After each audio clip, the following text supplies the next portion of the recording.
Hey story enthusiasts! This is Fiction Moon bringing you another gem.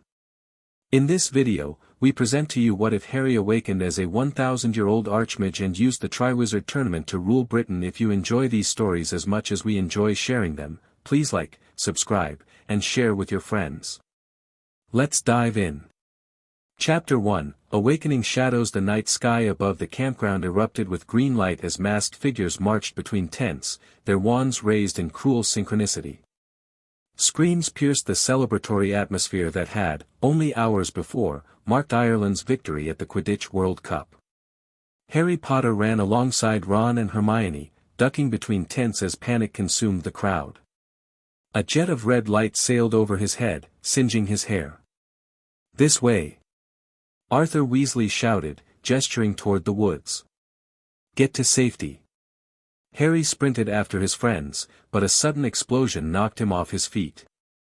He tumbled into darkness between two tents, separate from the others. Disoriented, he struggled to stand as smoke filled his lungs. A figure in a silver mask approached, wand extended. "Well, what have we here?"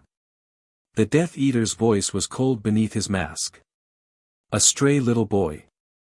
Harry reached for his wand, but the Death Eater was faster. Crucio. Pain beyond anything Harry had ever experienced ripped through his body. His back arched as he screamed, every nerve ending on fire. The world narrowed to a pinpoint of agony. Then, somewhere deep inside his mind, something ancient stirred.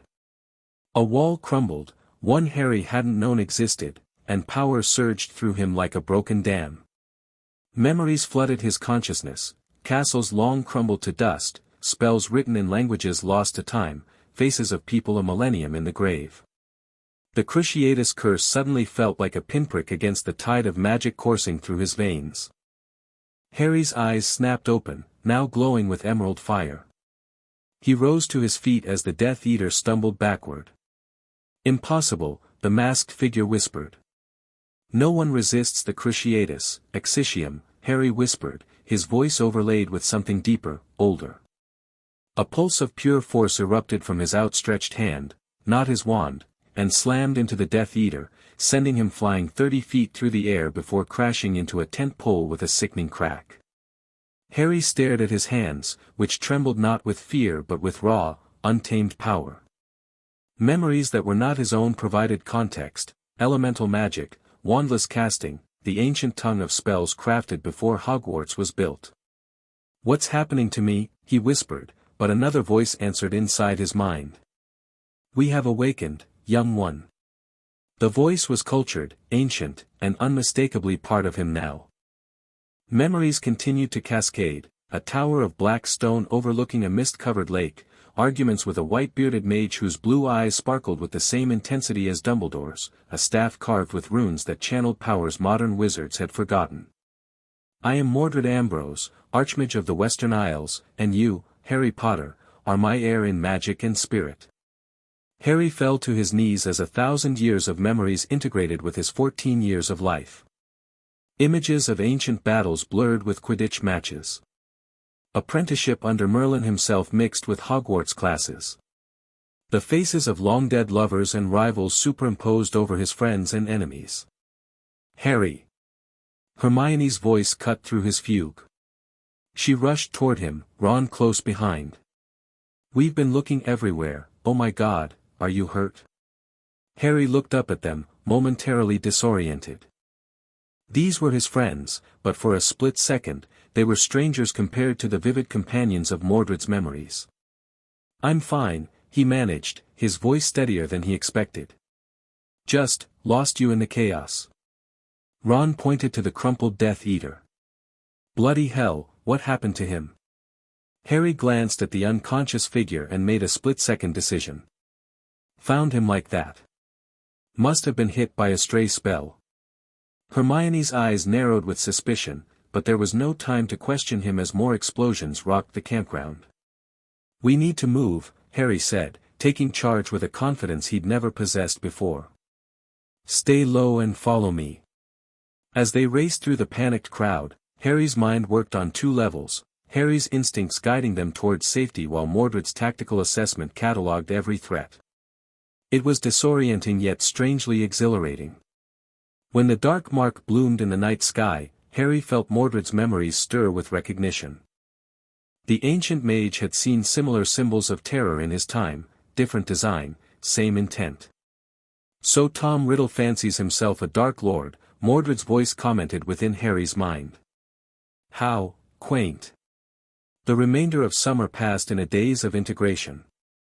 In the privacy of his room at the Burrow, Harry experimented cautiously with his new abilities, accessing centuries of magical knowledge without textbooks or instruction.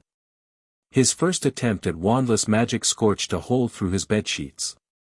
His second melted his glasses. By the 10th attempt, he could levitate his trunk to the ceiling without a whisper or wand movement. By the 20th, he could transfigure it into a falcon and back.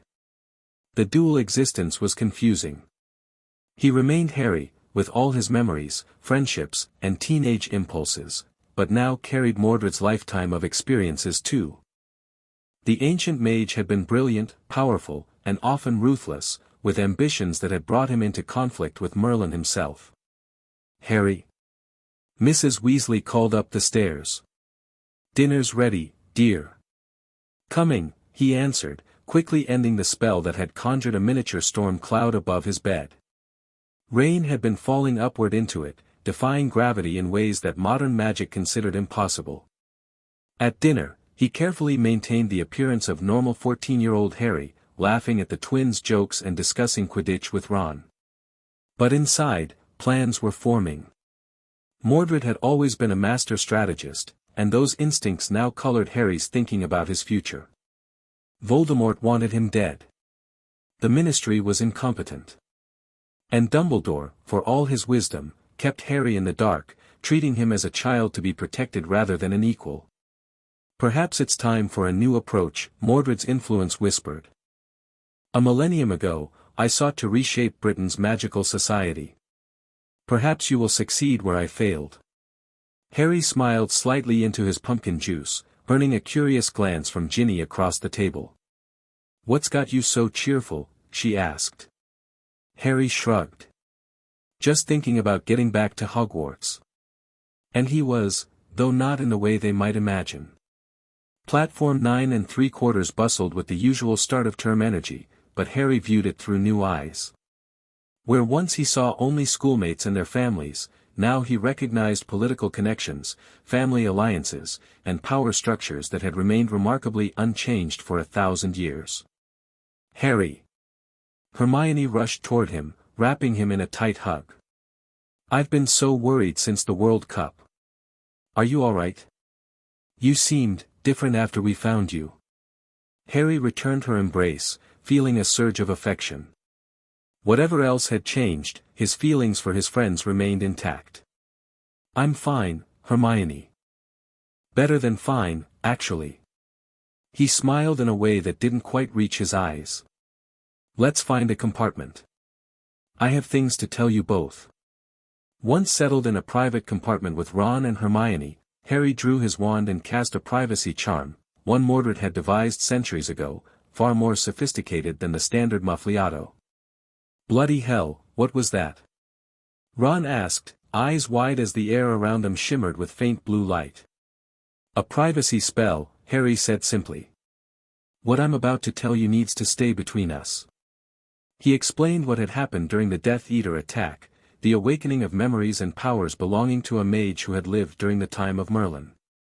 He demonstrated by conjuring a small flame that danced between his fingers without burning him, then transforming it into a butterfly that flew around the compartment before dissolving into sparks. Hermione's face cycled through shock, disbelief, concern, and fascination. "Harry, this is unprecedented. There's nothing in magical theory about memory inheritance across 1,000 years. It must be some kind of possession or, it's not possession," Harry interrupted calmly. "Mordred isn't controlling me. His memories and knowledge have become part of me, integrated with who I am." "Mordred?" Ron looked alarmed.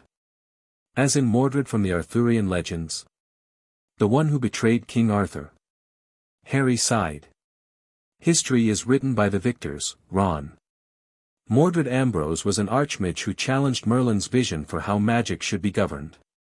The Muggle legends distorted everything, mixing him up with another Mordred who was Arthur's enemy. He paused. Though I admit, Mordred and Merlin had their disagreements. This is mental, Ron muttered, running a hand through his hair. So you're saying you're still Harry, but now you've got all this ancient bloke's memories and powers? Essentially, yes. Harry leaned forward. And I need you both with me. Things are going to change this year. I can feel it. Hermione bit her lip. Have you told Dumbledore? This is exactly the sort of thing he should know about. Harry's expression darkened slightly. Not yet. Mordred and Merlin were complicated. And Dumbledore reminds the part of me that's Mordred, too much of Merlin. I need to understand these memories fully before I approach him. What he didn't say was that Mordred's memories included bitter experience with Merlin's manipulations. If Dumbledore was cut from the same cloth, revealing his awakening prematurely could prove disastrous. I don't like keeping secrets from Dumbledore, Hermione said, frowning. I'm not asking you to lie, Harry assured her. Just give me time. Things are going to get interesting this year, and I may need your help navigating it. Interesting how? Ron asked suspiciously. Harry smiled, a hint of Mordred's confidence showing through. You'll see.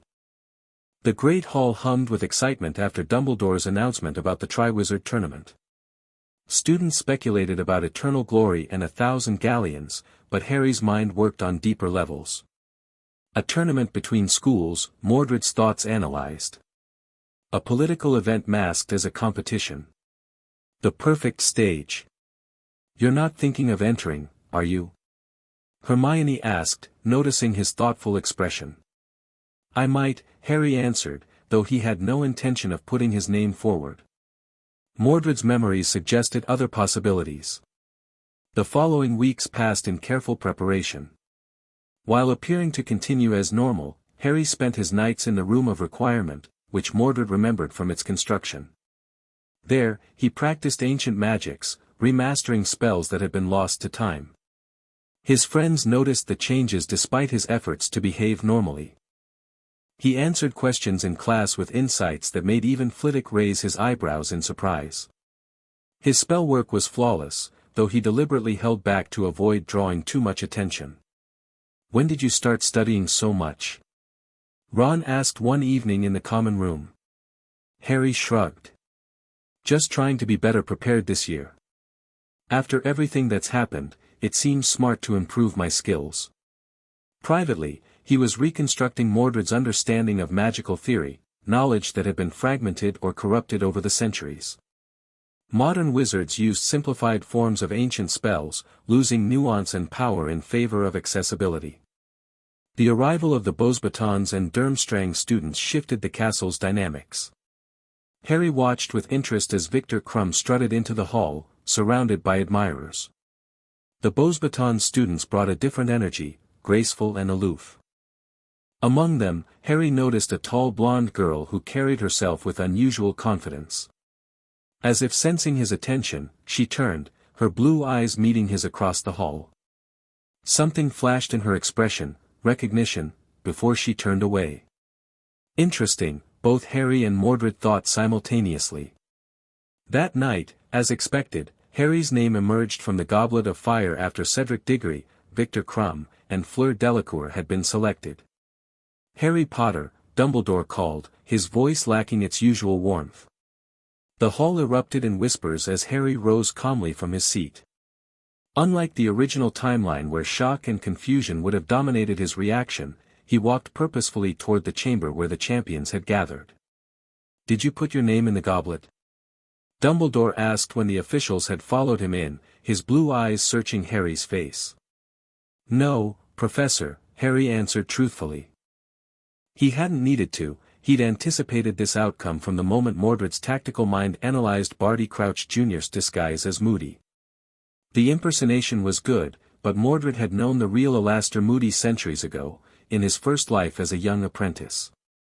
Karkaroff and Madame Maxime protested Hogwarts having two champions. Crouch cited magical contract obligations. Through it all, Harry remained silent, observing the political maneuvering with detached amusement. When Snape suggested Harry had crossed the age line through arrogance and disregard for rules, Harry finally spoke. "Professor," he said quietly, with a calm that silenced the room, "if I had the magical power to confound an artifact created by Godric Gryffindor himself, don't you think I'd use those abilities for something more ambitious than a school tournament?" The statement hung in the air, its implications unsettling. Snape's eyes narrowed, and Dumbledore studied Harry with increased interest. "Nevertheless," Dumbledore said carefully, "you are now bound to compete." Harry nodded.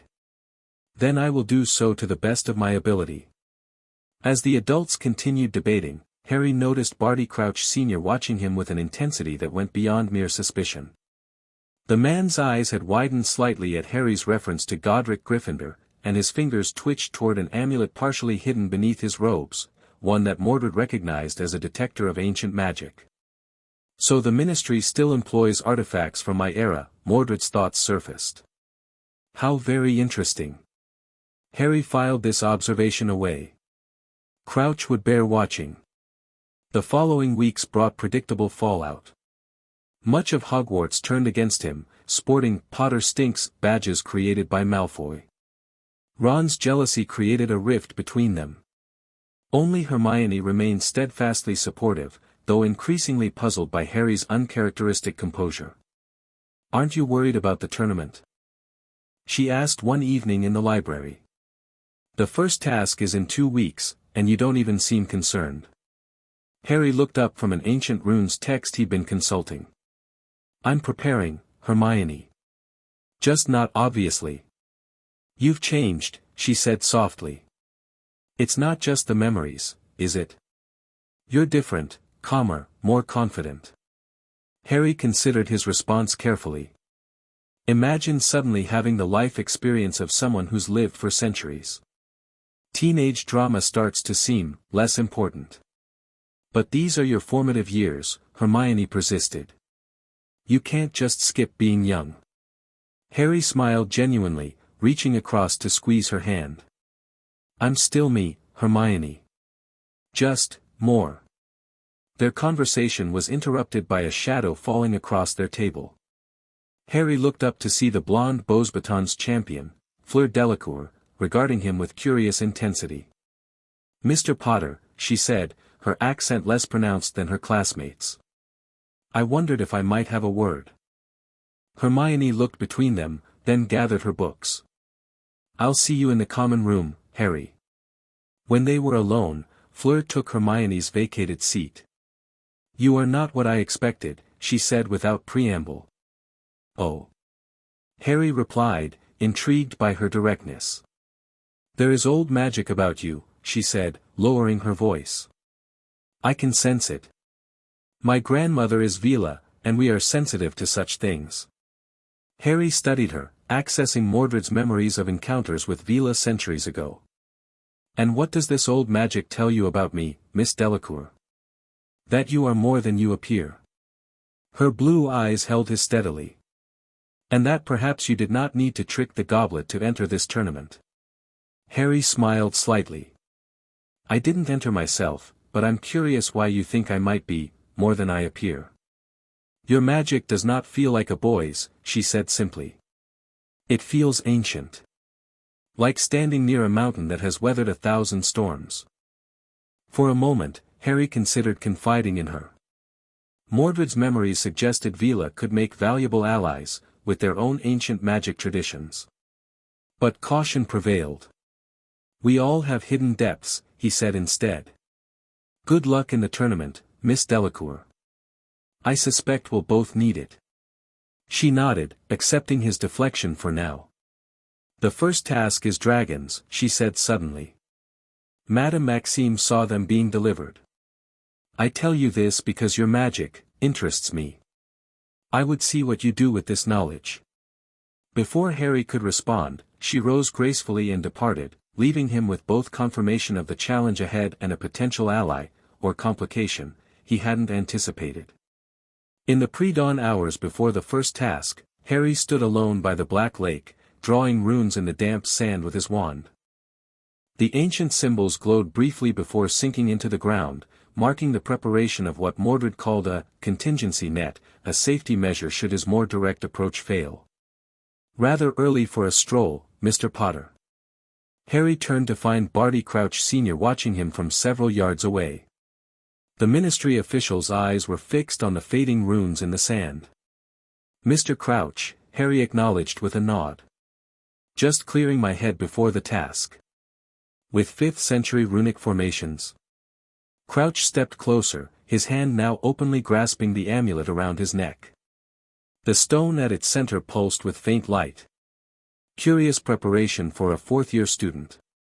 Harry straightened, allowing a hint of Mordred's presence to surface in his posture.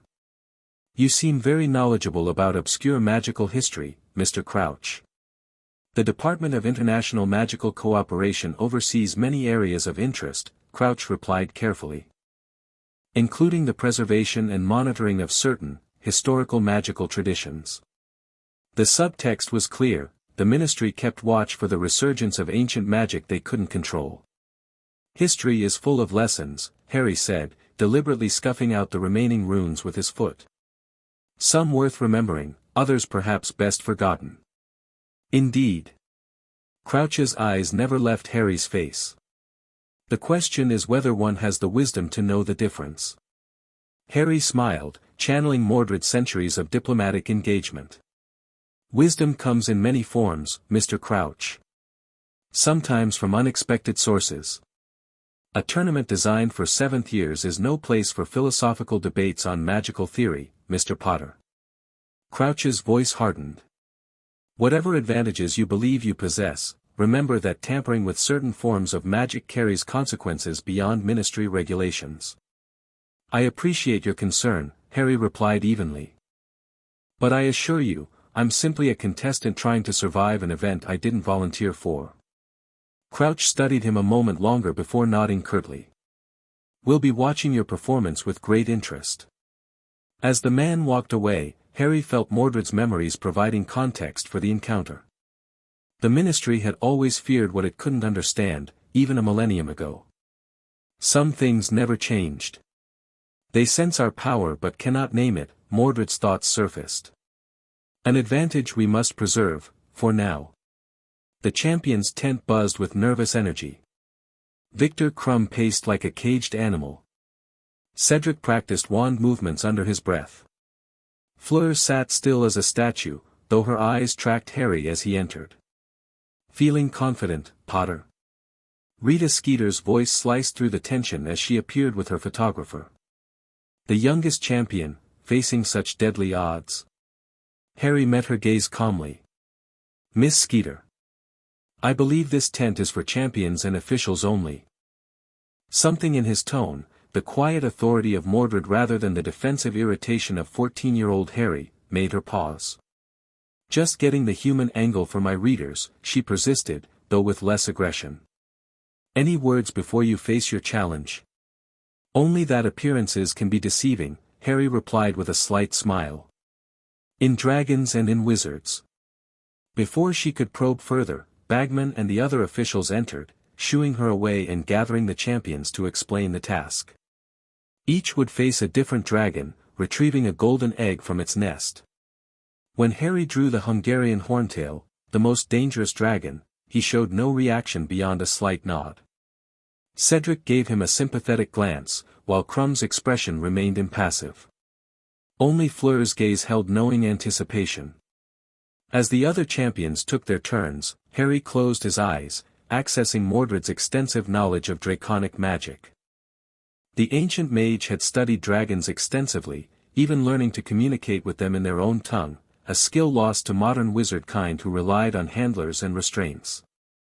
When Bagman's whistle finally blew for Harry's turn, he walked into the arena with measured steps, neither rushing nor hesitating. The horntail crouched over her nest, tail lashing and yellow eyes fixed on Harry with predatory focus. The crowd fell silent, expecting the boy to hide or use his broom as rumor suggested. Instead, Harry stopped 30 feet from the dragon and did something that caused gasps throughout the stadium. He put away his wand. Standing empty-handed before the dragon, Harry began to speak, but not in any human language. Deep, guttural sounds emerged from his throat, sounds that had not been heard in Britain for centuries. The dragon froze. Her head tilted, spikes bristling along her neck. She responded with a rumbling growl that made the ground vibrate beneath the spectators' feet. In the stands, Dumbledore leaned forward, his expression shifting from concern to disbelief. Beside him, McGonagall whispered, "Albus, is that dragon speak?" Dumbledore confirmed quietly. A magical language thought lost since Merlin's time. In the arena, the conversation between boy and dragon continued. Harry gestured respectfully toward the nest, then to himself. The horntail's growl deepened, smoke curling from her nostrils. Harry raised his hands slowly, then brought them together in a gesture ancient dragon handlers would have recognized as a formal magical oath. Light shimmered between his palms, forming a small glowing sphere that he then released. It floated toward the dragon, hovering before her eyes. The crowd watched in stunned silence as the horntail extended her neck, examining the light. Then, to everyone's amazement, she shifted sideways, partially exposing her nest while keeping her eyes fixed on Harry. Harry bowed deeply, then approached the nest with slow, deliberate steps. He retrieved the golden egg with careful movements, never turning his back on the dragon, and backed away with the same measured pace. Only when he reached a safe distance did he bow again before turning to exit the arena. The silence that followed was deafening, until someone, perhaps Fred or George Weasley, let out a whoop of amazement that broke the spell. The crowd erupted, reactions mixed between wild cheering and confused muttering. In the judge's box, Barty Crouch Sr.'s face had gone pale, the amulet around his neck now glowing visibly even in daylight. Dumbledore studied Harry with an intensity that suggested deep concern beneath his outward calm. "What did you say to her?" Hermione demanded when Harry returned to the champion's tent, her face a mixture of awe and worry. "I explained that I meant no harm to her real eggs," Harry answered simply. "That I only needed the false one made by humans, and would leave immediately after taking it." "You speak to dragons," she stated flatly. That's not modern magic." "No," Harry agreed quietly. "It's not." Before Hermione could press further, the tent flap opened and Dumbledore entered, his blue eyes fixing immediately on Harry. "A most impressive display, Harry," he said, his tone light but his gaze penetrating. "I believe the judges would like to announce your score." Harry nodded and followed the headmaster out. As they walked, Dumbledore spoke without looking at him. "Dragon speech was Merlin's specialty, you know. He was the last known wizard to master it." Harry felt Mordred's memories stirring, arguments with Merlin about the proper use of such abilities, debates over whether wizards should command magical creatures or communicate as equals. "History books don't always get everything right, Professor," Harry replied carefully. Dumbledore's eyes twinkled, though the light didn't reach the rest of his expression. "Indeed they don't, my boy. Indeed they don't." The judges awarded Harry near-perfect scores, even Karkaroff couldn't justify less than an 8 after such a display. The golden egg tucked under his arm, Harry faced the crowd's adulation with newfound perspective. This was merely the opening gambit. The real game was just beginning. The common room celebration lasted well into the night. Fred and George hoisted Harry onto their shoulders, leading chants that transformed rapidly from Potter to Dragon Tamer. Ron approached with a shamefaced apology that Harry accepted graciously, though Mordred's influence gave him enough perspective to recognize the fair-weather nature of such loyalty. "How did you learn to talk to dragons?" Neville asked during a lull in the festivities. "I've never read about anyone doing that."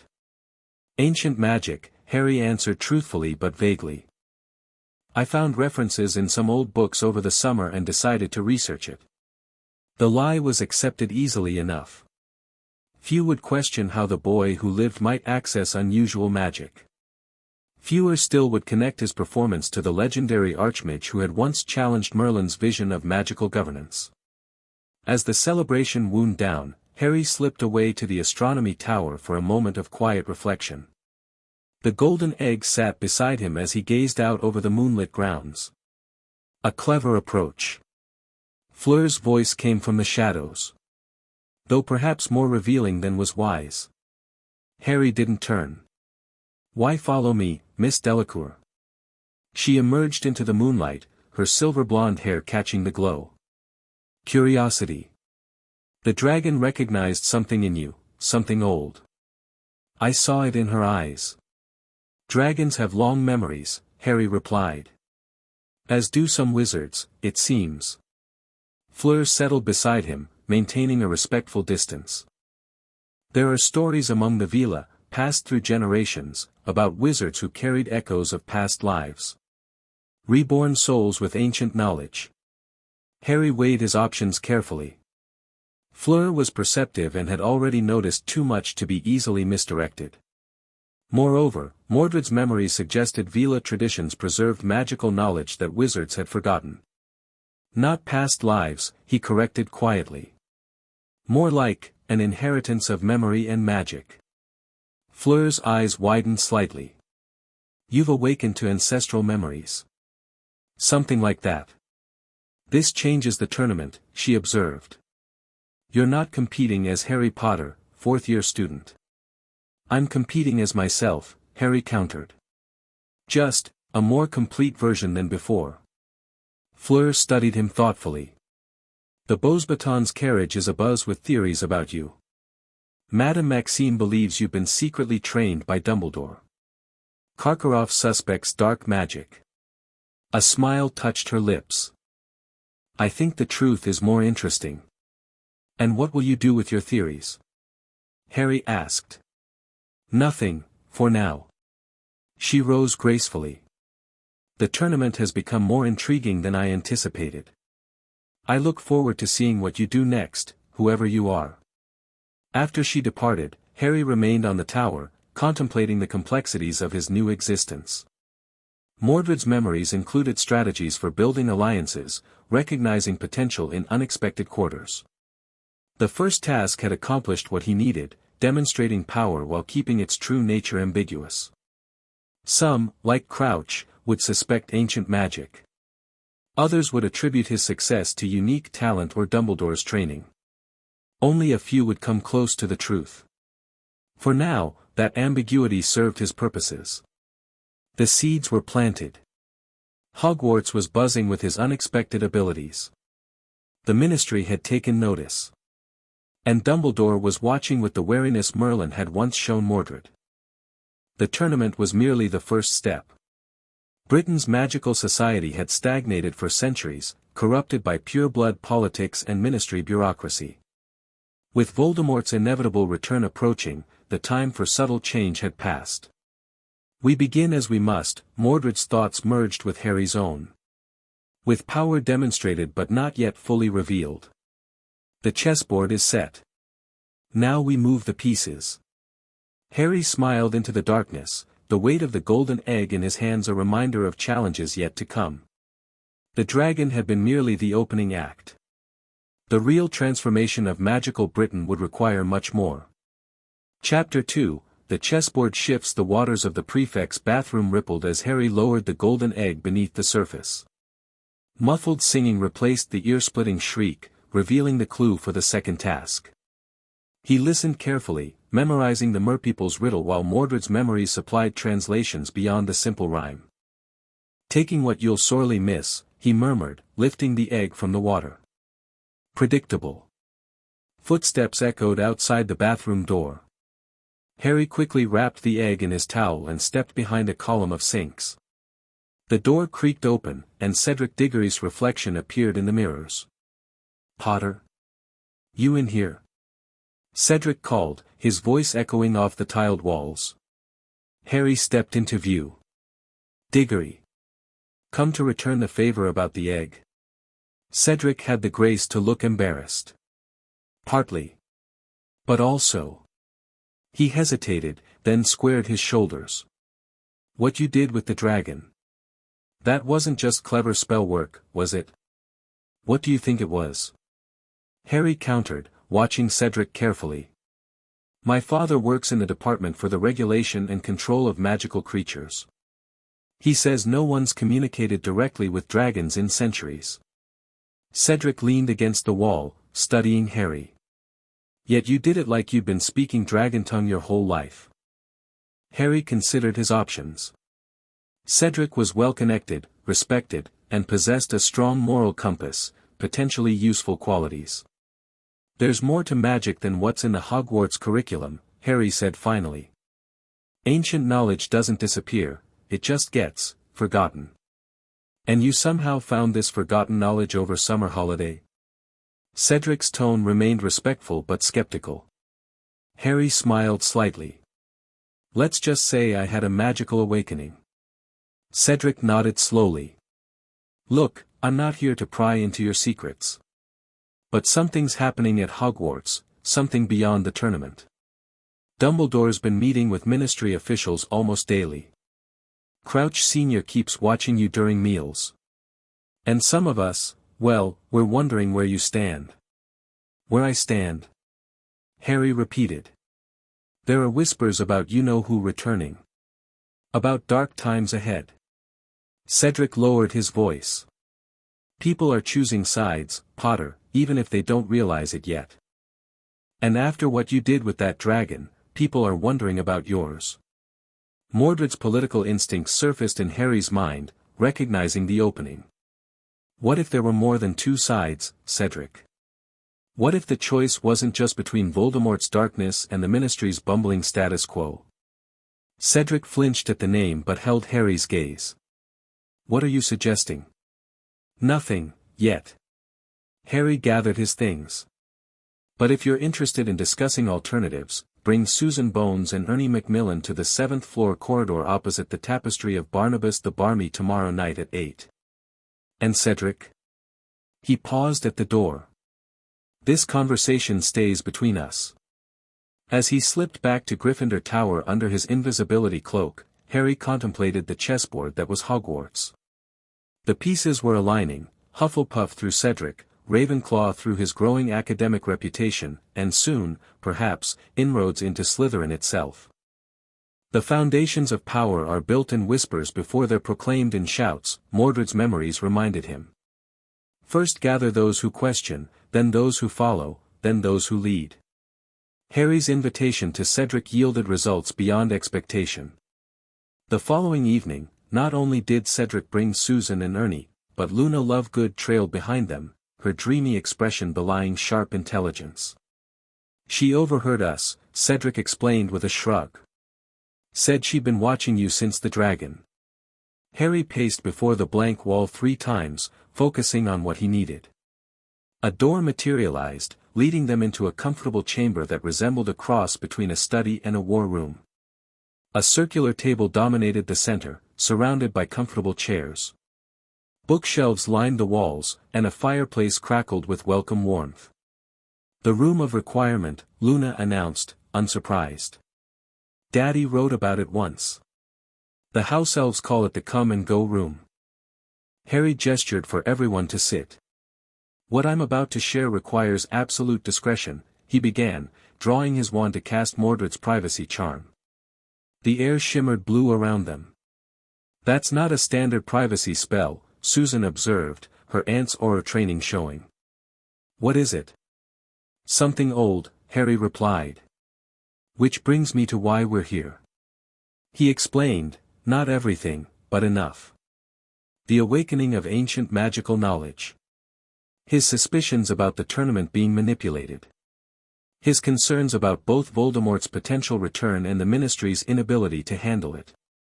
You're talking about creating a third faction, Ernie said slowly.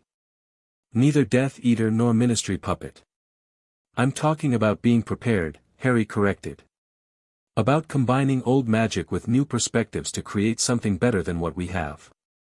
And what makes you qualified to lead this preparation? Susan asked, her family's political instincts evident. Harry smiled and extended his hand. A small flame appeared in his palm, then transformed into a miniature phoenix that circled the table before dissolving into sparks that rearranged themselves into a glowing map of Hogwarts, showing every person as a tiny moving dot. "Bloody hell," Ernie whispered. "That's wandless magic," Cedric said. "Combined with something like the Marauder's map, but more detailed." "It's beautiful," Luna murmured, watching the swirling lights. Susan remained skeptical. "Impressive parlor tricks, but your Aunt Amelia keeps a silver pendant with your parents' pictures inside it," Harry interrupted softly. "She touches it 3 times before every major Wisengamot vote for luck. She's never told anyone this, but the house elf Mimsy has observed it for years." Susan's face paled. "How could you possibly?" "The old magic lets me commune with Hogwarts itself," Harry explained, simplifying the complex reality of Mordred's memories, which included ancient methods of gathering intelligence through castle stones and house elf networks. "I know things, important things, that could help us prepare for what's coming." The room fell silent as they processed his words. Finally, Cedric leaned forward. "What exactly are you proposing, Potter?" "For now. Learn. Train. Build connections in your houses." Harry gestured to the books around them. "This room can provide texts on magics forgotten for centuries. We study here, discreetly. We prepare for the day when preparation matters. And in return—" Susan pressed. Harry met her gaze. "You get to help shape whatever comes next. This isn't about following me, it's about creating something together that's worth preserving." It wasn't the whole truth. Mordred's ambitions for magical Britain were far more specific, involving fundamental changes to governance and the relationship between magical species. But those could wait. For now, he needed allies who came willingly. One by one, they agreed, Cedric with quiet determination, Ernie with pompous enthusiasm, Luna with dreamy certainty, and Susan with cautious pragmatism. As they left, Luna lingered behind. "The Nargles around you have changed," she said matter-of-factly. "They're older now. Ancient, really." Harry studied her, accessing Mordred's memories of seers and magical perception. "What else do you see, Luna?" "2 crowns," she replied simply. "One you've already worn.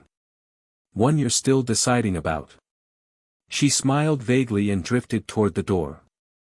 "The Raxperts think you should choose the second one. It fits better." After she left, Harry remained in the room, contemplating her words. Mordred's memories suggested taking seers seriously, even when their messages came wrapped in peculiar terminology.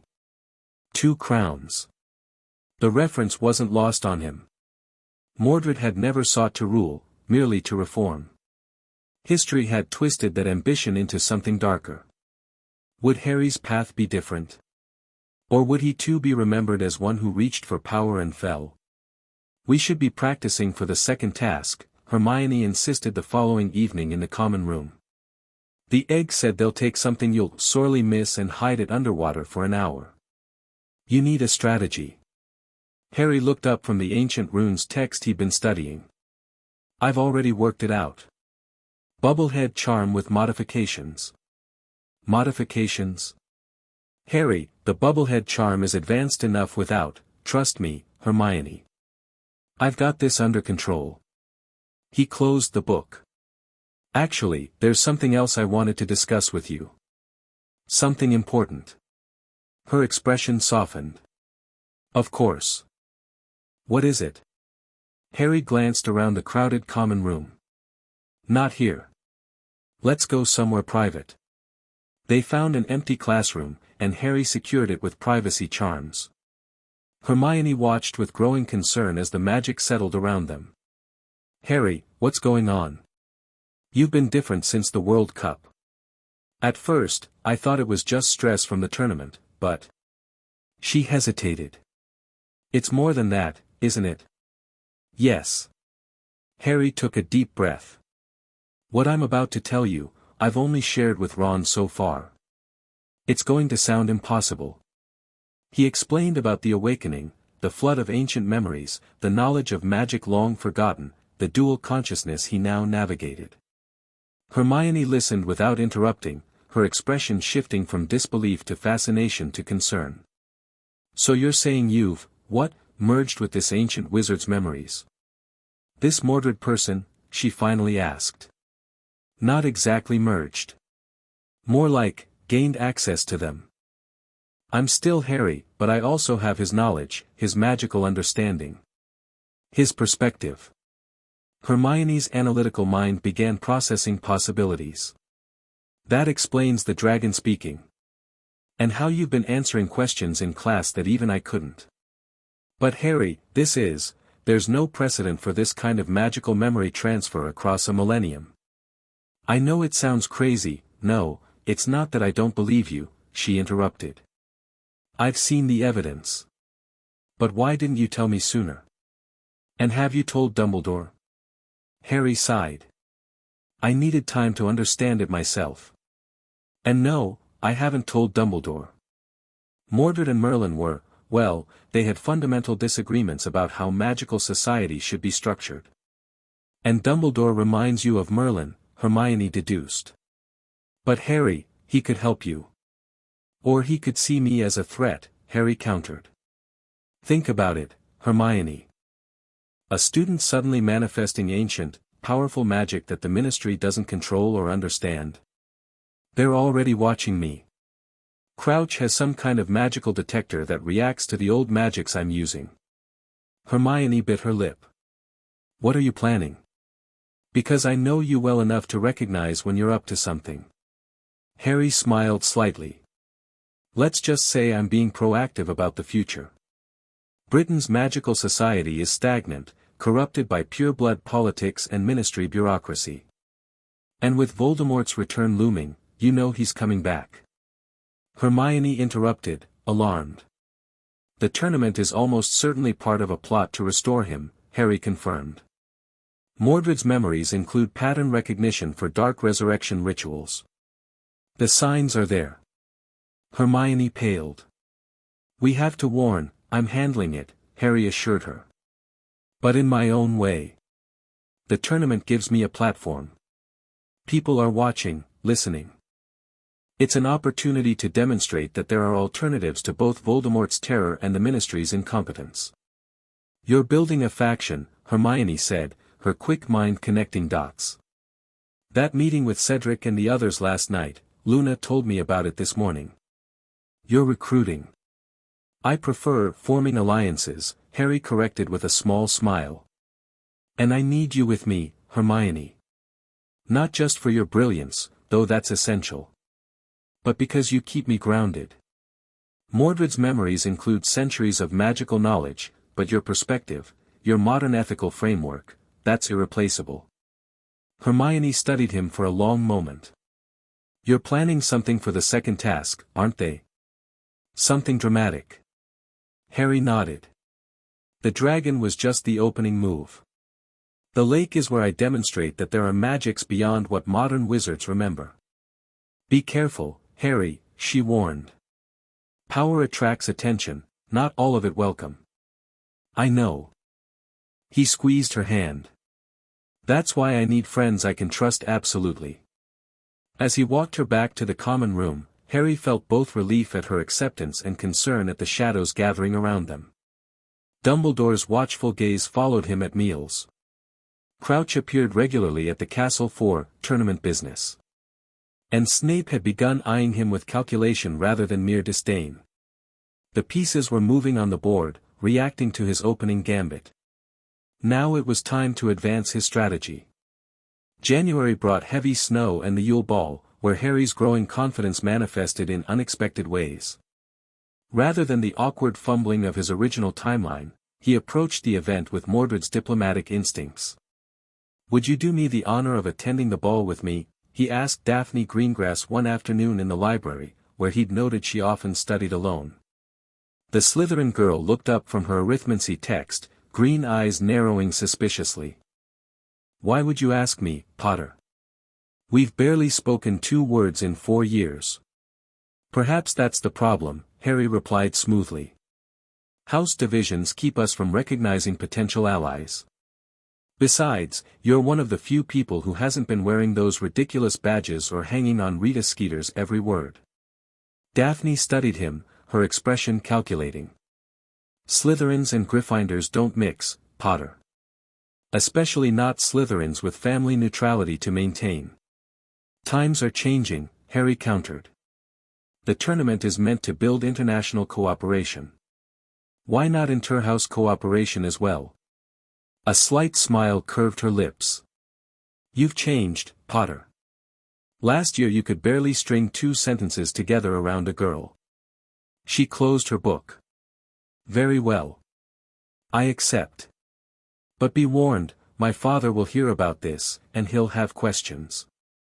Cyrus Greengrass is welcome to his questions, Harry replied, Mordred's memories supplying details about the politically neutral but influential family. I imagine he has many these days. Daphne's eyebrows rose fractionally. Perhaps he does. She gathered her books. Green dress robes, Potter. Make sure yours complement. The night of the ball transformed the great hall into a winter wonderland. Harry waited at the bottom of the stairs in dark green robes with silver accents, colors that acknowledged his Slytherin partner without abandoning his own house loyalty. Daphne descended in flowing emerald silk that matched her eyes, her dark hair arranged in an elegant updo. Whispers followed them as Harry took her arm and led her toward the champions' table. Half the school is staring, she murmured. Let them, Harry replied. Perceptions need to be challenged if things are to change. Fleur Delacour caught his eye from across the hall, a knowing smile playing on her lips as she nodded slightly in approval. Dumbledore watched thoughtfully from the head table, while McGonagall's expression fluctuated between surprise and something like pride. As they danced the opening waltz, Harry guided Daphne with unexpected grace, Mordred's memories including countless formal occasions across centuries. You dance like you've had years of practice, Daphne observed. Yet another surprising talent from Gryffindor's golden boy. I contain multitudes, Harry replied with a small smile. So I'm beginning to see. Her green eyes studied him. There are rumors about you, Potter. About ancient magic and abilities no 4th year should possess. What do you think of these rumors? He asked, spinning her elegantly. I think there's fire behind that much smoke. Her voice lowered. And I think someone with access to such power would be a valuable ally for those looking to navigate uncertain times ahead. Harry raised an eyebrow.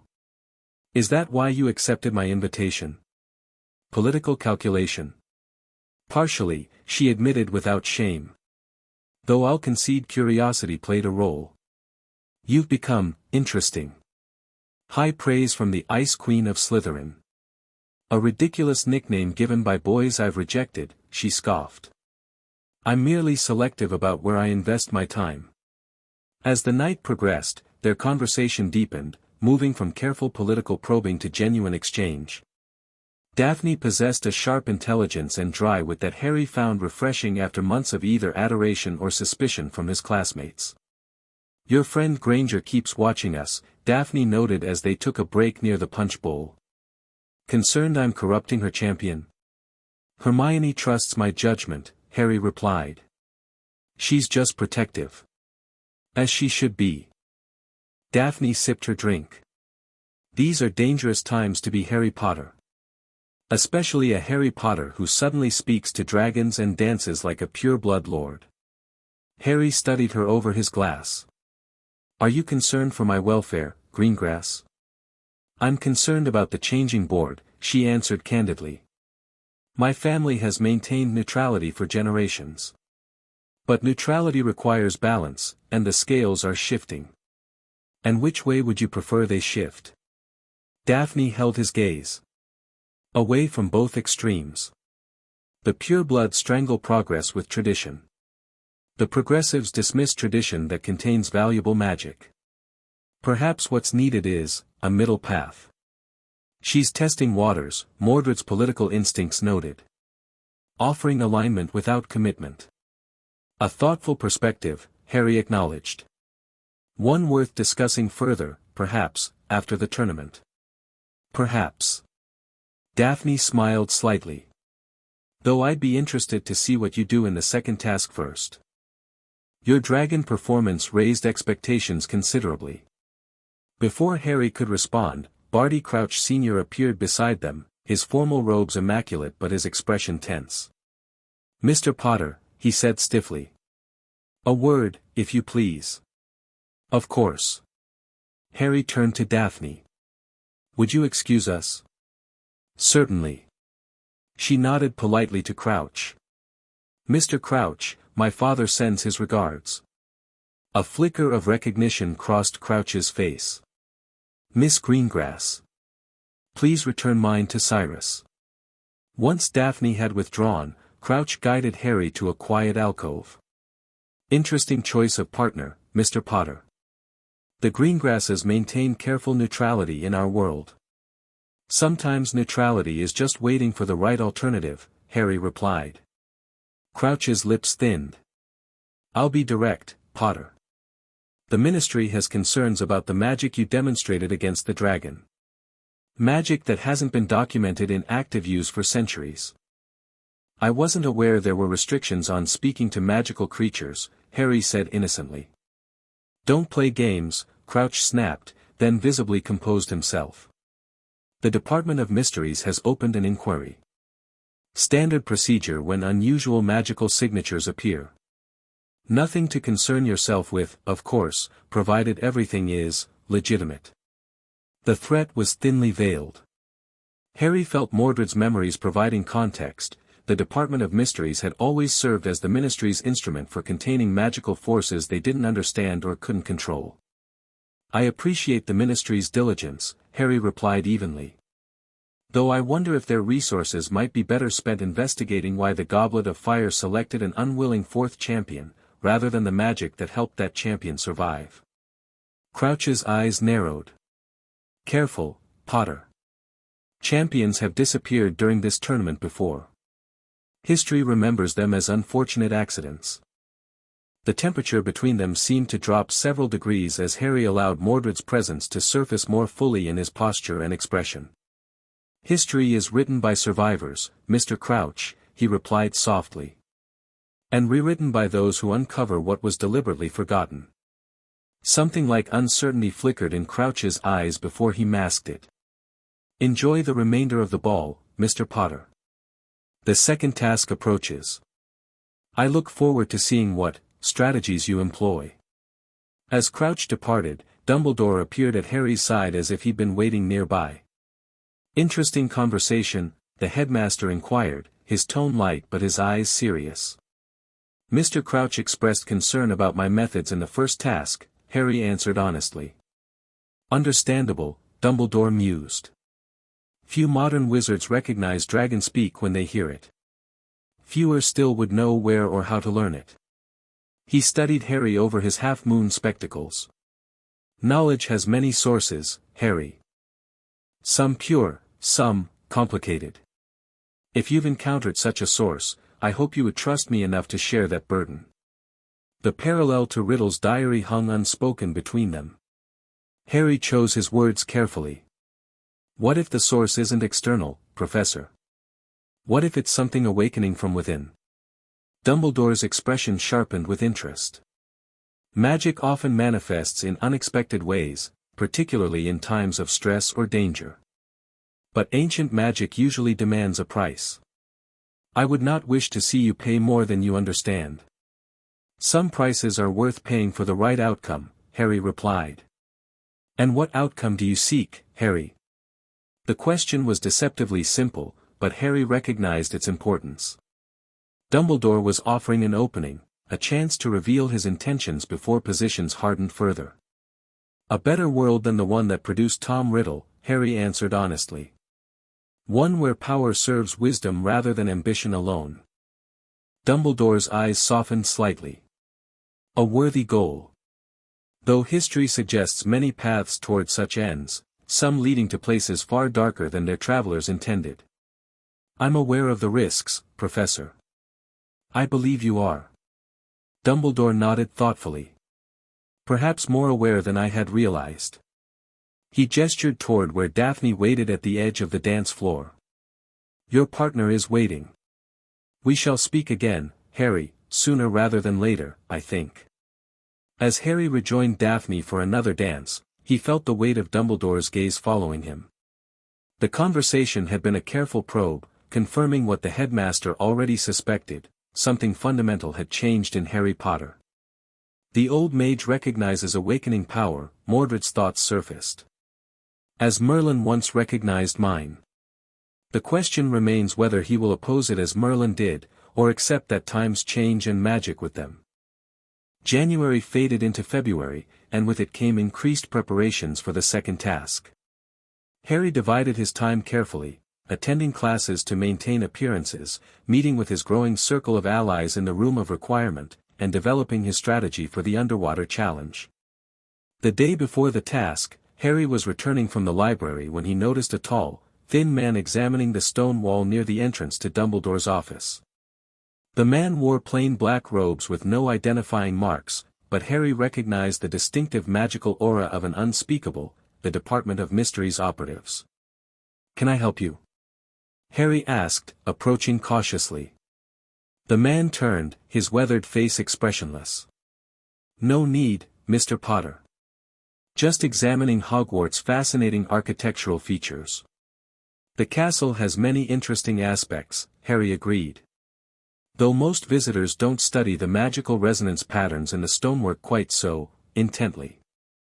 A flicker of surprise crossed the man's face before he masked it. "Observant. But then, you've shown unusual perceptiveness recently, haven't you?"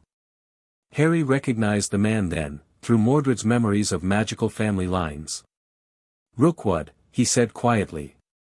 "Augustus Rookwood. Head of the Department of Mysteries Arcane Recovery Division." Rookwood's eyes narrowed fractionally. "You're well informed for a fourth-year student." "I've been doing additional reading," Harry replied blandly. "The department's history is quite fascinating. Especially its original mandate to preserve magical knowledge rather than contain it." "Preservation and containment are often two sides of the same galleon," Rookwood countered smoothly. "Some knowledge benefits from careful stewardship. And who decides which knowledge qualifies for such stewardship?" Rookwood smiled thinly. "Those with the wisdom to recognize dangerous patterns, Mr. Potter. History is filled with young talents who accessed power beyond their understanding, with devastating consequences." The warning was clear. Harry maintained a neutral expression despite Mordred's internal fury at the implied threat. "History also records civilizations that collapsed because they feared change more than stagnation," Harry noted. "The department was founded to prevent magical knowledge from being lost, not to keep it from being used." Philosophical debates aside, Rookwood said dismissively, "I'm here on official business. The department has detected unusual magical signatures at Hogwarts in recent months. Signatures consistent with certain, restricted magical traditions. The tournament has brought foreign magic to Hogwarts," Harry suggested innocently. "Perhaps that's what your instruments are detecting." "Perhaps." Rookwood's gaze hardened. "Though our readings spiked dramatically during your performance in the first task. Curious coincidence. The tournament is full of surprises." "Indeed it is." Rookwood straightened his robes. "The second task approaches. I'll be observing with great interest. The department has stationed additional personnel around the lake, for the champion's safety, of course." The implication was obvious: the unspeakables would be watching him specifically, ready to intervene if he displayed more ancient magic. "Safety first," Harry agreed pleasantly. "Though in my experience, the greatest dangers are often the ones we don't see coming." Rookwood inclined his head slightly. "Good day, Mr. Potter. And good luck tomorrow. I suspect you'll need it." As the unspeakable departed, Harry considered the new complication. The ministry was moving faster than anticipated, already positioning agents to monitor, and potentially contain, what they perceived as a threat. He needed to adjust his approach. The second task had been intended as another demonstration of ancient magic, but with unspeakables watching, the risk increased substantially. Yet retreating now would show weakness. A true strategist knows when to advance boldly and when to advance subtly, Mordred's memories counseled. Sometimes the queen moves openly across the board. Sometimes a pawn advances quietly until it transforms. The morning of the second task arrived cold and grey. Harry stood on the platform overlooking the Black Lake, watching ripples disturb its dark surface.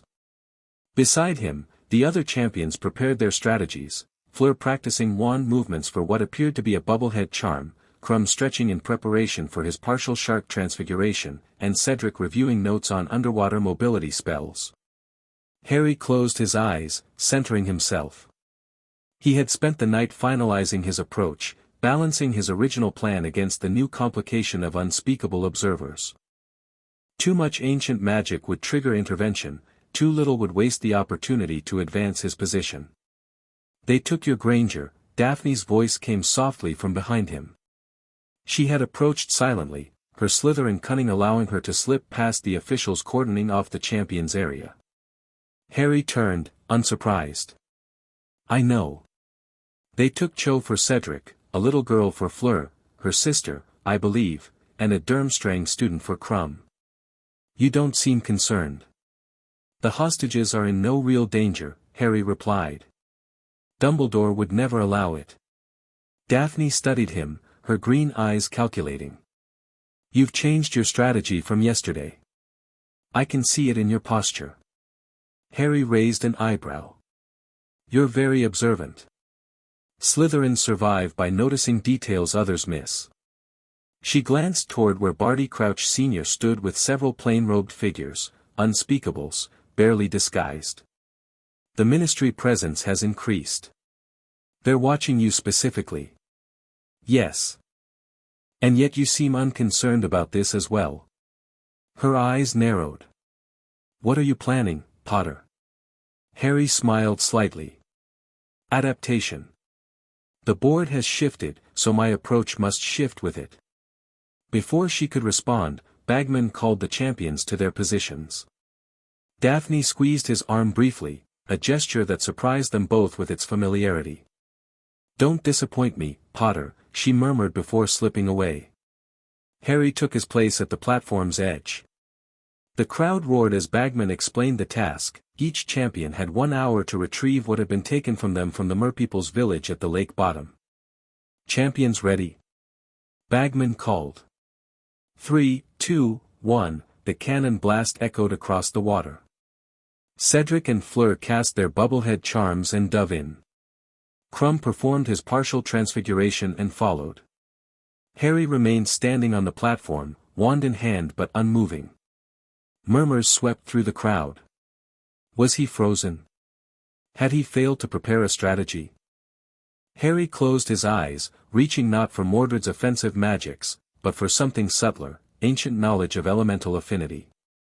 The water before him rippled slightly as he established connection with it, not as master commanding servant, but as one consciousness greeting another. Then he stepped forward off the platform, dropping toward the water's surface. Instead of plunging in, his feet touched the surface as if it were solid glass.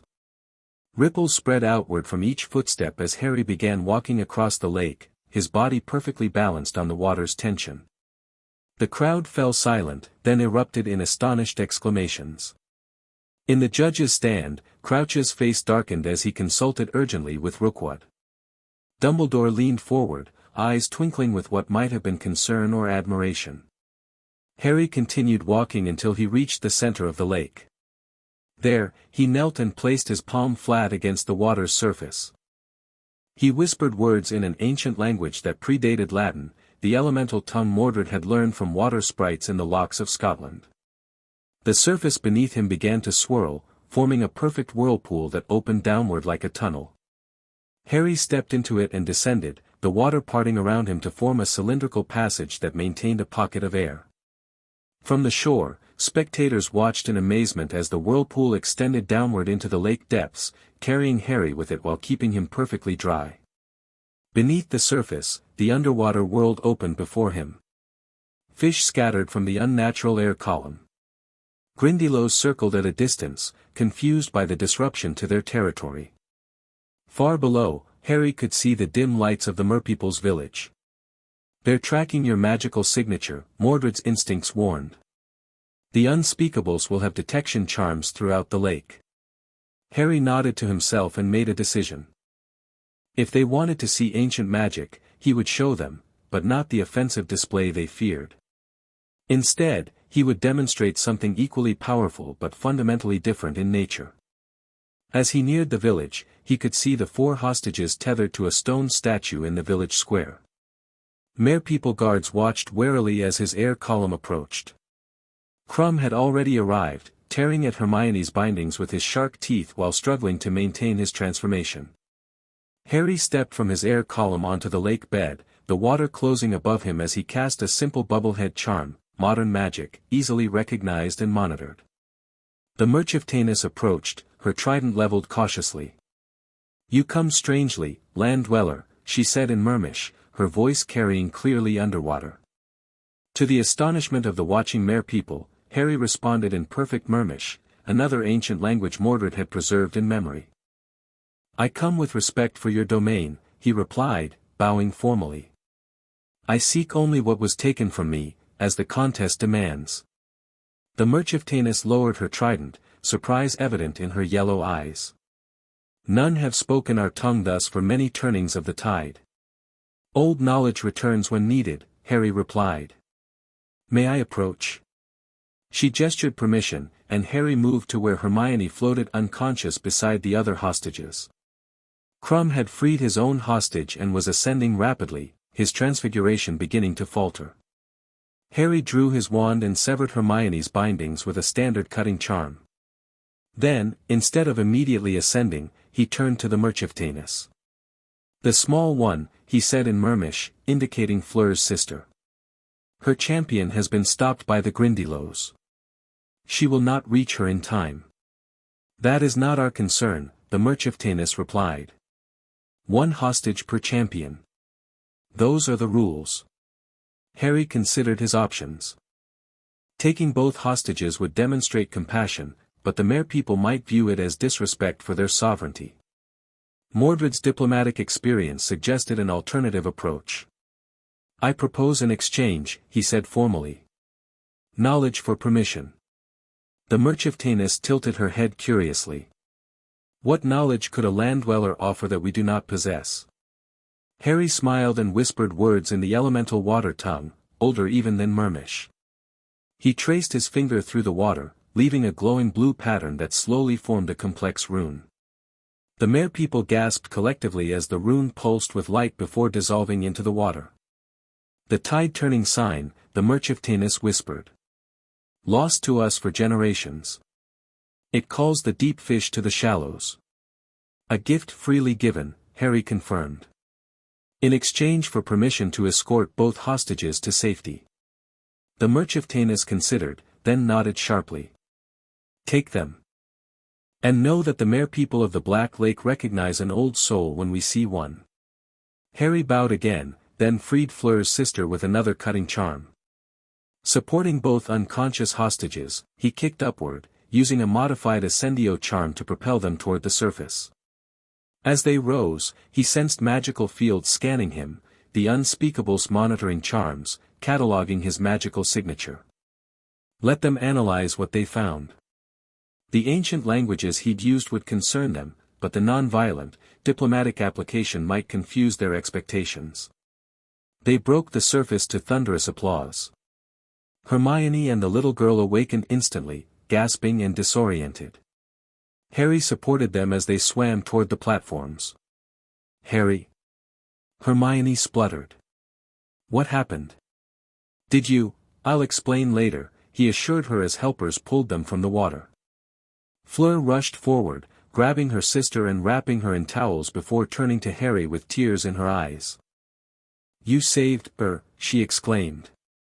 "Zay Grindylows, Zay attacked me, I could not reach her, she was never in real danger," Harry said, accepting a towel from Madame Pomfrey. "But I couldn't leave her down there." Fleur kissed his cheek impulsively. "I will not forget this, Harry Potter."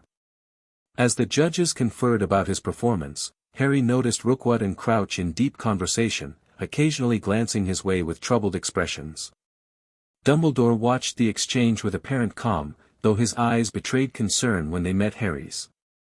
The scores came quickly, near-perfect marks from most judges, placing Harry firmly in the lead. His demonstration of water walking, something no modern wizard had documented in centuries, combined with his rescue of 2 hostages had captured the imagination of spectators and judges alike. As the crowds began dispersing, Daphne appeared at his side, her expression thoughtful. "Walking on water," she murmured. "Impressive, though not the dramatic display of power many expected." "Power isn't always about destruction," Harry replied. "Sometimes it's about harmony with forces greater than ourselves." "A surprising philosophy from a Gryffindor," she observed. "Though perhaps less surprising from whoever you're becoming." Harry smiled slightly. "Change isn't becoming someone else. It's becoming more fully yourself." She considered this, then nodded toward where Rookwood was watching them. "Your performance confused them. They expected something they could categorize as threatening." "Confusion can be tactical," Harry acknowledged. "It creates space to maneuver." "Clever," Daphne admitted. "But they'll adapt. The Department of Mysteries doesn't tolerate unexplained phenomena for long." "Let them investigate," Harry said confidently. "Some magics can't be contained by department regulations." As if summoned by their conversation, Rookwood approached, his face a careful mask of professional interest. "Most impressive, Mr. Potter," he said smoothly. "Elemental affinity at such a level is unusual." "Thank you," Harry replied simply. "I wonder where a 4th-year student might learn such techniques," Rookwood continued. "They don't appear in standard texts." "I've always had a connection with water," Harry improvised. "After surviving the dragon, I experimented with focusing that connection. Magic responds to intent and necessity, after all." Rookwood's eyes narrowed slightly. "Indeed. Though some magical affinities have historically indicated external influences. If you're suggesting possession, Mr. Rookwood, I assure you I'm quite myself." Harry met his gaze steadily. "Though perhaps more in tune with magic's fundamental nature than your department's classifications allow for." The unspeakable's expression hardened. "The department's classifications exist for good reason, Mr. Potter. Magic without structure becomes chaos. History is littered with cautionary tales of those who accessed primal forces without proper understanding."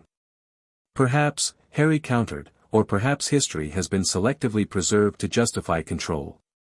Daphne shifted uncomfortably beside him, recognizing the dangerous territory of challenging a senior ministry official directly.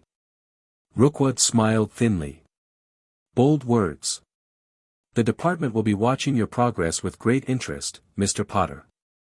The 3rd task approaches, and with it, I suspect, further revelations about the nature of your experimentation." As Rookwood departed, Daphne exhaled slowly. "Making an enemy of the Department of Mysteries is unwise, Potter. They have resources and authority beyond even what purebloods can access." "I'm not making enemies," Harry corrected. "I'm clarifying positions. There's a difference. A semantic one, perhaps." She studied him. "What exactly are you working toward? These displays of ancient magic, the careful political connections you're forming, they suggest a longer game than merely winning the tournament." Harry considered how much to reveal. Daphne was intelligent, politically astute, and potentially valuable as more than just a Slytherin connection. But trust required foundation. "Walk with me," he suggested, leading her away from the crowds toward the quieter shores of the lake. When they were alone, he paused, looking out over the water. "What do you see when you look at Britain's magical society, Daphne?" She considered the question seriously. "A system clinging to traditions while losing their meaning. Power concentrated in families who haven't earned it for generations.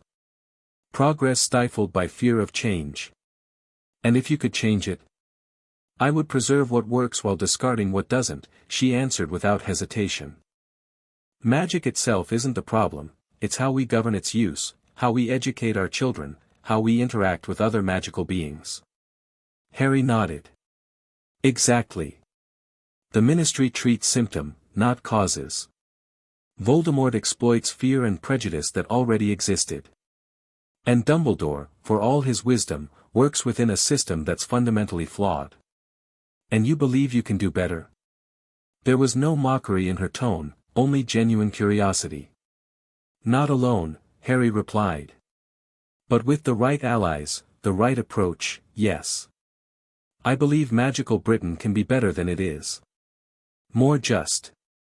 More powerful. More true to magic's essential nature. Daphne was silent for a long moment, processing his words. This goes beyond school politics or tournament glory. Far beyond. You're talking about fundamental changes to our society, she said slowly.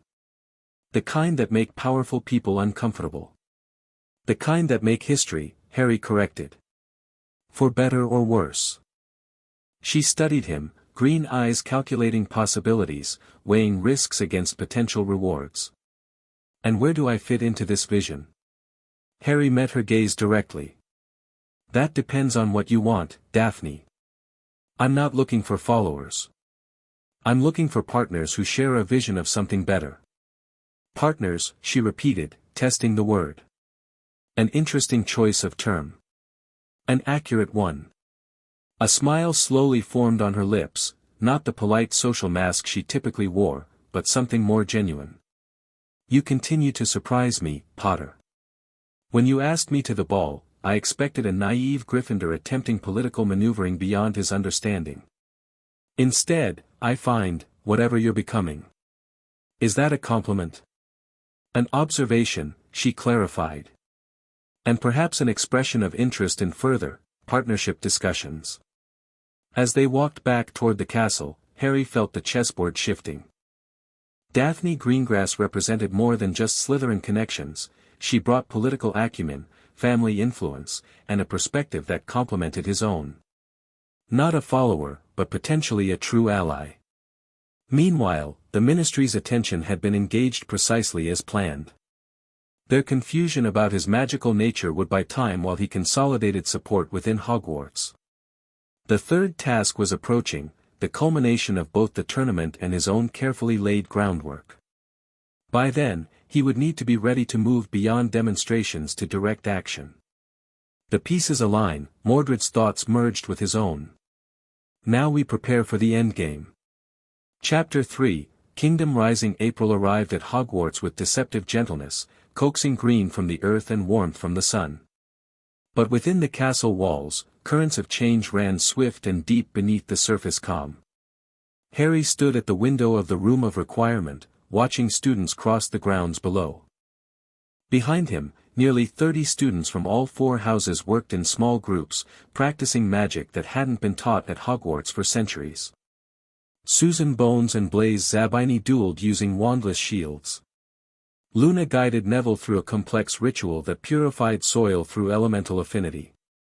Hermione and Daphne collaborated on translating ancient runic sequences recovered from Mordred's memories. They're progressing faster than expected, Cedric observed, joining Harry at the window. Especially the younger students. Modern magical education underestimates their capabilities, Harry replied. Children learn languages more easily than adults, why shouldn't magical languages follow the same pattern? Cedric nodded thoughtfully. Makes you wonder what else the current system gets wrong. Harry turned from the window to survey the room.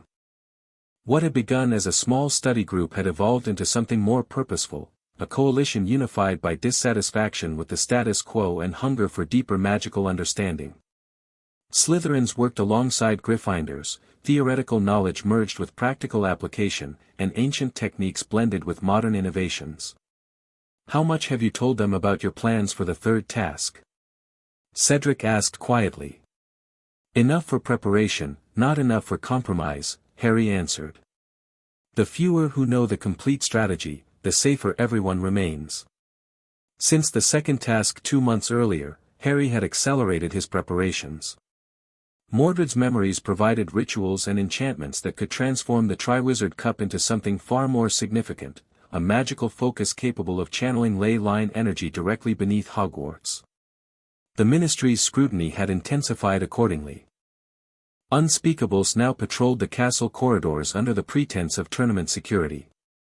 Crouch Sr. had taken permanent residence in Hogsmeade, coordinating what appeared to be a containment strategy for potential magical disturbances during the final task. "You're certain Voldemort will return that night?" Cedric's voice remained steady despite the name. "All evidence points to it," Harry confirmed. "The tournament's ancient magic, the timing with the solstice approach, the pattern of disappearances in Albania, it's a convergence too perfect to be coincidence." What Harry didn't share was Mordred's certainty that Barty Crouch Jr. was executing a specific resurrection ritual, one documented in ancient texts now secured in the Department of Mysteries. The Triwizard Cup would serve as both portkey and magical conduit, designed to deliver Harry's blood for the ritual while simultaneously weakening Hogwarts' defensive wards. A perfect plan, if one didn't possess the memories of an Archmage who had countered similar rituals 1,000 years earlier. "Harry." Hermione's voice interrupted his thoughts. She approached with Daphne beside her, both carrying parchments covered in intricate diagrams. "We've identified the final sequence for the cup's modification. It's going to require 7 anchor points around the maze." Daphne spread the diagrams across a nearby table. "Each anchor needs to be precisely aligned with Hogwarts' foundational stones. The timing must be exact. When the cup is placed at the maze's center, the anchors need to be activated simultaneously." Harry examined their work, impressed by how they'd combined Hermione's methodical precision with Daphne's intuitive understanding of magical bloodlines. Over the past months, the two had formed an unexpected partnership that transcended house rivalries. "This is brilliant work," he acknowledged. "Who do we have that can manage the anchors?" "I've made assignments based on magical compatibility and reliability," Daphne replied, producing another parchment. "Susan, Luna, Cedric, myself, Blaise, Neville, and Hermione." "Not me?" Harry asked, raising an eyebrow. "You'll be entering the maze," Daphne reminded him. "Besides, your magical signature is being monitored too closely. Any unusual positioning before the task would draw immediate attention." Her practicality was one of many qualities Harry had come to appreciate over the past months. Their relationship had evolved from political alliance to something more complex, a partnership built on mutual respect and growing personal connection. Daphne challenged his assumptions, refined his strategies, and occasionally tempered Mordred's more ruthless instincts with her pragmatic perspective. "The anchors will need protection," Cedric noted. "Once activation begins, the unspeakables will detect the energy pattern. Each anchor team will have defensive support," Harry confirmed. "Fred and George have developed modifications to their shield hats that should buy enough time to complete the sequence." Hermione frowned. "We're still talking about essentially hijacking a ministry event, Harry. People could get hurt if this goes wrong." "Which is why precision matters," he replied gently. "We're not seeking conflict, we're creating an opportunity for magical renewal. If the ministry responds with violence..." He shrugged. "Their choice reveals their nature." The unspoken reality hung between them. What Harry planned was technically revolution, albeit one designed to minimize bloodshed. Mordred's first attempt at magical reformation had ended in conflict with Merlin. History recorded him as dark, dangerous, power-hungry. Harry was determined to write a different ending this time. "We should finish for today," he announced to the room. "The third task is 3 weeks away. Review your assignments, practice your components, but maintain normal routines. Attention is our enemy right now." As the students filtered out in small groups, a precaution against detection, Daphne remained behind. When they were alone, she approached Harry with uncharacteristic hesitation. "There's something I haven't told you," she said quietly. "Something that might complicate our plans." Harry gestured for her to continue. "My father received a visit from Lucius Malfoy last week. He's been reaching out to neutral families, warning them that a significant power shift is imminent. Her green eyes met his. He invited Father to a solstice gathering the night of the third task, away from Hogwarts. Harry processed this information, accessing Mordred's political insights. Voldemort's supporters are consolidating in preparation for his return. Yes, but there's more. Daphne lowered her voice further. Father declined the invitation and sent a message to Amelia Bones instead. He thinks the neutral families should consider aligning with whatever you're planning. This was unexpected. Cyrus Greengrass was notoriously careful about political commitments. What changed his mind? Harry asked. I did. A faint blush colored Daphne's cheeks. I told him you represent a third option, neither Dumbledore's stagnation nor the Dark Lord's destruction.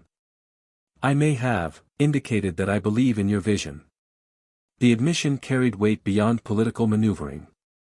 Daphne Greengrass did not give her trust easily. That's a significant risk for your family, Harry observed. Declaring for any side before the outcome is clear. Some risks are worth taking. She stepped closer, her usual composure giving way to something more vulnerable. I've seen what you're building, Harry. Not just power, purpose. A future where magic serves something better than fear or tradition alone. Harry reached out, taking her hand. The gesture was simple but carried meaning neither was quite ready to articulate. Thank you, he said softly. Your father's support could make the difference, especially in those first critical hours. Daphne squeezed his hand briefly before releasing it, her practical nature reasserting itself. Just don't make me regret convincing him. Greengrass's hate being on the losing side of history. Her smile took the sting from her words as she gathered her notes. Get some rest, Harry. Tomorrow we test the cup modifications, and I need you sharp. After she left, Harry remained in the room of requirement, contemplating the accelerating timeline. Pieces were moving faster now, some according to plan, others shifting unexpectedly. Dumbledore had been surprisingly passive, watching Harry's growing influence without direct intervention. The Ministry increased surveillance but took no action beyond observation.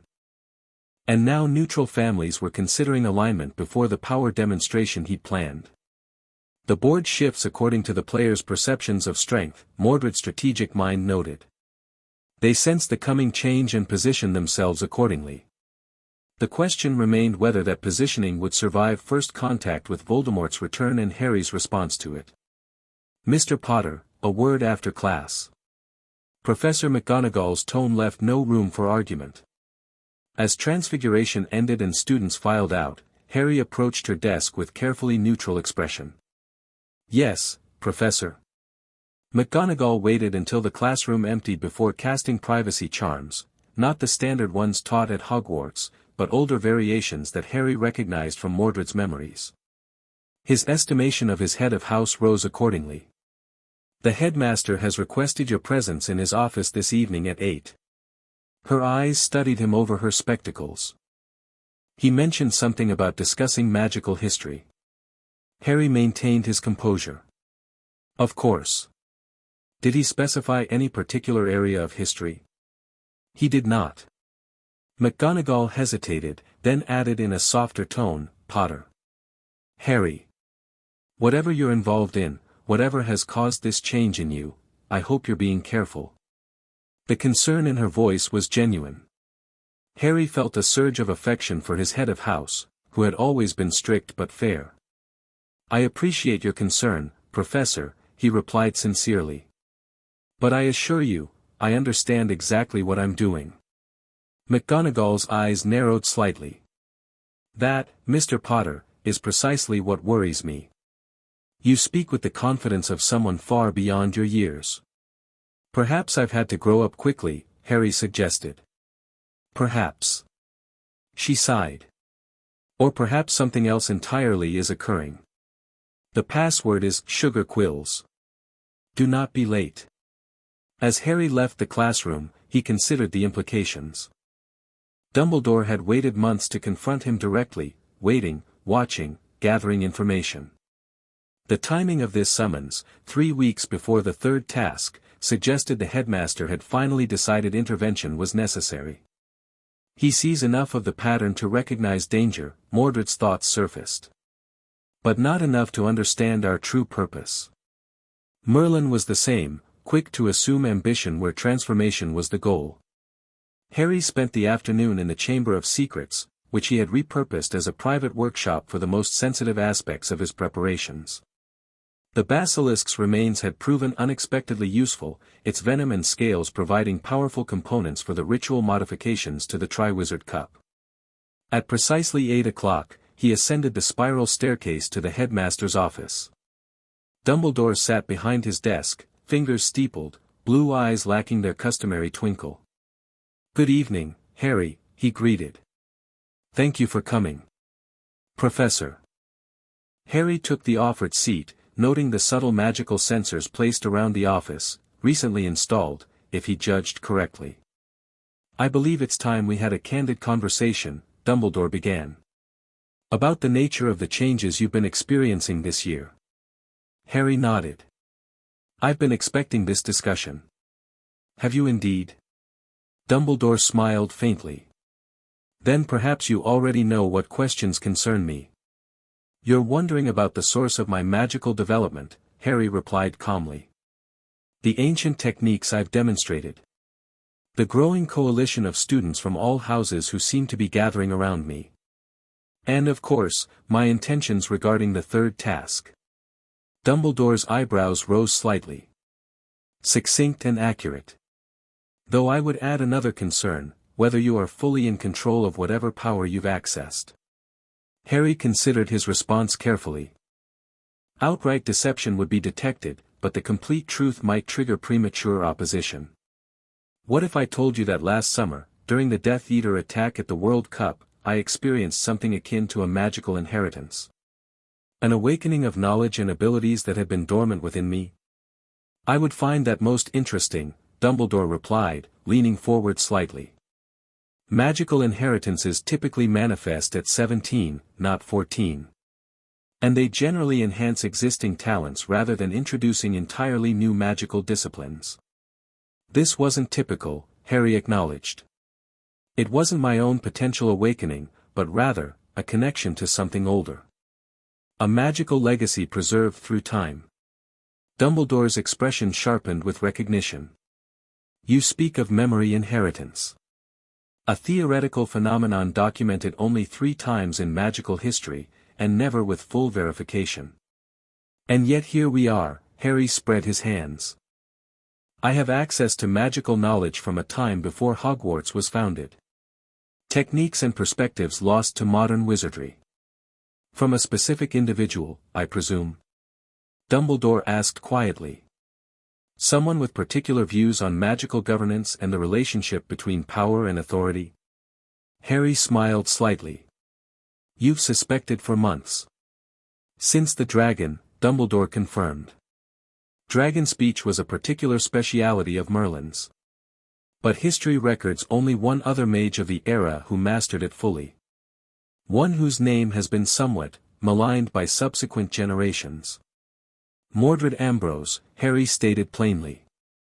The office seemed to still at the name, portraits of former headmasters suddenly alert and attentive. Dumbledore himself remained outwardly calm, though his magical aura, visible to Harry's enhanced perception, fluctuated briefly. "A controversial figure," Dumbledore observed. "Brilliant, certainly. Powerful, unquestionably. But history records his opposition to Merlin's vision as destructive, driven by hunger for personal power rather than common good." "History is written by the victorious," Harry countered. Merlin's perspective dominated the narrative.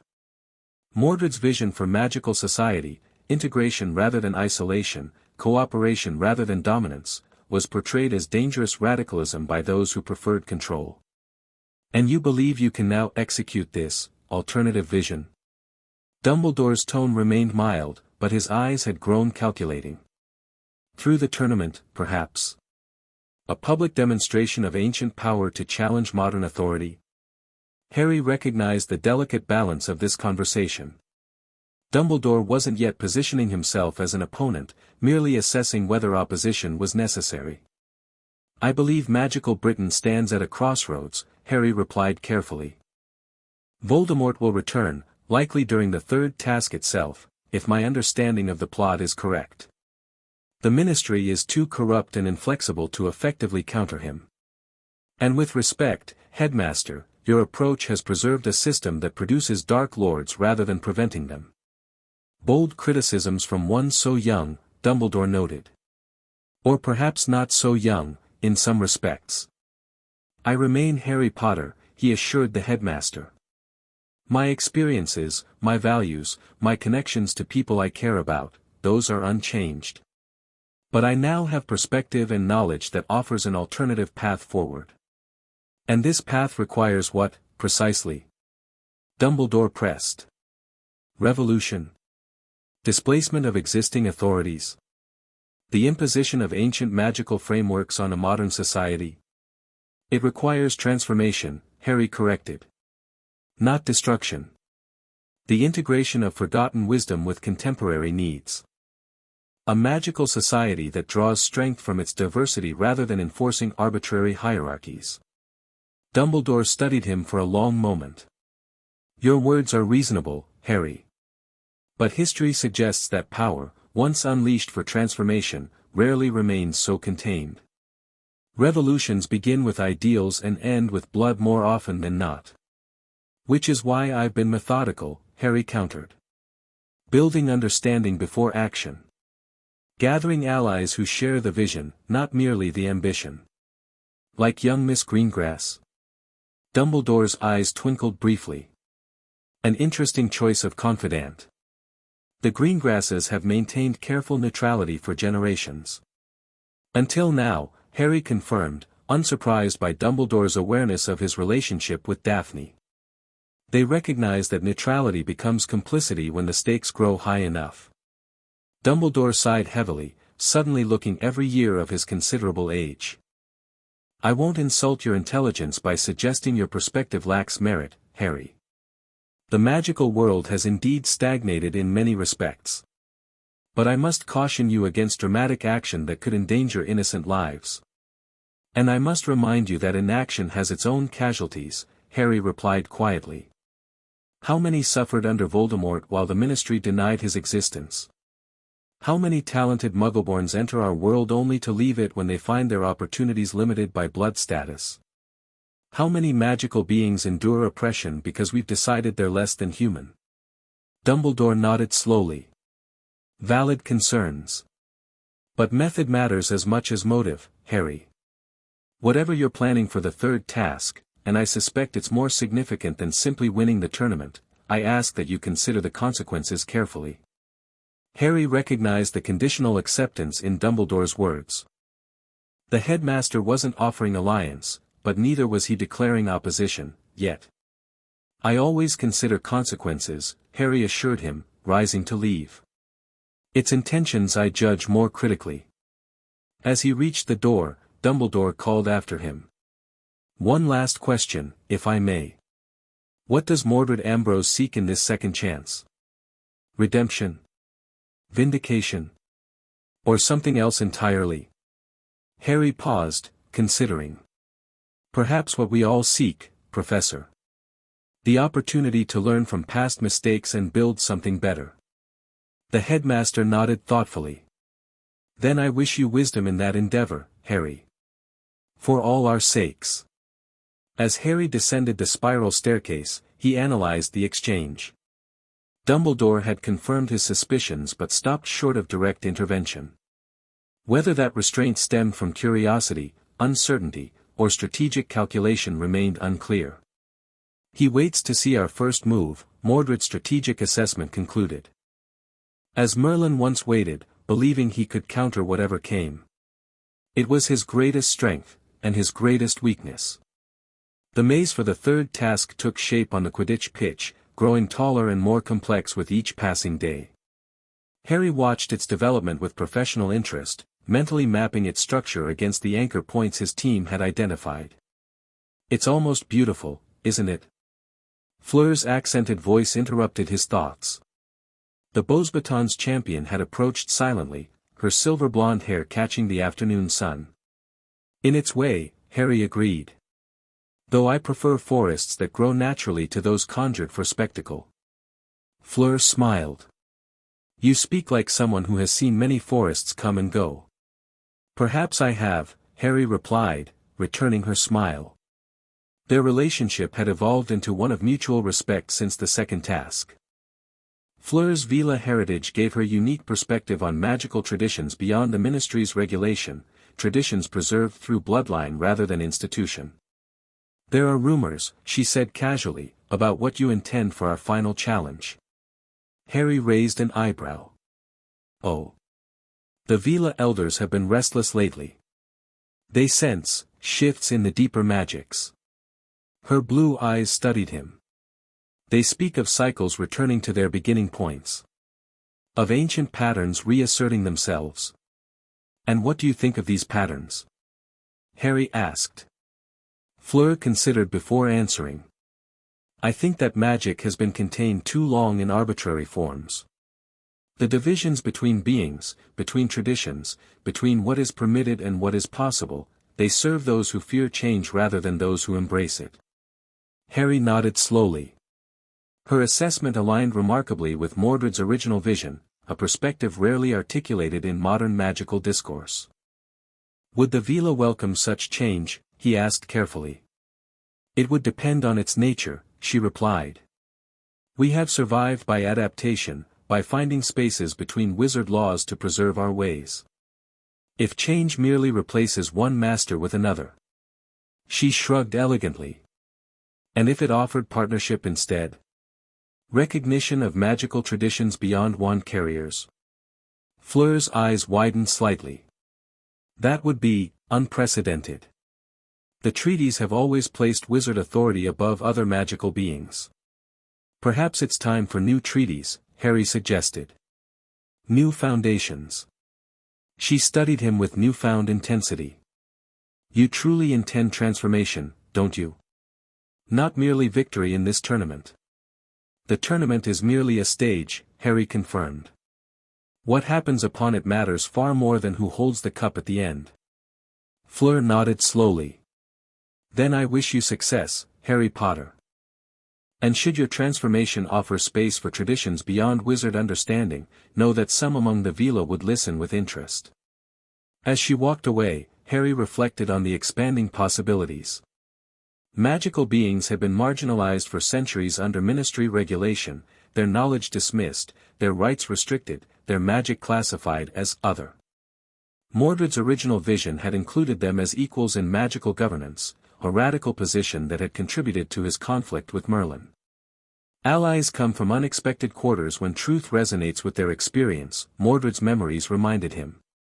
The foundations of lasting change must include all who carry magic, not merely those who channel it through wands.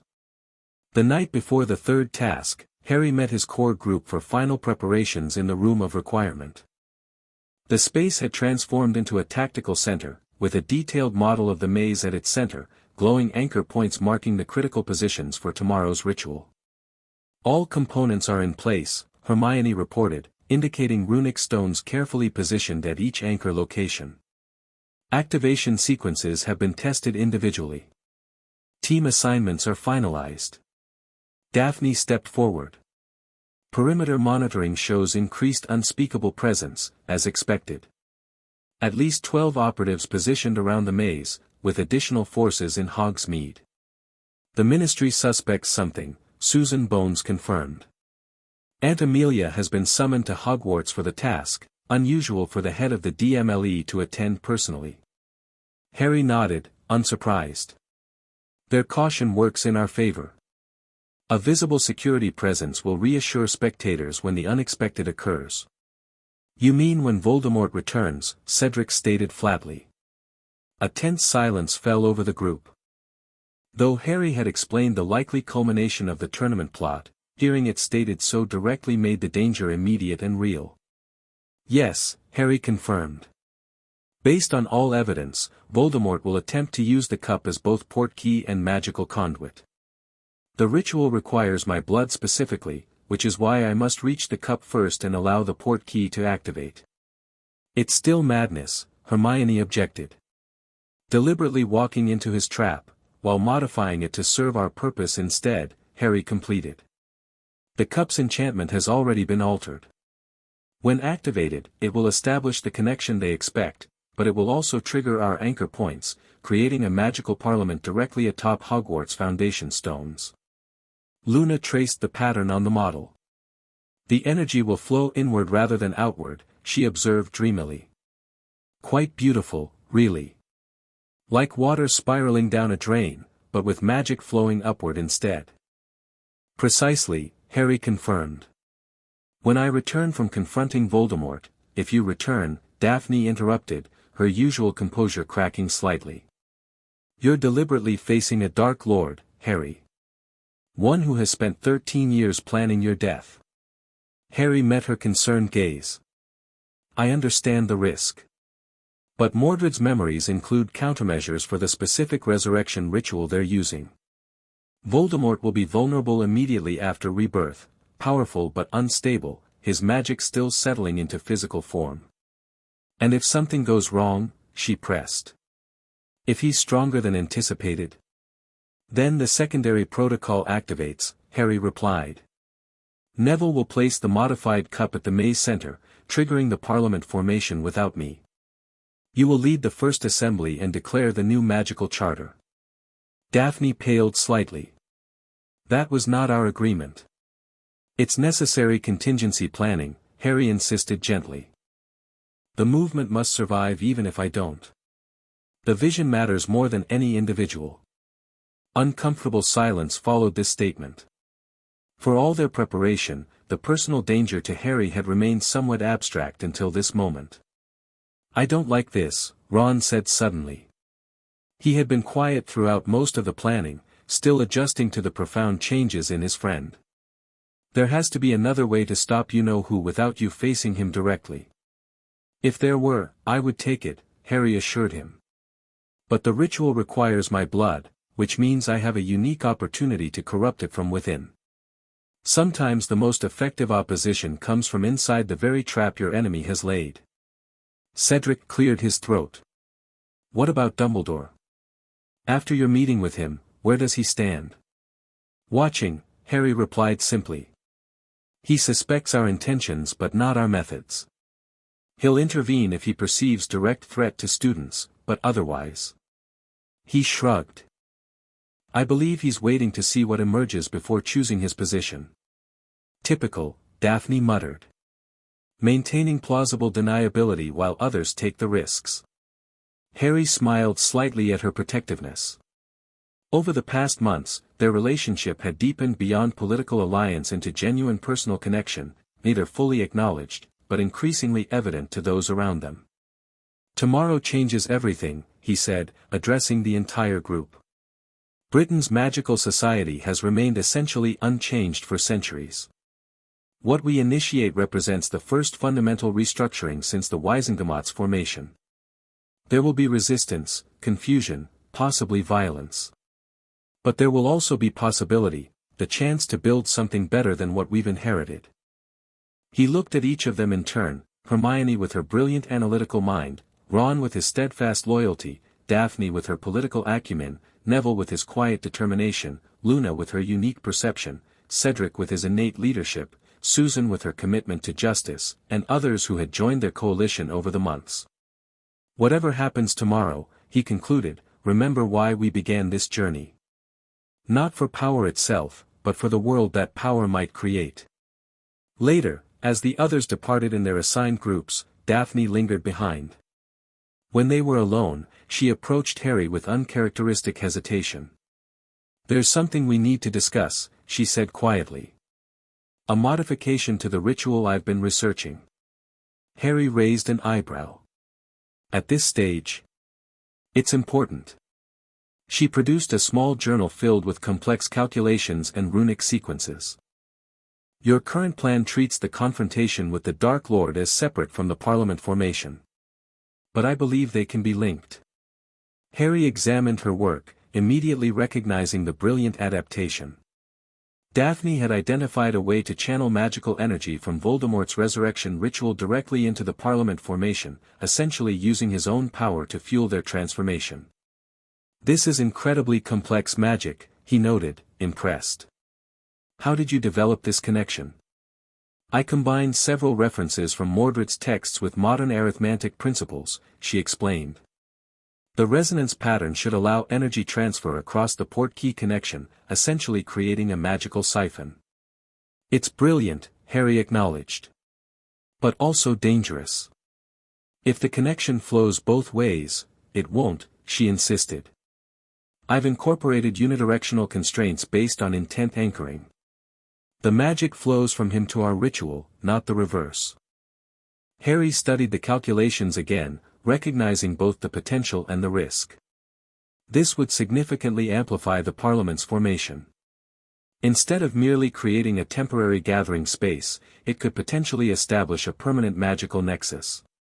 "Exactly," Daphne confirmed, a hint of excitement breaking through her usual reserve. "Not just a declaration of new governance, but its magical enshrinement. Like the founding of the ministry itself, but with deeper connection to Britain's magical core." The implications were profound. Mordred's original vision had included connection to ley line energy as fundamental to magical governance, an approach Merlin had rejected as too volatile. Modern magical government operated entirely separate from such primal forces, relying on constructed systems rather than innate magical patterns. "The risk to you personally would increase," Daphne admitted reluctantly. "The connection would be established through your blood, the same blood used in his resurrection ritual." "A sympathetic magical link," Harry nodded, understanding. "My blood in his veins, creating a conduit for the energy transfer." "Yes. It's why I hesitated to suggest it." Her green eyes held genuine concern. "It would place you at the center of opposing magical currents during a moment of extreme vulnerability." Harry considered the proposal carefully, weighing risk against potential. Mordred's memories provided context for similar magical workings, rare, powerful, and typically undertaken only by mages with centuries of experience. "We'll implement it," he decided finally. "The opportunity outweighs the danger." "Harry, I understand the risk," he assured her gently. "But this accomplishes what we've truly been working toward, not merely declaring change, but anchoring it in magic itself." Daphne studied him, conflict evident in her expression. "You speak of risk with such casual acceptance. Sometimes I forget that behind Harry Potter stands a mage who lived centuries. And sometimes that mage forgets what it means to be human," Harry replied softly. "To care for individuals as much as ideas. It's why I need you, Daphne, why I need all of you. To remember that transformation serves people, not abstract principles." Something shifted in her expression, resolution replacing hesitation. She stepped closer, her composure giving way to uncharacteristic directness. "Then remember this," she said quietly, and kissed him. The contact was brief but intense, conveying what words had left unspoken between them. When she pulled away, her cheeks were flushed but her eyes determined. "A reminder of what awaits your return," she said simply. "Something even an ancient mage might consider worth surviving for." Harry smiled, genuinely touched by the gesture and its meaning. "A compelling argument for caution." "See that you remember it," she replied, her usual composure returning as she gathered her notes. "I'll prepare the modifications tonight. Everything will be ready by tomorrow." After she left, Harry remained in the room of requirement, contemplating the accelerating timeline and increasing stakes. Daphne's modification transformed their plan from political revolution to magical reformation at the deepest level, precisely what Mordred had originally envisioned, and what had brought him into conflict with Merlin. History need not repeat itself, Harry thought, determination solidifying within him. Not if we learn from its mistakes. The morning of the third task dawned clear and bright, deceptively peaceful against the tensions brewing beneath the surface. Harry walked the castle grounds alone before breakfast, cementing his focus and reviewing each component of the complex strategy ahead. Across the lake, ministry boats arrived carrying officials and dignitaries. Among them, Harry recognized Cornelius Fudge's distinctive bowler hat and the imposing figure of Rufus Scrimgeour, head of the Auror office. Their presence confirmed the ministry's concern about potential disruption. Quite the audience gathering, Dumbledore's voice came from behind him. The headmaster approached with measured steps, his blue eyes surveying the same activity Harry had been watching. "The climax always draws the largest crowd," Harry replied. "Indeed." Dumbledore stood beside him, watching the boats cross the lake. "I had an interesting conversation with Barty Crouch this morning. He seems convinced you intend some dramatic display during today's event." "Mr. Crouch has been convinced of my nefarious intentions since the first task," Harry observed dryly. "Perhaps." Dumbledore's tone remained light, though his eyes were serious. "But his concerns have recently shifted from what you might do to what others might attempt in response to your actions." Harry raised an eyebrow. "Meaning?" "Meaning that unusual magical signatures have been detected beyond Hogwarts boundaries. Patterns consistent with preparations for significant dark magic." Dumbledore turned to face him directly. "You mentioned previously that you believed Lord Voldemort would attempt to return during this task.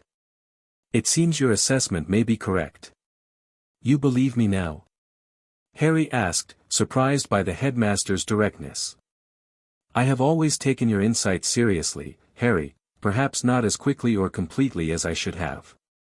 Dumbledore sighed. "Age brings wisdom but also sometimes complacency. The tendency to see patterns as they have always been rather than as they might become." This admission, subtle but significant, suggested Dumbledore was reconsidering his position on Harry's transformation. "Whatever you intend today," the headmaster continued, "I ask only that you prioritize the safety of the students. Beyond that." He smiled slightly. "I find myself curious to see what vision emerges from this unique convergence of past and present." The statement wasn't quite endorsement, but neither was it opposition. Dumbledore was positioning himself as observer rather than adversary, a significant shift from Merlin's response to Mordred's original magical reformation attempt. "Their safety is my priority as well," Harry assured him. "What comes after is simply, necessary evolution." Dumbledore nodded thoughtfully. "Evolution often appears revolutionary to those witnessing it firsthand. History will judge whether today's changes represent progress or merely disruption." "History is written by those who survive to record it," Harry noted. "Indeed." Dumbledore's eyes twinkled briefly. "Which is why I have always preferred to write my own accounts rather than rely on others' interpretations. Perhaps you will do the same." With that cryptic statement, the headmaster departed, leaving Harry to contemplate their exchange. Dumbledore had essentially signaled his intention to remain neutral during whatever transpired, an unexpected development that simplified certain aspects of Harry's plan while complicating others. "He chooses observation over intervention," Mordred's strategic mind assessed. Unlike Merlin, who could not conceive of magic governed differently than his vision demanded. Whether this represented growth in Dumbledore himself or merely recognition of forces beyond his control remained to be seen. The afternoon arrived with mounting excitement throughout the castle. Students and spectators filled the stands surrounding the massive hedge maze, which had grown to its full height of 20 feet. Ministry officials positioned themselves strategically around the perimeter, their formal robes barely disguising their vigilance. In the champion's tent, Harry performed final mental preparation while Bagman explained the task rules to all 4 competitors. Cedric caught his eye briefly, a silent confirmation that all preparations were complete. Fleur's gaze held knowing anticipation, while Crumb remained stoically focused on Bagman's instructions. As current points leader, Mr. Potter will enter the maze first, followed by Mr. Diggory, then Mr. Crumb, and finally Miss Delacour, Bagman concluded. The first champion to reach the Triwizard Cup at the center will be declared winner. Red sparks from your wand will signal if you wish to be rescued. Are there any questions? There were none. Each champion understood their role, though only Harry and Cedric knew the true significance of what would unfold. As they prepared to take their positions at the maze entrance, Cedric approached Harry one last time. "Everything's in place," he confirmed quietly. "All 7 anchors are positioned. Activation sequence is prepared. Daphne added the final modifications an hour ago." Harry nodded. "If anything happens to me inside, if I don't return from wherever the cup takes me, we'll proceed as planned," Cedric assured him. "Though I'd prefer the version where you return triumphant." "As would I," Harry smiled slightly. "Good luck in there." "You're the one who'll need it," Cedric replied grimly. "Facing you-know-who alone." Not entirely alone, Harry thought but didn't say. Mordred's memories included extensive experience confronting dark magic practitioners, experience that had proven useful in developing countermeasures for the specific resurrection ritual Voldemort would employ. The cannon sounded, and Harry entered the maze. Unlike in his original timeline, he moved with purpose and confidence, navigating the twisting passages with Mordred's strategic precision. He encountered a boggart, which attempted to show him a world where his plans failed, before he banished it, a sphinx, whose riddle he answered in her native tongue, earning her surprised respect, and various magical obstacles designed to confuse or delay. Throughout his progress, he remained aware of the larger pattern unfolding beyond the maze walls. Through magical perception enhanced by Mordred's knowledge, he sensed his allies taking position at the 7 anchor points surrounding the maze. Their magical signatures pulsed in rhythm, preparing for synchronized activation. When he reached the cup's clearing, he paused, centering himself for what would come next.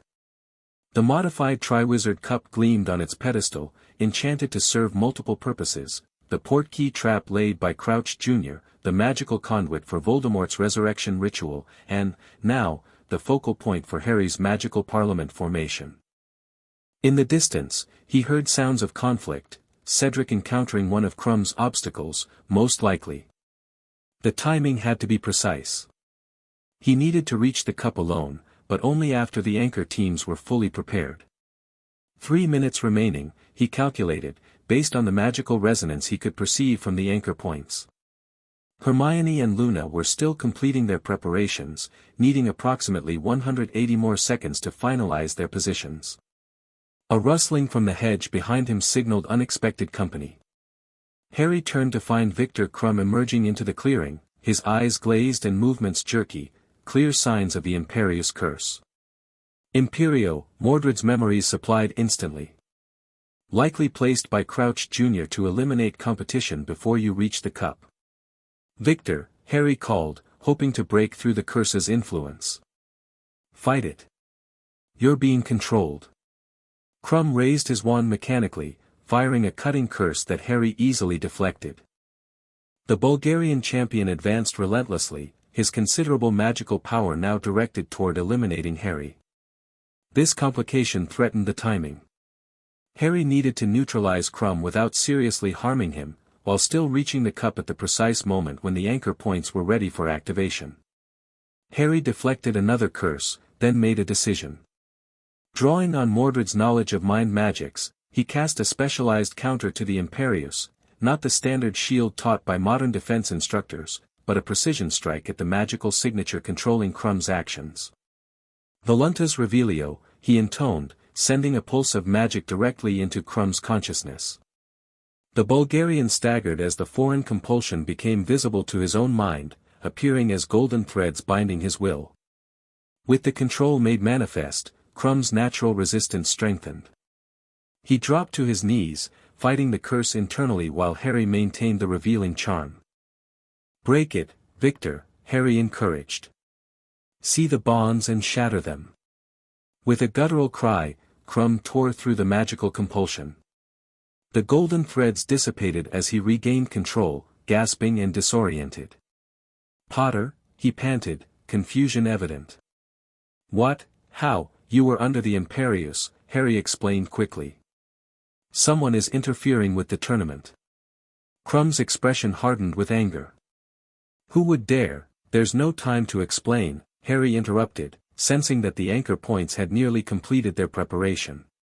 "You should send up red sparks. Get medical attention." The Bulgarian champion struggled with this suggestion, his pride warring with practicality. The cup, he gestured toward the pedestal. Will likely bring more danger than glory, Harry finished.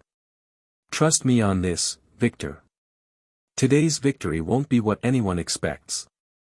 Something in Harry's tone must have convinced him.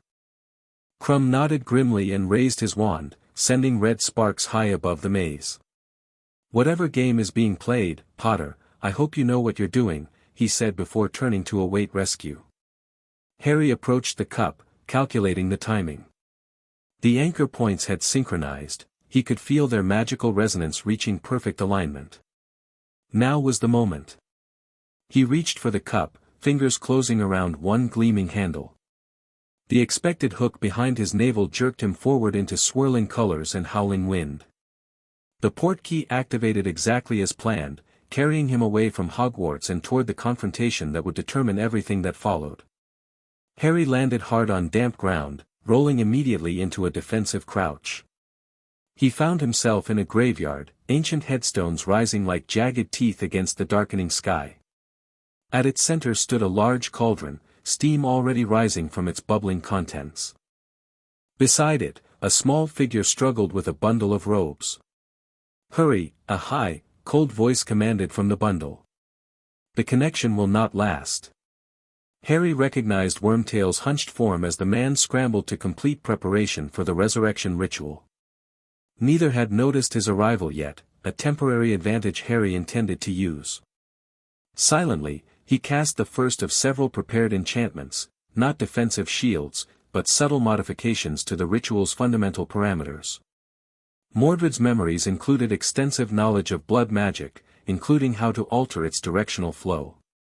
The changes would be undetectable until activation, by which time it would be too late to counter them. Potter.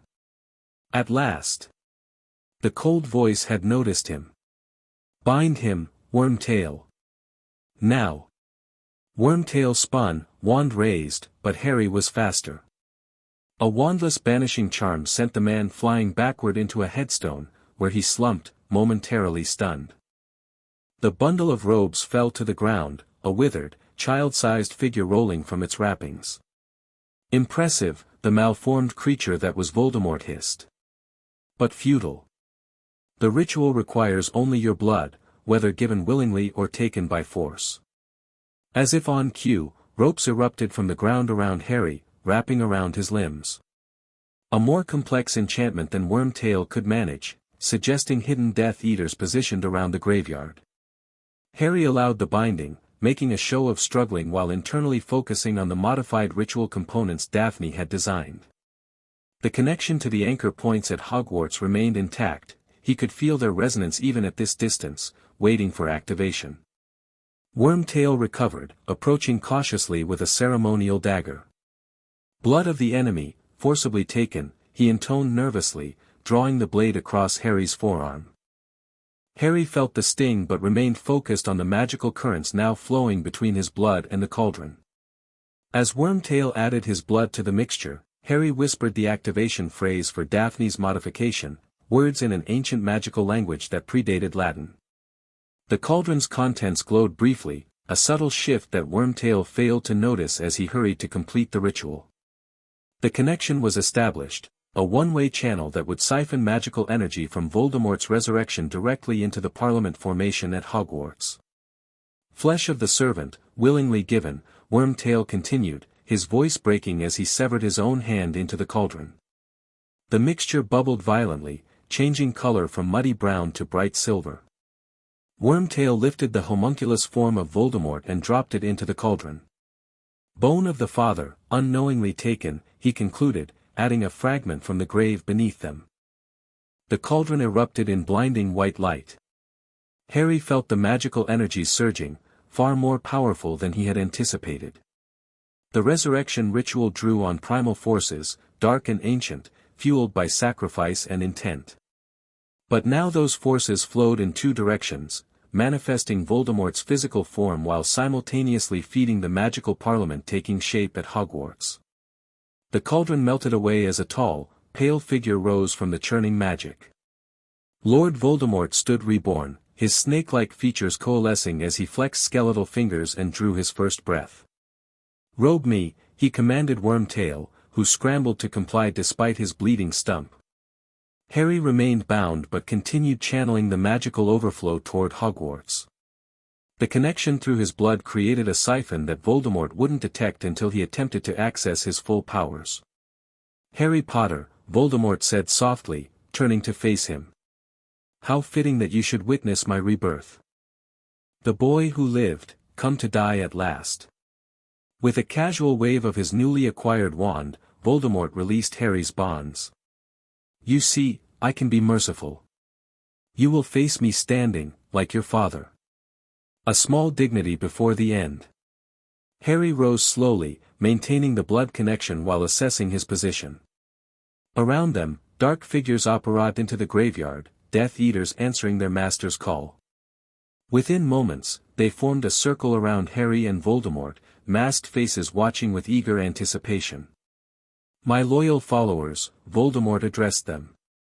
"After 13 long years, I return to find so few answering my call." His voice hardened with displeasure. "Some have abandoned our cause, believing me defeated. They will learn the cost of such disloyalty." The assembled Death Eaters shifted uncomfortably as Voldemort identified individual members, questioning their faith, demanding assurances of future loyalty. Harry used this delay to strengthen the magical siphon, drawing increasing amounts of power through the blood connection. And now, Voldemort finally turned his attention back to Harry, to demonstrate my complete return. "The boy who lived shall become the boy who died," at Lord Voldemort's hand.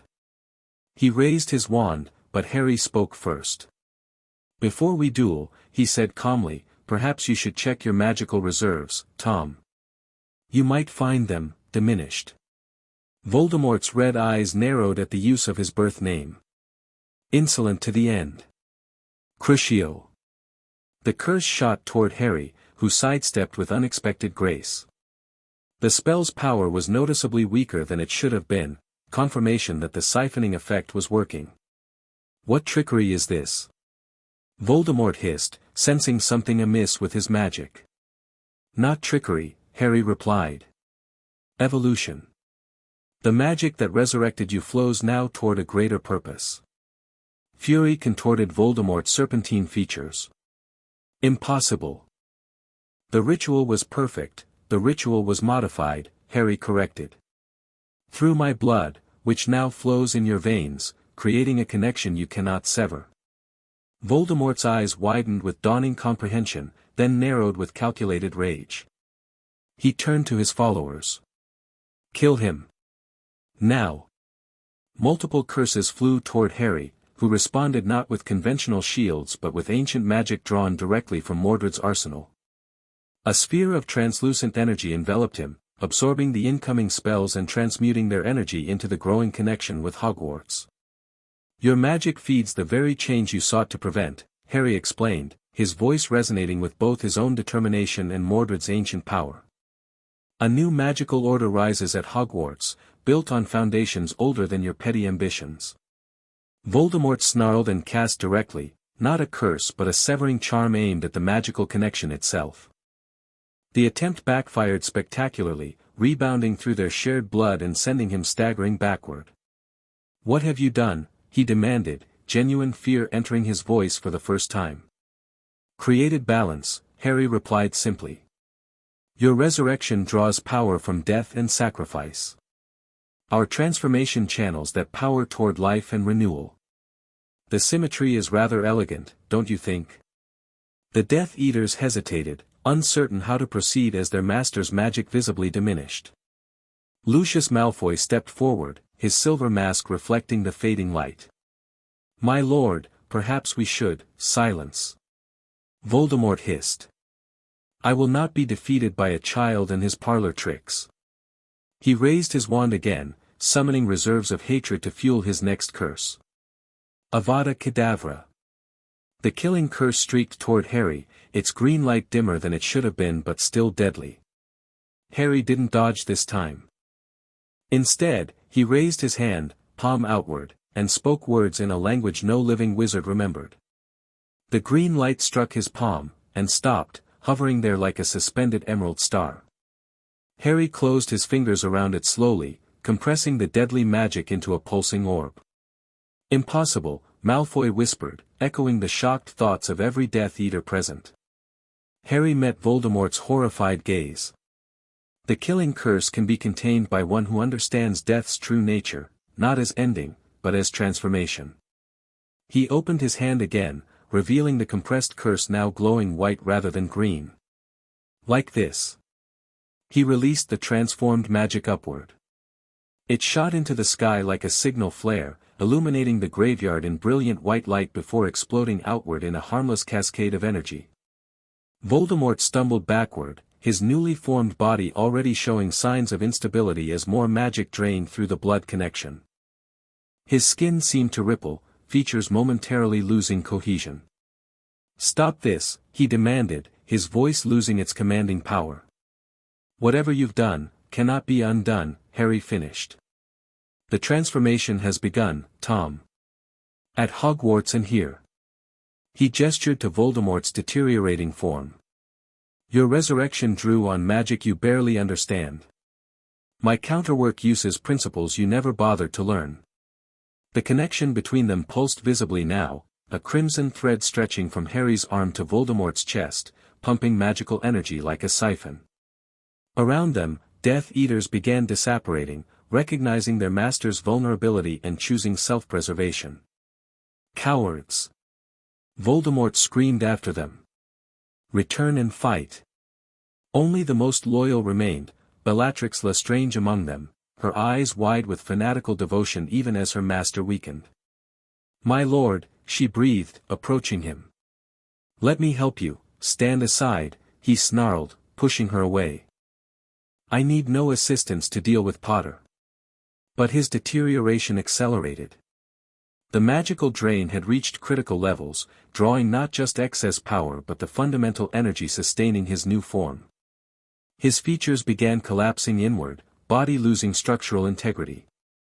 "What you're experiencing," Harry explained dispassionately, "is magical hemorrhage. The resurrection ritual succeeded in creating your body, but it now lacks the energy to maintain stability. Your options are limited."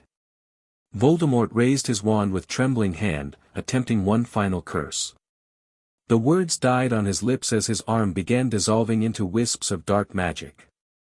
"You cannot defeat Lord Voldemort," he gasped, fighting the dissolution. "I have taken measures, safeguards." "Your Horcruxes?" Harry asked casually. "Yes, I'm aware of those. They'll be addressed in due course." Shock registered on what remained of Voldemort's face. "How could you possibly know about your soul fragments?" Harry smiled slightly. "Let's just say I have access to perspectives beyond your comprehension, Tom." With a howl of rage and desperation, Voldemort made one final attempt to sever the connection. He plunged his dissolving hand into his own chest, attempting to physically remove the thread of magic linking him to Harry. The action only accelerated his destruction. Like a dam breaking, his remaining magical energy surged through the connection, flowing toward Hogwarts in a torrent of power. Voldemort's form collapsed entirely, imploding into a dense black mass that hovered momentarily before shooting skyward with a deafening concussion. A spectral voice echoed across the graveyard, "This is not the end, Potter. I will return." Then silence, broken only by Bellatrix's keening wail of grief and disbelief. Harry stood alone among the remaining Death Eaters, who stared at him with expressions ranging from terror to hatred. Bellatrix raised her wand with murderous intent, but Harry spoke first. "Your master isn't truly dead," he informed her calmly.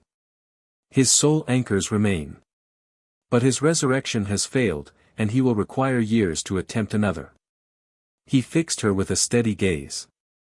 "You have a choice now, flee and attempt to restore him once more, or witness the new world taking shape and reconsider your allegiance." "There is no choice," she spat. "I am his most faithful." "Faithful to what, Bellatrix?" Harry interrupted. "A half-blood's quest for domination. A vision of magical purity that its own champion doesn't embody. He shook his head. Your talents deserve better purpose. Before she could respond, Harry summoned the Triwizard Cup from where it had fallen. Consider carefully what comes next. The magical world changes tonight, with or without your participation. The portkey activated, whisking him away from the graveyard and back toward Hogwarts, where the true transformation was unfolding. Harry materialized at the center of the maze to find it dramatically transformed. The hedges had reconfigured themselves, forming a series of concentric circles around a central platform that had risen from the ground. Upon this platform stood the 7 anchor stones, now glowing with blinding magical energy. Above the maze, the sky itself seemed to ripple with magical discharge, the excess energy from Voldemort's failed resurrection feeding directly into the ritual. The anchor stones channeled this power through the ley lines beneath Hogwarts, creating a massive magical circuit that encompassed the entire castle grounds. As Harry stepped onto the platform, he saw his allies at their positions: Hermione, Daphne, Neville, Luna, Cedric, Susan, and Blaise, each maintaining their connection to an anchor stone despite the overwhelming magical current flowing through them. It's working. Hermione called over the rising magical wind. But the energy influx is beyond our calculations. Stabilize your positions. Harry directed, moving to the platform center. Channel the excess through the foundational stones. Around them, the maze continued its transformation. Hedges flattened and reformed into tiered seating arranged in a perfect circle. The night sky above cleared, stars shining with unusual brightness as magical energy purified the air itself. From the surrounding stands, now filled with confused spectators and alarmed officials, came shouts of surprise and concern. Ministry Aurors attempted to approach the platform but found themselves held back by swirling barriers of magical force. What is the meaning of this? Cornelius Fudge's amplified voice demanded. Potter. What have you done? Harry raised his hand, and his voice carried effortlessly across the transformed space. What was always intended, Minister? The restoration of magical governance to its proper form. The platform beneath them expanded, rising higher as it drew more energy from the ley lines. Stone columns materialized around its perimeter, forming a circular chamber open to the sky. Within this space, additional tiers of seating emerged, enough to accommodate hundreds. By what authority do you create this unauthorized structure? Fudge spluttered. By the authority of magic itself, Harry replied simply. The Triwizard Tournament was established centuries ago as a means of magical cooperation. Tonight, it fulfills its original purpose, creating a space where all magical traditions may gather in equal standing. As he spoke, the anchor stones pulsed with renewed energy. The magical circuit completed itself, and the transformation accelerated. What had begun as a simple platform had become an impressive amphitheater, its architecture reminiscent of ancient magical gathering places that predated the Ministry itself. Dumbledore approached the edge of the magical barrier, studying it with evident fascination rather than alarm. A parliament of magical beings, he observed. Formed through consensual magic rather than ministerial decree. Most impressive, Harry. This is outrageous. Barty Crouch Sr. declared, pushing forward. The Ministry alone has authority to establish magical governance. This unauthorized assembly will be disbanded immediately. Harry smiled slightly. I'm afraid that's no longer possible, Mr. Crouch. What has been established here is tied directly to Britain's magical foundation stones. It cannot be undone by ministerial decree. As if to emphasize his point, the magical circuit flared with renewed brilliance. The barrier surrounding the amphitheater pulsed, then expanded outward to encompass more of the Hogwarts grounds. Within this expanded space, Harry felt the magical restrictions typical of ministry-controlled areas dissolve, wards against apparition, constraints on magical expression, monitoring enchantments all dissipated. What you're witnessing, Harry explained to the watching crowd, is not the replacement of one authority with another, but the restoration of magical sovereignty to its rightful holders, all who carry magic within them. From the edge of the forbidden forest emerged an unexpected delegation, centaurs led by Firenze, moving with dignified purpose toward the amphitheater. Behind them came representatives from the Mare people, temporarily granted mobility on land through ancient magic. House elves appeared with soft pops, gathering uncertainly at the perimeter. What is the meaning of this? Umbridge's grating voice rose above the murmurs. Half-breeds have no place in wizarding affairs. That perspective, Harry replied calmly, belongs to an era that ends tonight. The magical barrier recognized the approaching beings, opening to admit them while continuing to hold ministry officials at bay. The centaurs took positions on one tier of the amphitheater, the Mare people another, house elves a third. I call to order, Harry announced, his voice carrying across the grounds, the first gathering of the magical Parliament of Britain. A body formed not through conquest or decree, but through the willing participation of all magical traditions. Daphne stepped forward from her anchor position, the ritual stabilized enough now to allow movement. As representative of the neutral families, I recognize this assembly and its magical authority. Susan Bones followed.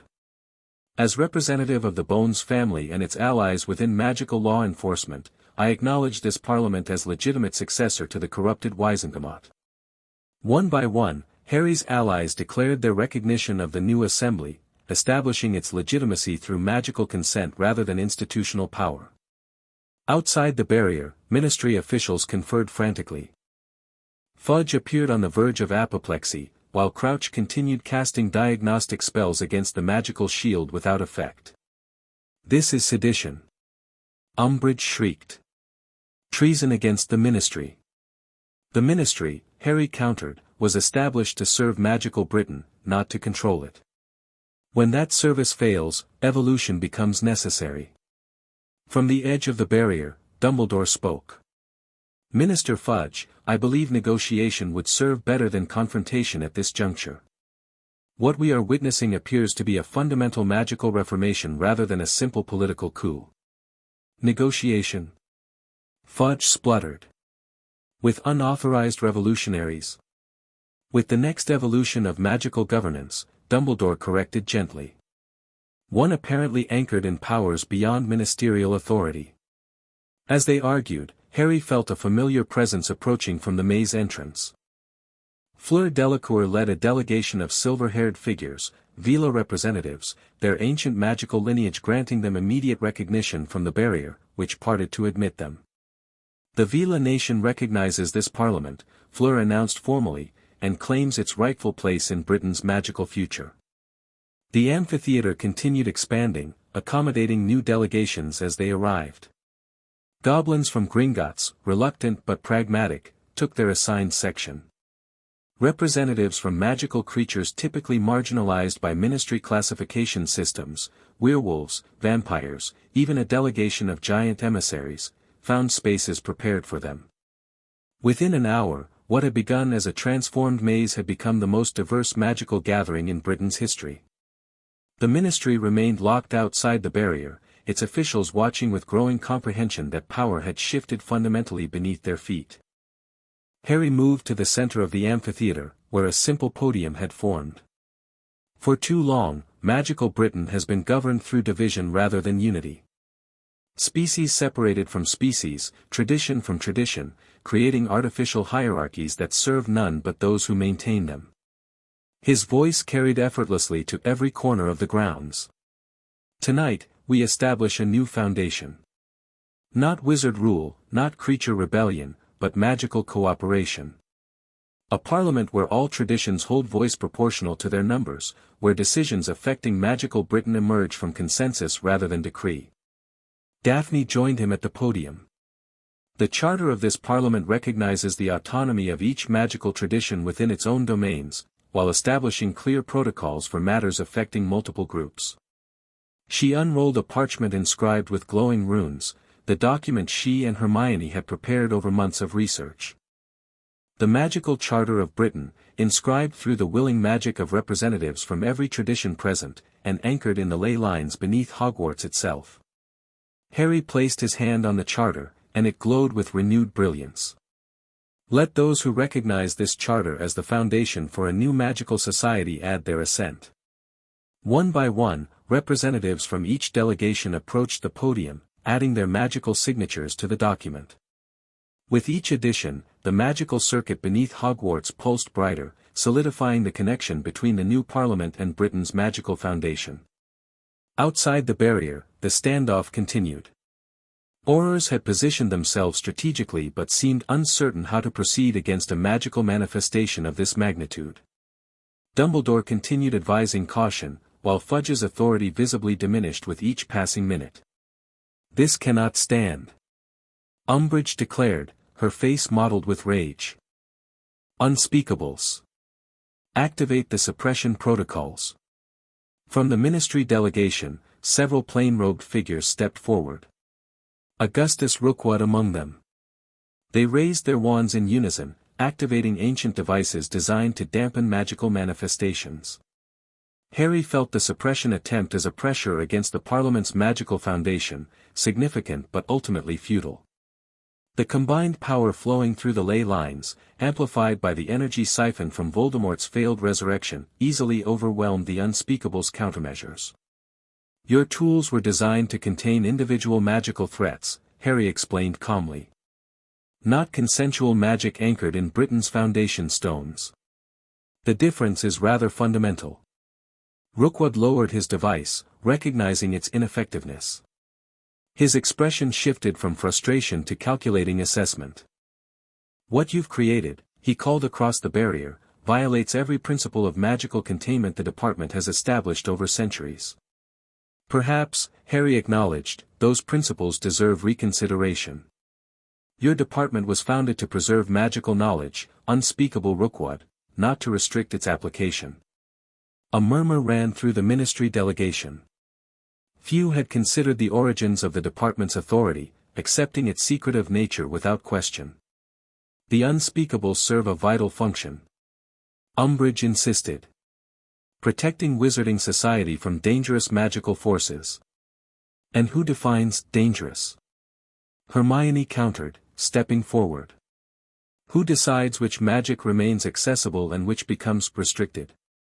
"A select few, operating without oversight or accountability." The debate continued as the Parliament completed its formation. Charter signed and witnessed, the magical circuit stabilized into a permanent connection between the new Assembly and Hogwarts Foundation. The amphitheater solidified, its temporary manifestation becoming permanent magical architecture anchored in both physical and magical reality. Harry surveyed the transformed space with satisfaction mingled with wariness. The initial stage had succeeded beyond expectation, but challenges remained.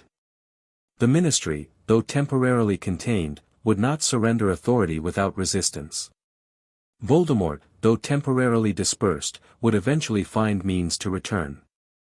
And the magical society they sought to reform had centuries of entrenched prejudice to overcome. Daphne approached him as the various delegations began establishing their sections of the Parliament. "It worked," she said quietly.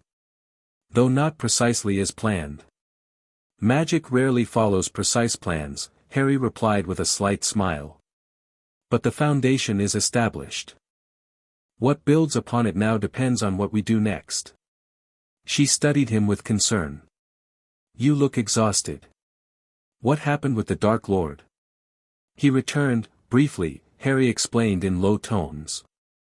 "The blood connection worked exactly as you theorized, siphoning his resurrection energy directly into our ritual. He's dispersed for now, though his Horcruxes will eventually allow another attempt." Daphne paled slightly.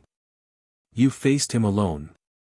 "As was necessary," Harry nodded. "His followers scattered when his resurrection collapsed. Most will go into hiding, though Bellatrix Lestrange may attempt to gather the faithful. We'll need to address that threat," she noted practically, though her hand brushed his in a gesture of relief at his safe return. "Among many others," Harry agreed. "But first, we consolidate what we've established here." Around them, the new Parliament buzzed with activity as delegations organized their sections and established communication protocols. The magical barrier remained in place, keeping ministry forces at bay while allowing selective entry to those recognized by the Charter's magic. Dumbledore finally approached the barrier alone, having separated from the ministry officials. The magic recognized him and parted, allowing him to enter the amphitheater. Most remarkable, he observed, surveying the transformed space.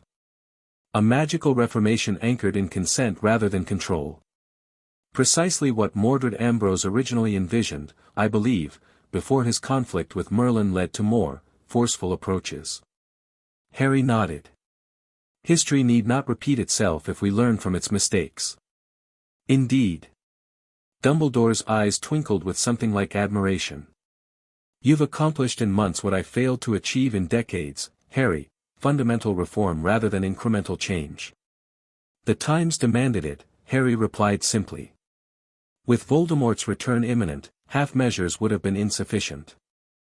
Dumbledore glanced toward where Fudge continued blustering ineffectually beyond the barrier. The Ministry will not surrender authority willingly. There will be resistance, perhaps violence. We're prepared for that possibility, Daphne interjected. The Charter includes provisions for absorbing existing institutions rather than destroying them. Those within the Ministry who serve with integrity will find places here. A wise approach, Dumbledore acknowledged. Though some will resist integration regardless of terms offered.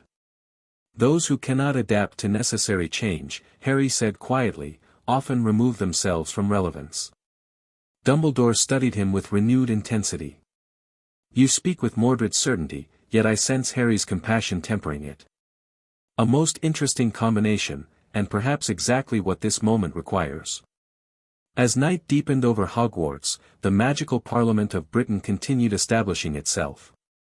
Ministry officials eventually withdrew to regroup, recognizing that direct confrontation against such concentrated magical power would prove futile. Students and spectators, initially frightened by the transformation, gradually approached the barrier, which admitted them as neutral observers. Harry stood at the edge of the amphitheater, watching as the first committees formed to address immediate concerns, integration of existing magical law, protection against remaining Death Eaters, communication with international magical communities. It's really happening, Hermione said, joining him. A complete reformation of magical governance in a single night.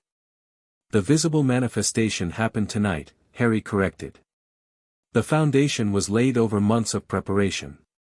And years of dysfunction before that, she added perceptively. Systems collapse most easily when they've already rotted from within.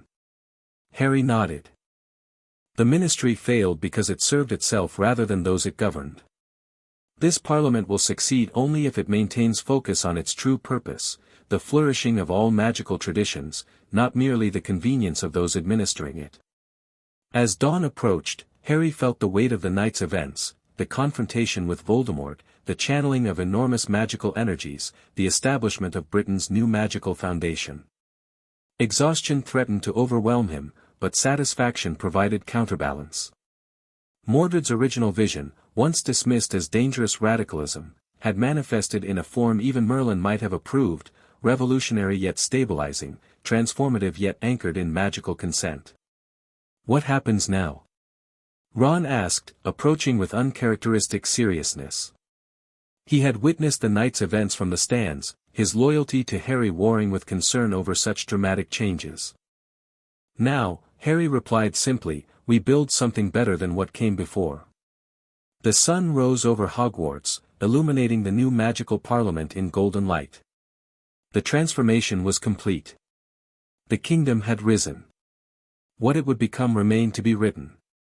Chapter 4, The Immortal Throne. Dawn broke over the newly formed magical Parliament, its marble columns gleaming in the first light of a new era. Harry stood at the chamber's edge, watching as delegates from previously marginalized magical communities took their places among the tiered seating. The amphitheater hummed with activity, centaurs conferring with mere-people representatives, house elves establishing a communications network, goblins surveying the architecture with professional interest. 1 week had passed since the third task's transformation.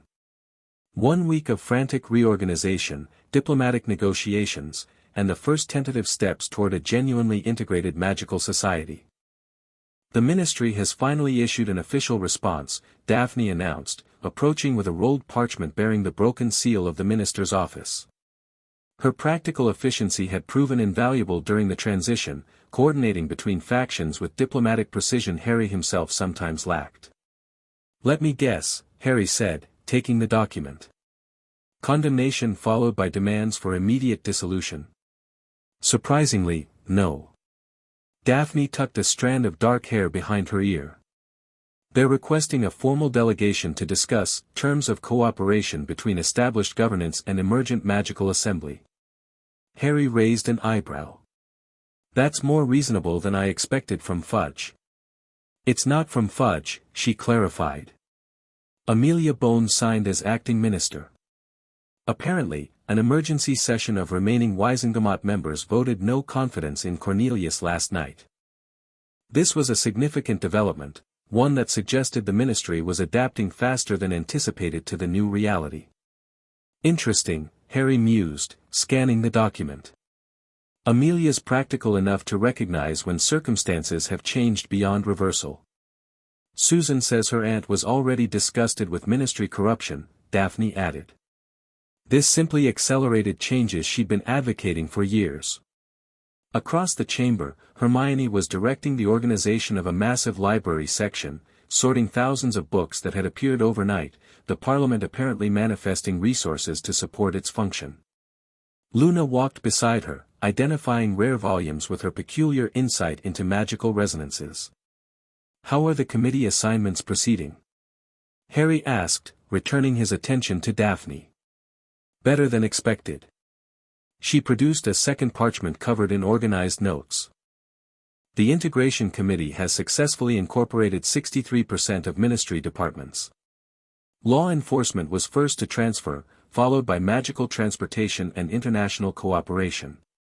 "And the holdouts?" "Primarily regulation and control of magical creatures, though that's hardly surprising given our charter's reclassification of magical beings." She frowned slightly. "Umbridge is apparently leading resistance from a rump ministry faction barricaded in level 2. Harry nodded thoughtfully. "Predictable. She's built her career on species hierarchies." "There's also continued resistance from the Department of Mysteries," Daphne continued. "Rookwood has sealed the entire department. Unspeakables are neither resigning nor acknowledging Parliament authority." This concerned Harry more significantly. The Department of Mysteries contained ancient artifacts and forbidden knowledge that could prove dangerous in opposition hands. "We'll need specialized teams to address both situations," he decided. "Diplomatic for most ministry integration, but the department requires a different approach." He paused. "Has Dumbledore accepted the Parliament's invitation yet?" "This morning," Daphne confirmed. "He's requested the Education Committee chairmanship rather than a general leadership position." Harry smiled slightly. "Wise choice. Educational reform rather than political power. Perhaps he's learned something from all this." They walked together through the Parliament's expanding complex, which had grown beyond the original amphitheater to include committee chambers, diplomatic offices, and residential quarters. The magic anchored in Hogwarts foundation stones continued strengthening these structures, integrating them seamlessly with the castle's existing architecture while maintaining their distinct function. "The delegations from France and Bulgaria have requested formal meetings," Daphne noted as they entered a temporary strategy room established in what had once been the champion's tent. "They're understandably concerned about an unprecedented magical reformation on their doorstep." "Schedule them for tomorrow," Harry replied. "Have Fleur attend the French meeting. Her family's standing among the Vila communities will help legitimize our position." Inside the strategy room, a large table displayed a three-dimensional magical map of Britain, glowing points marking areas of magical activity. Several showed concerning patterns, particularly in Wiltshire, where Malfoy Manor's distinctive magical signature pulsed with unusual intensity.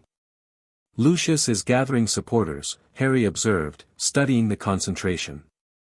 "Likely positioning himself as Voldemort's temporary successor until another resurrection attempt can be organized. Our intelligence suggests he's claiming the Dark Lord's strategic withdrawal was planned," Daphne confirmed. That the Parliament's formation was actually disrupted by your encounter rather than empowered by it. Harry laughed softly. Creative interpretation. Though it's useful for him to preserve the fiction that Voldemort remains viable. Keeps his followers unified. Should we move against them directly? Daphne asked, practical as always. The Aurors who've joined us could mount an operation within days. Harry considered, balancing Harry's impulse for direct action against Mordred's strategic patience. Not yet. Let them believe we're distracted by governance concerns. Meanwhile, we'll address the true priority. He waved his hand over the map, shifting its focus to 6 specific locations across Britain. Each glowed with a sickly green light that pulsed in unnatural synchronicity. The Horcruxes, Daphne breathed, studying the markers. You've located all of them. Mordred's memories include methods for tracking soul magic, Harry explained. Combined with Dumbledore's research and the direct connection established through my confrontation with Voldemort, we now have precise locations for each fragment.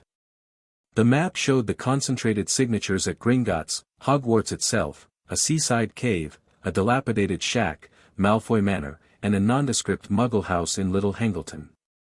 6 external fragments, plus the one that attempted to attach to me as an infant but was intercepted by Mordred's awakening magic, Harry continued. His soul is stretched beyond any documented case in magical history. Which makes him vulnerable, Daphne concluded, but also unpredictable. Exactly. Destroying the Horcruxes remains our highest priority, before he can attempt another resurrection. Harry gestured to a cabinet where specialized equipment had been prepared. I've assembled recovery teams for each location. We move simultaneously tomorrow night. Daphne studied the map thoughtfully. The Malfoy location complicates matters. If Lucius is indeed gathering Death Eaters, that team will be led personally by Amelia Bones with Auror support, Harry assured her. A legitimate law enforcement operation concurrent with our Horcrux recovery. As they finalized details for the operation, a spectral Lynx Patronus bounded into the room.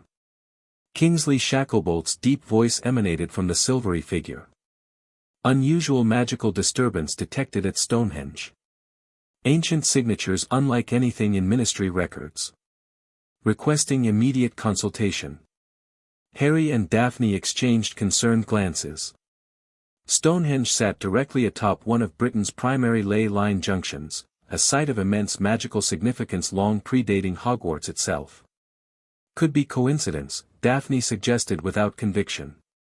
There are no coincidences with magic this old, Harry replied, Mordred's memories providing immediate context. Especially not a week after we've reactivated foundational magic across Britain. He sent his own Patronus in response, arranging to meet Kingsley's team at the ancient monument within the hour. As the stag dissolved into mist, Harry turned to Daphne with renewed focus. I need you to accelerate the Horcrux preparations. If something at Stonehenge is responding to our Parliament's formation, we may have less time than anticipated. You think it's connected to Voldemort? She asked. Harry frowned, accessing Mordred's ancient knowledge. Not directly. But Britain's magical history contains chapters far darker than Tom Riddle's experiments. Chapters deliberately forgotten because what they contained was too dangerous to remember.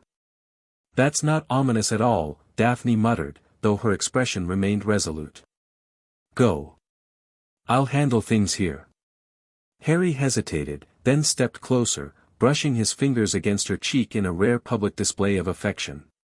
Be careful. If anything changes while I'm investigating, I'll send word immediately, she promised, briefly leaning into his touch before straightening with renewed professionalism. Now stop worrying and go solve the ancient mystery before it becomes another crisis. Her blend of personal warmth and practical efficiency continued to impress him. In the week since the Parliament's formation, their partnership had strengthened through shared purpose and growing affection, though neither had found time to properly define what existed between them.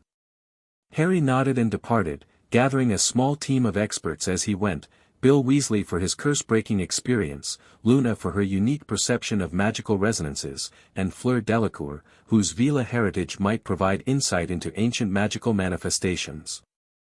As they prepared for apparition from Hogwarts' newly established transportation platform, Harry felt a familiar prickling sensation at his scar, faint but distinct. Voldemort's consciousness, though currently dispersed, maintained awareness of significant magical events. Whatever stirred at Stonehenge had attracted his attention as well. The game continues, Mordred's strategic mind noted. Though with new pieces now moving on the board. Stonehenge stood silent against the morning sky, its weathered stones unchanged by centuries of human observation. Yet to magical perception, the ancient monument hummed with awakening power. Ley lines that had slumbered for generations now pulsed with renewed energy, converging beneath the stone circle in patterns that shifted and realigned with every passing moment. Kingsley Shacklebolt and a small team of Aurors maintained a perimeter around the site, their expressions tense as they monitored detection equipment set up at regular intervals. Tourists had been diverted with notice of an archaeological survey, a standard ministry cover for magical operations at historically significant locations. It began approximately 4 hours ago, Kingsley reported as Harry's team arrived. A gradual increase in magical resonance, initially barely detectable. Now. He gestured to a monitoring crystal that glowed with intense blue light. Off the scale of anything we've documented. Harry approached the center of the stone circle, extending his magical senses.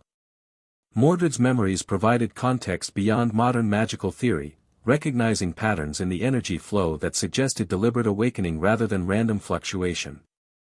The stones are responding to the Parliament's formation, he confirmed, tracing ancient runes carved into the weathered surface, markings invisible to non-magical eyes. They were created as anchors for Britain's original magical governance, long before the Ministry or even Hogwarts existed. I thought Stonehenge was built by Muggles, one of the younger Aurors commented. A convenient fiction, Harry explained. The visible monument serves as focus and protection for the true magical structure that exists primarily in the other space beneath. Bill Weasley crouched near the largest fallen stone, his Cursebreaker's equipment arrayed before him. These readings suggest something moving through dimensional barriers, he noted with professional concern. Like a doorway preparing to open.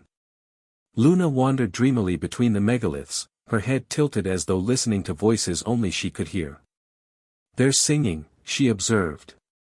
Old songs about the lady in the earth who sleeps but never dies.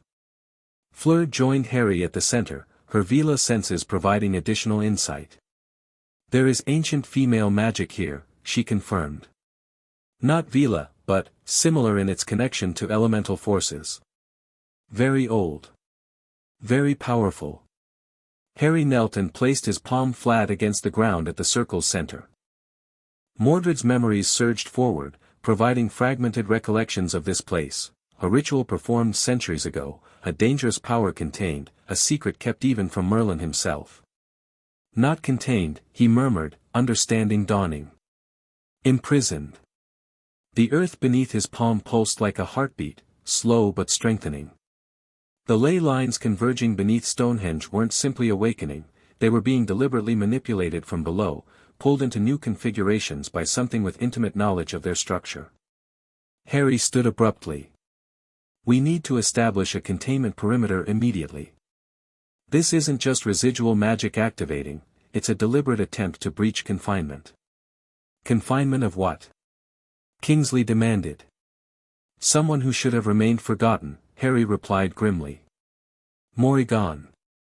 The name hung in the air like a physical presence. Though none present besides Harry recognized its significance, the weight of ancient power behind it was unmistakable. Luna's eyes widened. The fourth founder, she whispered. The one they removed from Hogwarts history. Harry nodded, impressed by her intuitive leap. Yes. Before Gryffindor, Hufflepuff, Ravenclaw, and Slytherin, there was a plan for 5 founders. Morrigan was to govern the school's connection to elemental magic, the primal forces that flow through Britain's ley lines. What happened? Bill asked, already establishing preliminary containment wards around the circle. She sought dominion rather than partnership, Harry explained, drawing on Mordred's fragmented memories. Attempted to harness the ley lines for personal power rather than educational purpose. The conflict nearly destroyed the fledgling school before it began. So they imprisoned her here, Kingsley concluded. Beneath Stonehenge. Mordred's memories are incomplete, but yes, a coalition of ancient mages bound her consciousness to the earth itself, separated from her physical form, which was preserved in suspended animation elsewhere. Harry frowned, concentrating on the magical pulses now visible as faint blue light rippling through the ground. The containment was designed to last as long as Britain's magical governance remained stable. Understanding dawned on Kingsley's face. And we just fundamentally transformed that governance. Creating a period of magical flux that weakened the ancient bindings, Harry confirmed. But something else is happening too, the pattern is too directed, too purposeful for simple containment failure. Fleur, who had been tracing magical signatures with her wand, looked up sharply. Someone is helping her, she stated with certainty. Channeling magic into the binding points deliberately to weaken them. Harry extended his senses further, recognizing a familiar magical signature intertwined with the ancient power. Cold realization settled in his stomach. Voldemort, he stated flatly. Or what remains of his consciousness. He's found a way to connect with Morrigan's imprisoned spirit. Is that even possible? Bill asked. His physical form was destroyed at the graveyard. His consciousness remains tethered to this plane through the Horcruxes, Harry explained. Apparently he's found a way to project that consciousness here, likely drawn by the magical disturbance our Parliament created. Two beings of immense power, both seeking physical restoration, Kingsley summarized grimly. An alliance of convenience. Exactly. Harry began casting complex containment enchantments, drawing on Mordred's knowledge of ancient binding magic. We need to reinforce the existing imprisonment while we develop a permanent solution. Luna, establish a communication link with the Parliament. We'll need additional support from the Containment Committee. As they worked to stabilize the awakening magic, Harry felt the earth tremble beneath them. A low, melodic humming emanated from the stones themselves, growing in intensity with each passing minute. It's accelerating, Fleur warned, her Vila senses more attuned to the shifting energies. Whatever is happening below, it's building toward a critical point. Harry completed a complex runic sequence around the central altar stone, activating it with a pulse of magical energy. The runes glowed golden against the ancient rock, temporarily reinforcing the weakening barriers. This will hold for perhaps 12 hours, he told the others. No longer. We need to return to the Parliament and mobilize a full containment team before. His words were cut short as the ground beneath them heaved violently. Fissures opened between the stones, releasing swirling tendrils of silvery mist that coalesced above the circle. The mist formed a shimmering, translucent face, feminine, beautiful, and terrible in its ancient power. Freedom approaches, a voice echoed from everywhere and nowhere, its musical tones belying the malevolence behind them. The usurper's prison weakens. The rightful queen shall return. The face turned toward Harry, its misty features sharpening with recognition. Mordred Ambrose, it hissed. Still interfering in affairs beyond your understanding. Some patterns never change. Harry stepped forward, drawing on Mordred's presence more fully than he had since the awakening. Morrigan, he acknowledged, his voice deepening with ancient authority. Your imprisonment was necessary and remains so. Return to your slumber. The misty face laughed, the sound sending chills through all who heard it. Too late, little mage. New allies bring new possibilities.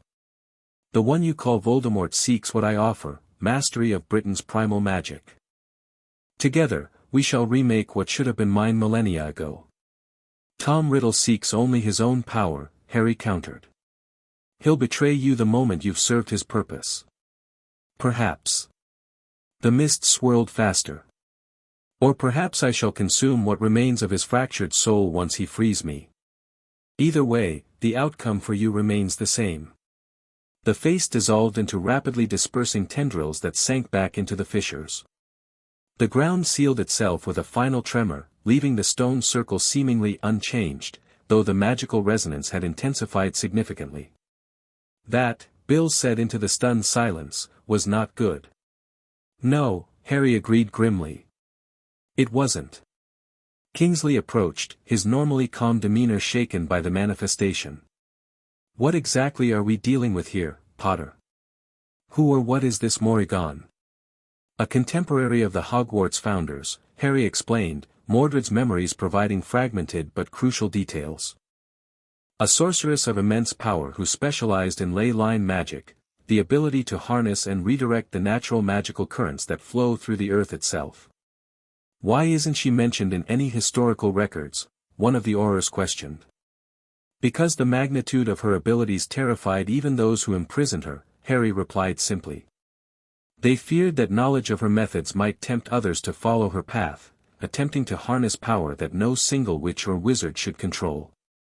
And now Voldemort is helping her escape that imprisonment, Kingsley summarized. To gain access to this ley line magic himself. Most likely, Harry confirmed. Though I suspect each plans to betray the other once the immediate goal is achieved. Luna, who had established the communication link with Parliament, rejoined them with uncharacteristic urgency.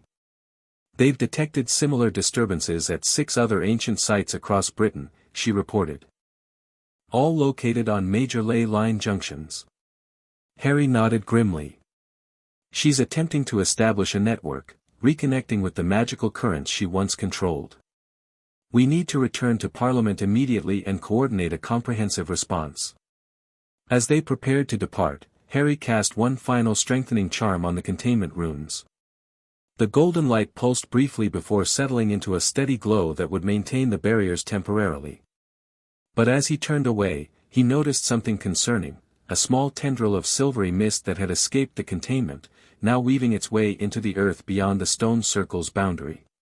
The manifestation wasn't fully contained, despite their efforts. She's already testing the boundaries, Mordred's memories warned. And finding them weaker than anticipated. The Parliament Central Chamber had transformed into a crisis command center by the time Harry's team returned. A massive tactical display dominated the center, showing Britain's ley line network as glowing blue lines crisscrossing the country. 7 points pulsed with warning red, Stonehenge and 6 other ancient sites now experiencing magical disturbances. Hermione directed operations with characteristic efficiency, coordinating between newly formed committees to address the emerging threat. Daphne worked alongside her, managing diplomatic communications with international magical authorities who had detected the power fluctuations across their own monitoring networks. Status report, Harry requested as he joined them at the central table. Containment teams deployed to all 7 sites, Hermione reported without looking up from her organizational charts. Bill's reinforcement pattern has been duplicated at each location. We've bought time, but all teams report the disturbances are intensifying despite containment efforts. Daphne added, the Magical Archaeology Committee has uncovered references to Morrigan in previously restricted ministry archives. Fragmentary, but enough to confirm your assessment of the threat she poses. She handed Harry several ancient parchments, carefully preserved but clearly incomplete, as though parts had been deliberately removed. The remaining text described a sorceress of unprecedented power who had discovered methods to harness ley line energy directly, channeling it through her body to perform magic beyond even what the founders collectively could achieve. The unspeakables kept this hidden, Harry noted, recognizing Department of Mysteries classification marks on the document edges. Along with much else, apparently, Daphne confirmed.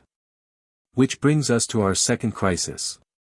Rookwood has completely sealed the Department of Mysteries, cutting off access to potentially crucial information about Morrigan's imprisonment. Harry frowned. The unspeakables choosing isolation now, of all times, may not be coincidence, Hermione finished his thought.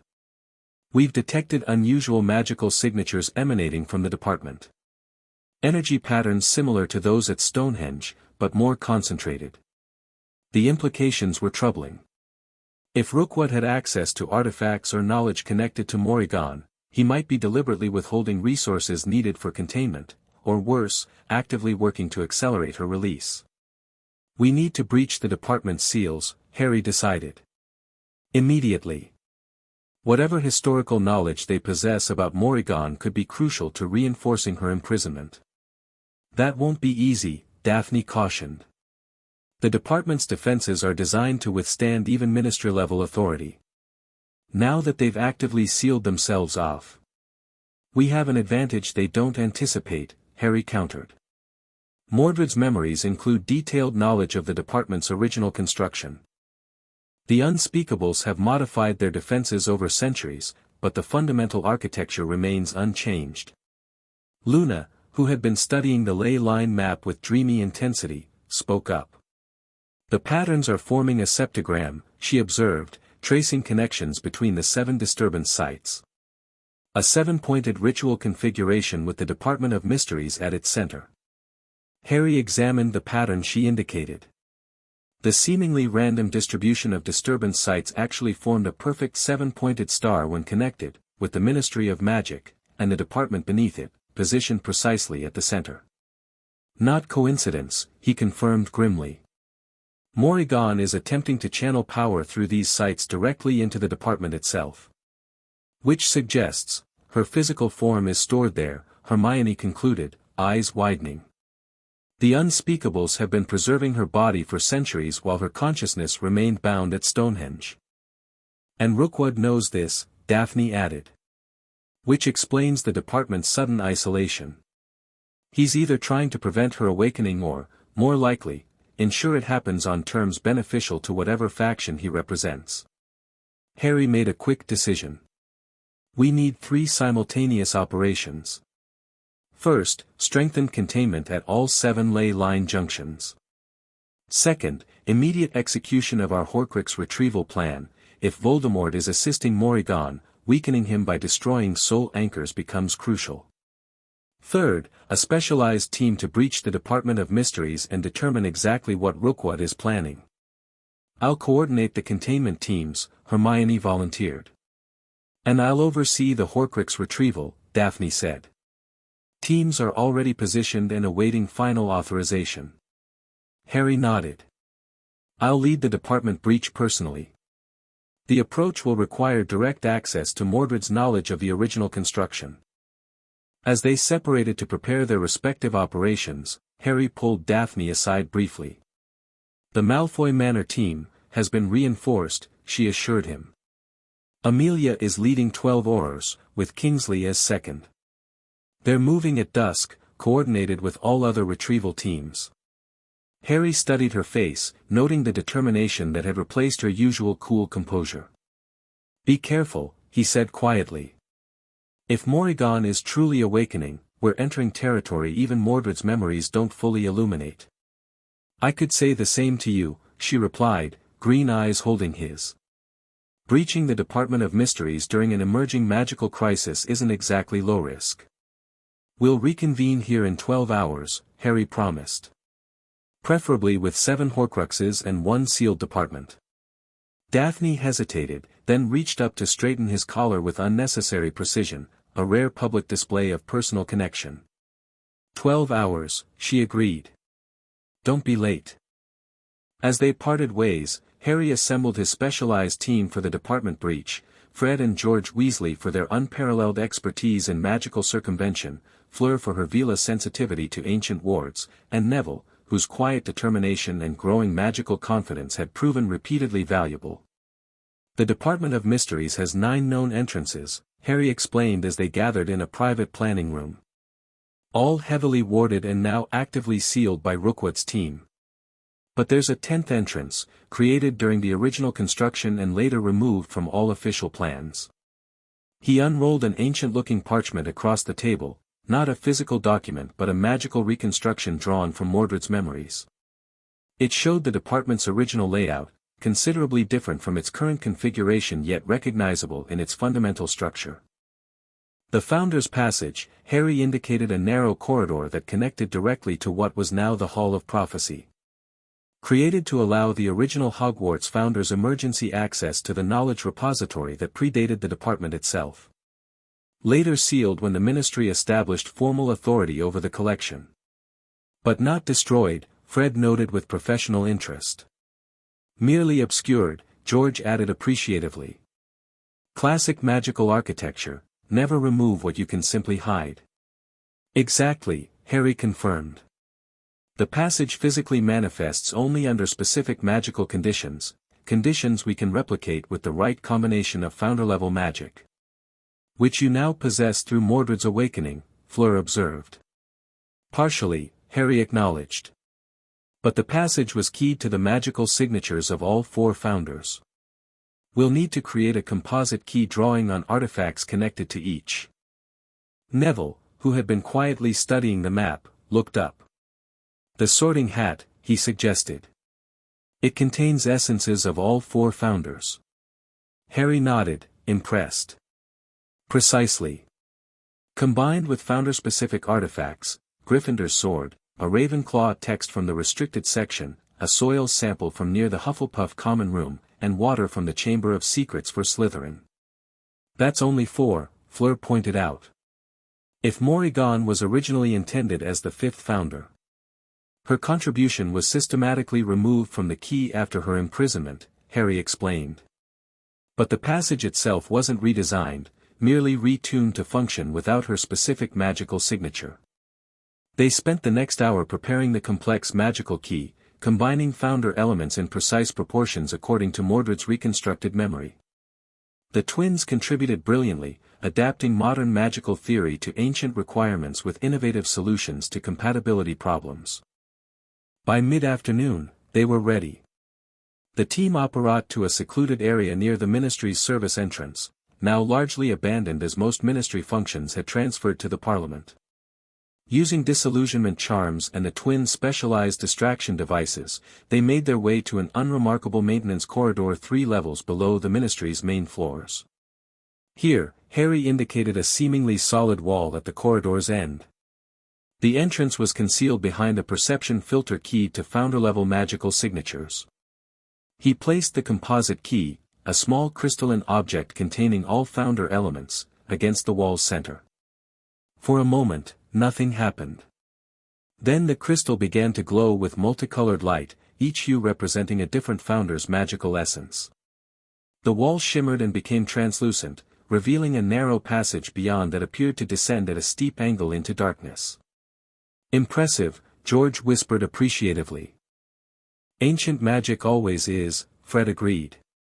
Harry retrieved the crystal key and led them into the passage, which sealed itself behind them after they entered. The walls glowed with faint blue illumination, magical light responding to their presence. The passage connects directly to what is now called the Hall of Prophecy, Harry explained as they descended. Originally the Hall of Recorded Knowledge, before the department specialized its collections. We'll likely emerge near the center of the department, which means we'll need to move quickly to avoid detection. As they neared the passage's end, Harry felt a familiar prickling sensation along his scar, the same feeling he'd experienced at Stonehenge, but stronger now. Voldemort's consciousness was somehow present within the department, its attention focused on whatever Rookwood was attempting. Be ready for immediate resistance, he warned the others. I suspect we're walking into more than just unspeakable defenses. The passage terminated at what appeared to be another solid wall.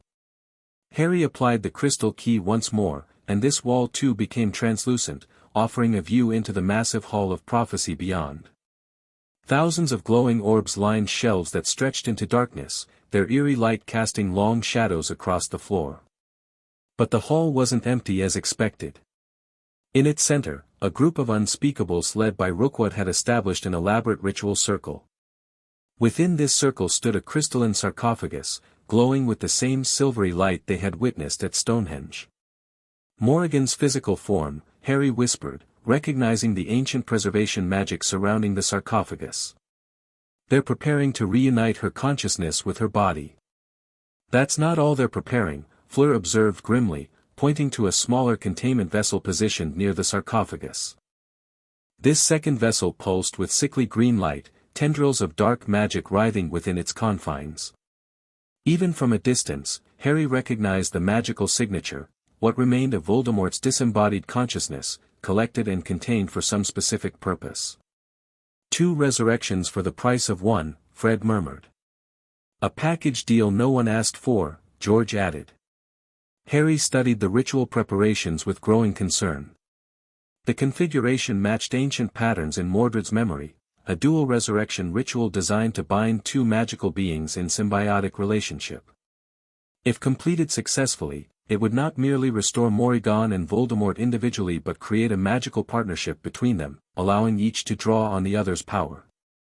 This goes beyond dangerous, he told his team quietly. If they succeed, we'd face a combined threat greater than either individually. Morrigan's ancient knowledge of ley line magic merged with Voldemort's modern dark arts innovations. So we stop them, Neville stated with simple determination. Now, before the ritual advances further. Harry nodded, formulating a swift strategy. Fred, George, target the ritual circle's northern and southern anchor points.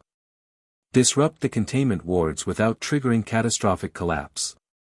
Fleur, neutralize the unspeakables at the eastern position. Your Vila magic should bypass their standard defenses. Neville and I will approach from the west and secure the containment vessels directly. With silent efficiency born from months of training together, the team spread out along the perimeter of the Hall of Prophecy. Harry and Neville crept between towering shelves, using prophecy orbs as cover while advancing toward the ritual circle. They were within 20 meters when Rookwood suddenly stiffened, turning toward their position with uncanny precision. Intruders, he called sharply. Western Quadrant. Abandoning stealth, Harry signaled immediate execution of their plan. Fred and George launched specialized disruptors toward the ritual anchor points, devices of their own invention designed to unravel complex magical patterns without violent disruption. Fleur moved with Vila grace, her magic manifesting as silver-blue fire that confused and disoriented the unspeakables guarding the eastern approach. Their standard defenses, calibrated against recognized magical signatures, failed to counter her hybrid magical nature effectively. Harry and Neville charged directly toward the containment vessels, casting powerful shield charms to deflect the sudden barrage of spells from Rookwood and his inner circle.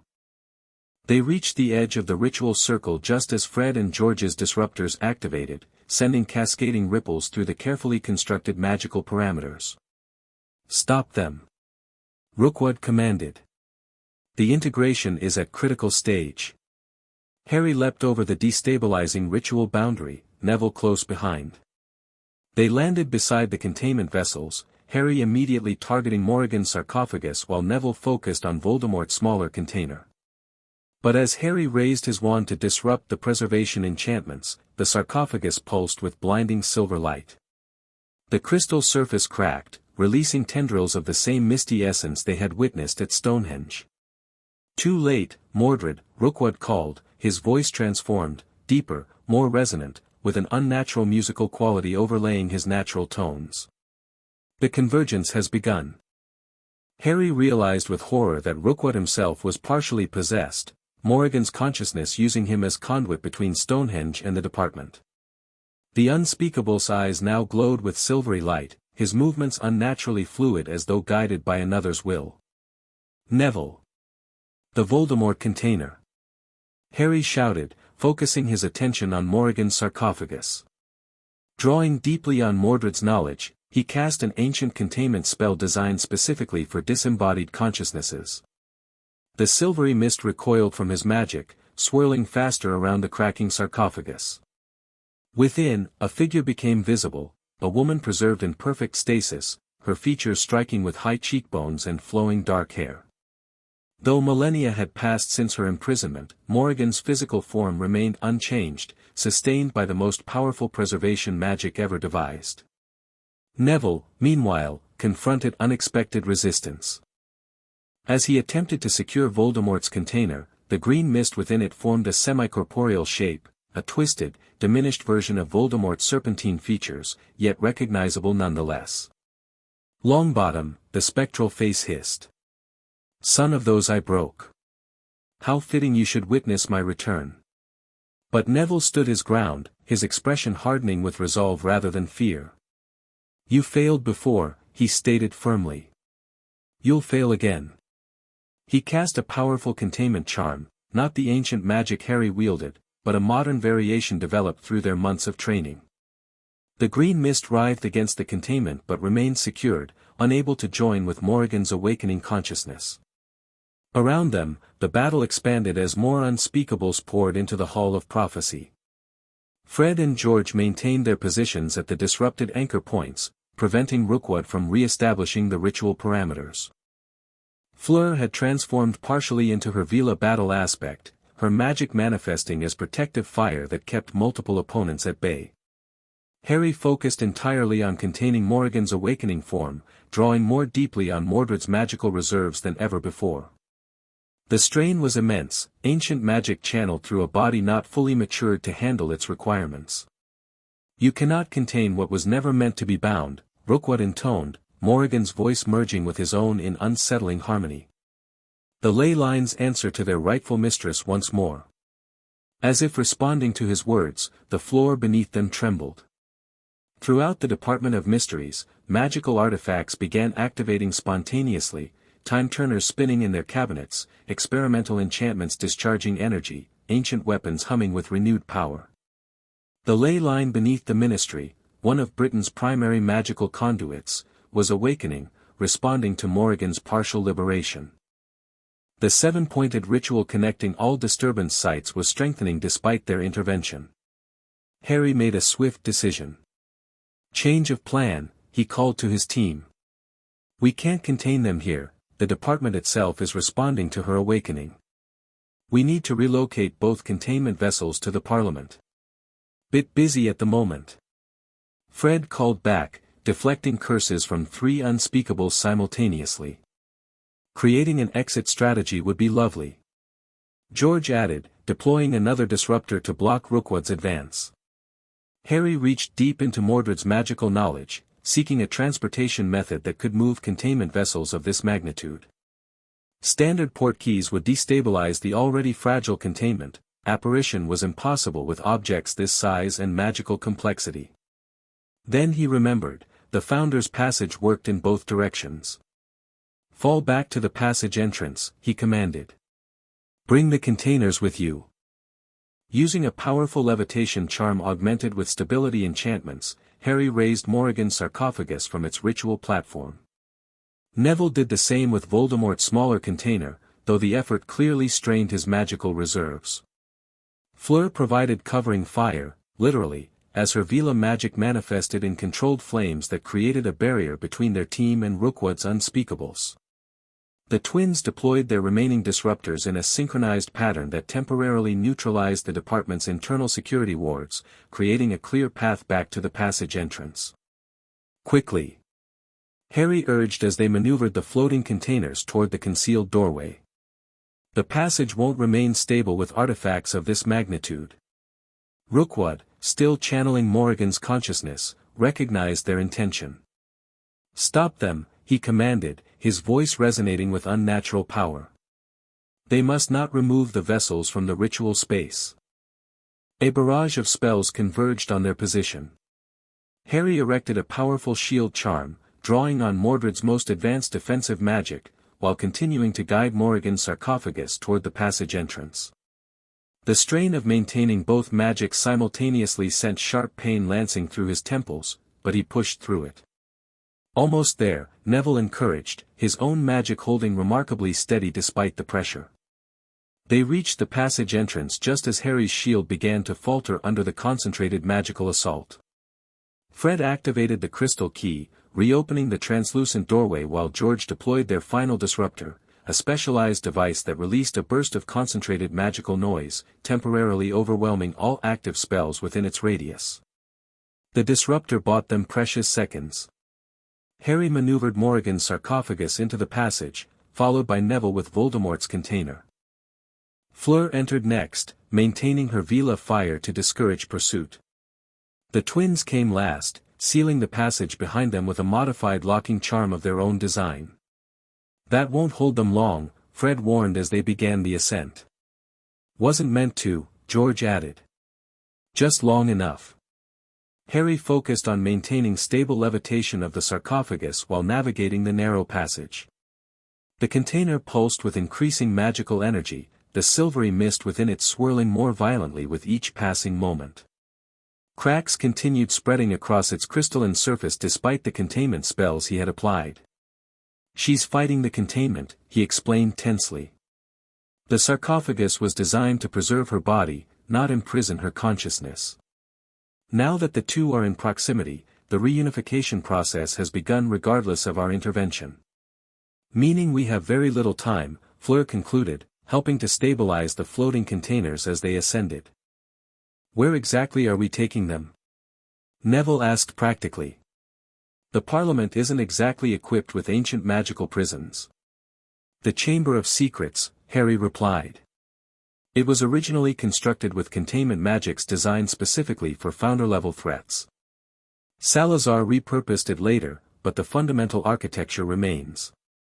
They emerged from the passage into the abandoned ministry corridor, which now trembled continuously as the ley line disturbance spread throughout the building.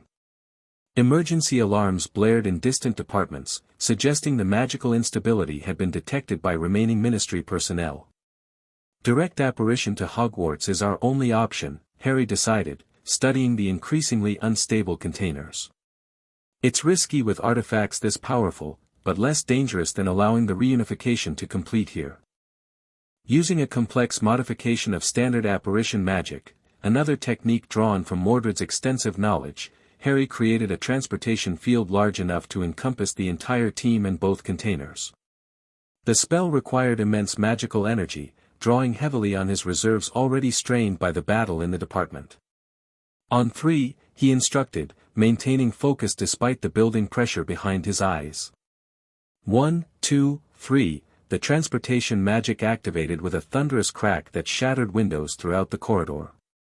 For a terrifying moment, Harry felt resistance, as though something within the containers was fighting against the apparition, before the magic finally took hold, whisking them away from the ministry. They materialized in the entrance hall of Hogwarts, the sudden appearance of 2 glowing containment vessels and 5 battle-worn wizards causing immediate alarm among students changing classes. Professor McGonagall, approaching from the Great Hall, assessed the situation with characteristic swift efficiency. "Potter. What in Merlin's name?" "No time to explain," Harry cut in, already guiding the containers toward the nearest staircase. "We need immediate access to the Chamber of Secrets. These containment vessels are failing, and what they hold cannot be allowed to escape." McGonagall, to her credit, asked no further questions. She immediately began directing students away from their path while sending a Patronus messenger to alert Dumbledore. The journey to Myrtle's bathroom was tense, the containers growing increasingly unstable with each passing minute. By the time they reached the entrance to the chamber, Morrigan's sarcophagus had developed a web of cracks across its entire surface, silvery mist seeping through in tendrils that reached outward before Harry's containment magic forced them back. "Open," Harry hissed in Parseltongue, revealing the entrance to the chamber below. "How do we get these down there?" Neville asked, eyeing the long, dark pipe skeptically. "Carefully," Harry replied, casting a modified levitation charm that would guide the containers down the passage while maintaining their orientation. Very carefully. The descent into the chamber was precarious, the floating containers occasionally bumping against the pipe walls despite Harry's careful guidance. Each impact sent fresh cracks spreading across Morrigan's sarcophagus, the silvery mist within pulsing with increasing urgency. They reached the chamber's main hall just as Dumbledore arrived, having apparently used his own method to access the chamber without navigating the pipe entrance. The headmaster surveyed the situation with grave concern. "You've brought quite the predicament into Hogwarts, Harry," he observed, though without accusation. Morrigan's physical form and what appears to be Voldemort's disembodied consciousness, a volatile combination indeed. "The chamber's containment architecture is our best hope," Harry explained, guiding the vessels toward the central platform where the basilisk had once stood. "It was originally designed to imprison founder-level threats." Dumbledore nodded thoughtfully. "Indeed it was, though few remember that original purpose. Salazar's modifications came later, after the other founders abandoned the original containment project. Working together, they positioned both containers at precise points on the chamber floor. Harry began activating the ancient containment runes carved into the stone beneath them, symbols invisible to normal sight but clearly visible to magical perception attuned to founder-level enchantments. The chamber requires a sacrifice to fully activate its containment functions, Dumbledore warned. Nothing dark, simply magical energy freely given to power the wards. I'm aware, Harry replied grimly. Mordred's memories include the original activation requirements. He placed his hands on two specific points flanking the containers, channeling raw magical energy directly from his core into the chamber's foundation stones. The strain was immense, like trying to fill an ocean with a single wellspring, but the ancient architecture responded, glowing lines of power spreading outward from his hands across the chamber floor. Remarkable, Dumbledore murmured, watching as the founder-level magic awakened after centuries of dormancy. Few modern wizards could channel sufficient power to activate these systems. Harry didn't respond, his entire focus consumed by maintaining the energy transfer. Sweat beaded on his forehead as he drew more deeply on his magical reserves than ever before, pushing dangerously close to exhaustion. Just as the containment field began to stabilize around the vessels, a tremendous magical surge pulsed through the chamber. Morrigan's sarcophagus shattered completely, the crystalline fragments dissolving into silver dust as the mist within escaped its confines. But instead of dispersing, the mist coalesced into a humanoid shape, translucent but increasingly solid as it absorbed the magical energy Harry was channeling into the chamber's systems. Features formed within the misty outline, a woman of striking beauty and terrible power, her eyes glowing with the same silver light that composed her semi-corporeal form. Freedom, she breathed, her voice resonating throughout the chamber. After millennia of imprisonment, I breathe again. Simultaneously, Voldemort's container also failed, the green mist within it streaming toward Morrigan's manifesting form. The two magical essences circled each other momentarily before beginning to merge, Morrigan's silver light intertwining with Voldemort's sickly green in a disturbing synthesis of ancient and modern dark magic. No. Harry released the chamber's activation points, redirecting his magic towards separating the merging consciousnesses. Dumbledore, we need to keep them apart. The headmaster responded immediately, his own considerable power manifesting as a barrier between the intertwining magical essences. Fred, George, Neville, and Fleur added their magic to the effort, creating a multi-layered containment field that slowly forced the two consciousnesses apart. Morrigan's partially formed figure turned toward them, her expression contorting with fury. Interference again, Mordred, she hissed, recognizing the ancient magic Harry wielded. Some patterns truly never change. Some mistakes are worth repeating, Harry countered, maintaining the separation barrier through sheer magical determination. You were imprisoned for good reason, Morrigan. Your approach to ley line magic threatened the very stability of Britain's magical foundations. I sought to harness what was always mine by right, she replied, her form growing more solid despite their containment efforts. The founders feared what they couldn't control, just as you do now. The green mist that was Voldemort's consciousness continued attempting to merge with Morrigan's form, seeking the symbiotic connection that would grant both beings enhanced power. But the combined magical barrier maintained by Harry and his allies prevented complete integration, keeping the two entities in frustrating proximity without allowing fusion. Tom Riddle, Dumbledore addressed the green mist directly.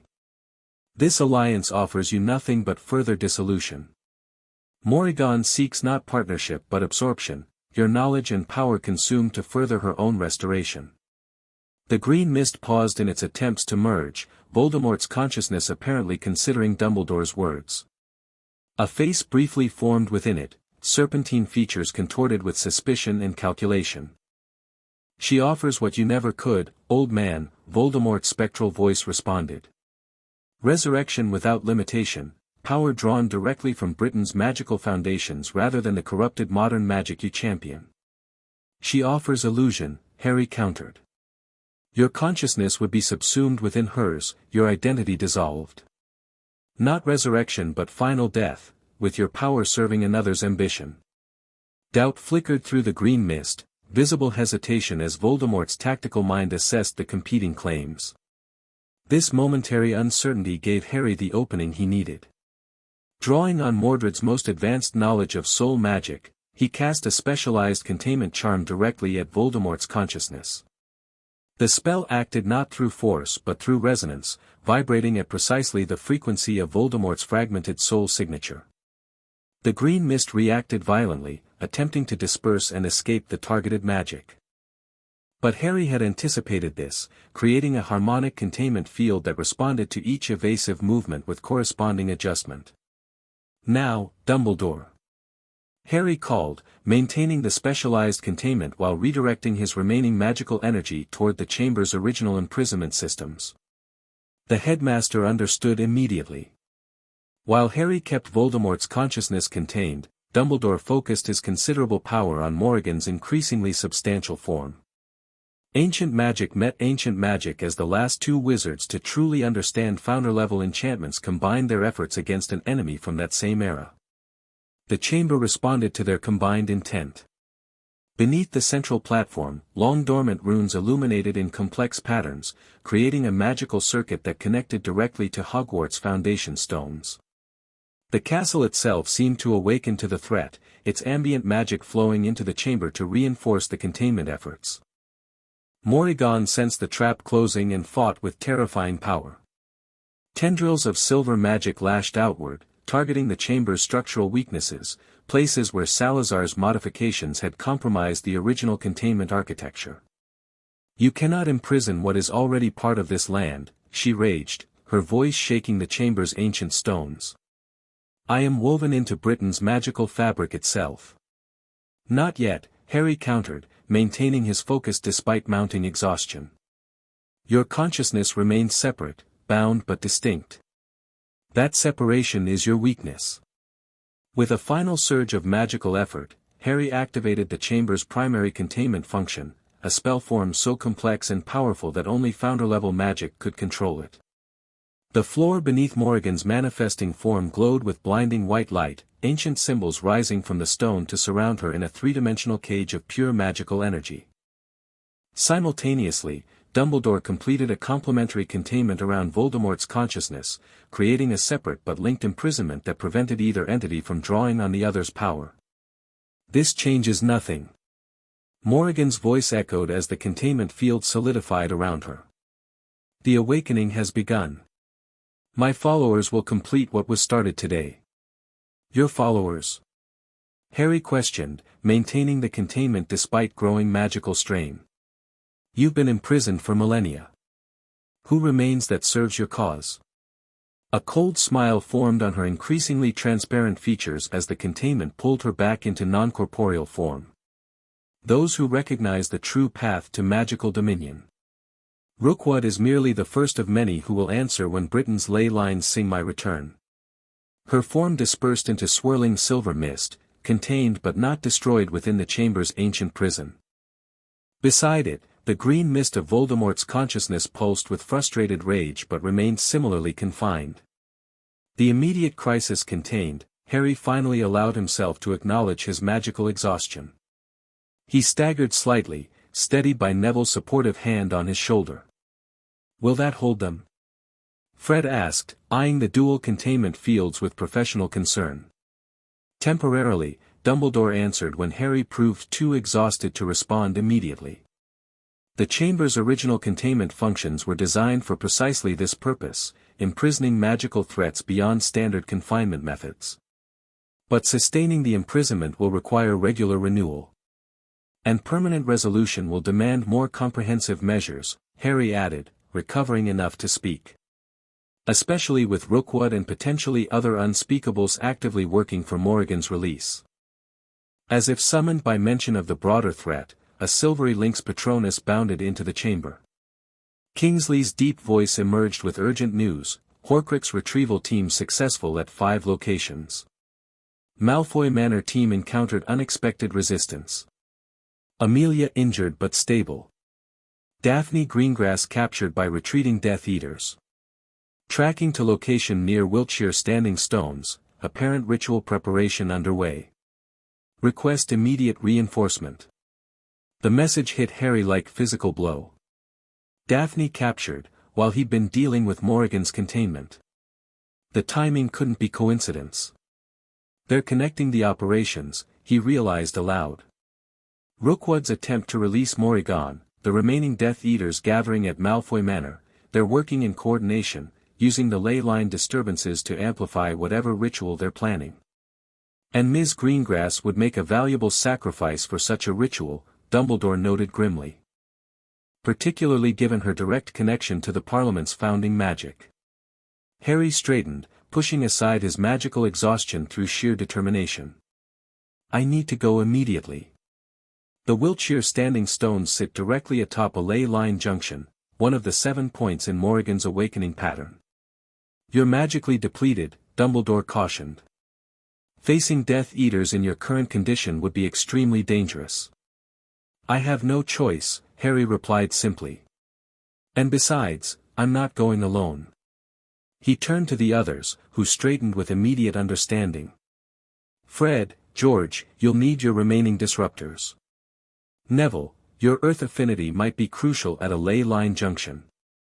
Fleur, your Vela magic gives you unique advantage against dark rituals. And I, Dumbledore added calmly, will maintain the containment here while sending word to Parliament security forces. Reinforcements will join you as quickly as possible. Harry nodded gratefully, then turned his attention to the practicalities of immediate rescue.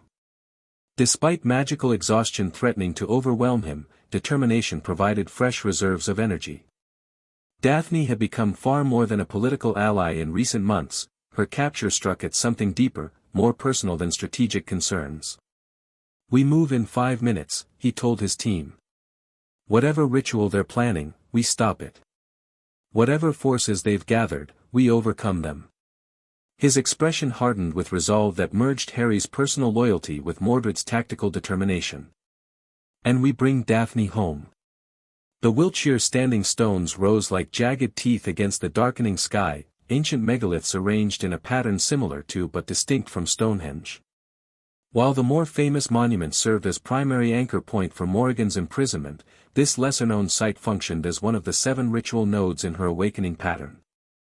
Harry and his team brought to a wooded area approximately half a kilometer from the stone circle, using the cover of trees to assess the situation before approaching. What they saw confirmed their worst fears. In the circle's center, Death Eaters had established an elaborate ritual space. Daphne stood bound to the central altar stone, magical restraints pulsing with dark energy that prevented her from using her considerable magical abilities. Around her, 12 black-robed figures maintained a ritual circle, channeling power from the awakening ley line beneath the monument. Lucius Malfoy directed the proceedings, his distinctive platinum hair visible even from a distance as he consulted an ancient text. Beside him stood Bellatrix Lestrange, her wild energy barely contained as she prepared ritual components with disturbing enthusiasm. 14 Death Eaters total, Harry noted, using specialized perception magic to count their opponents despite the gathering darkness. Plus whatever magical defenses they've established around the perimeter. The ritual appears to be in preliminary stages, Fleur observed, her Vela senses providing additional insight. The ley line activation is still building, perhaps 20 minutes before they reach critical threshold. Neville, who had knelt to place his palm against the earth, nodded confirmation. The ground is vibrating with magical resonance, but the pattern isn't stable yet. They're still aligning the ritual to the ley line's frequency. Fred and George had deployed specialized magical sensors, devices of their own invention designed to detect and analyze protective enchantments. 3-layered ward structure, Fred reported.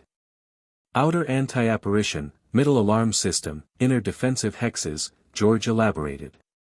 Standard Death Eater protection with some interesting additions, Fred continued. Looks like Department of Mystery's influence in the runic sequencing, George concluded.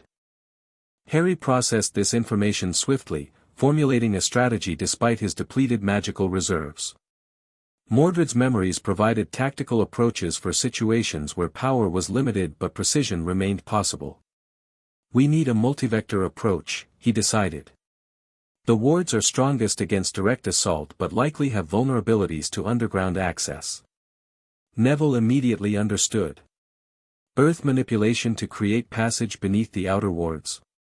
Exactly, Harry confirmed. Neville, you'll create our entry point.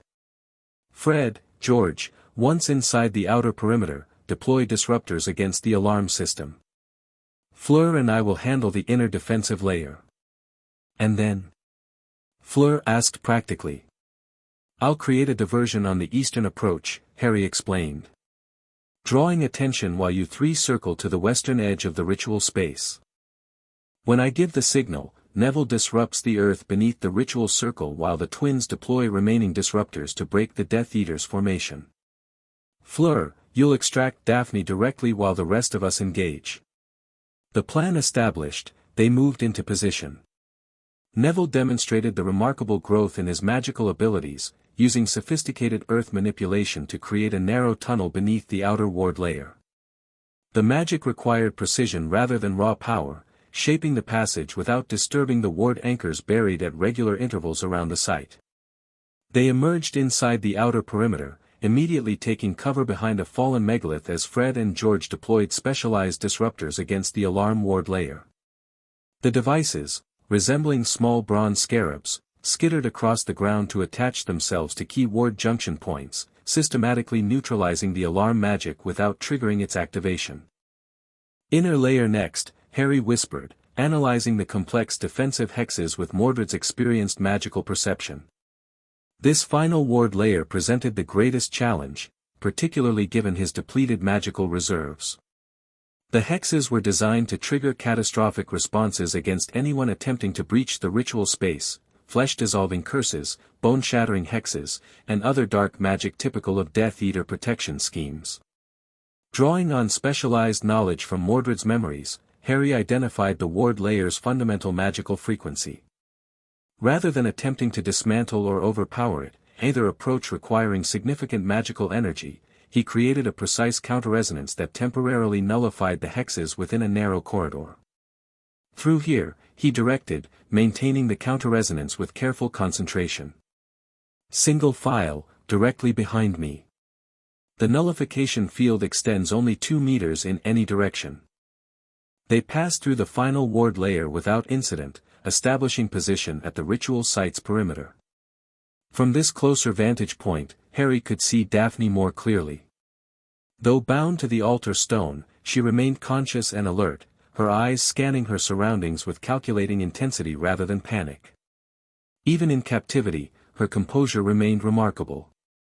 Harry signaled the others to their positions while he prepared the eastern diversion.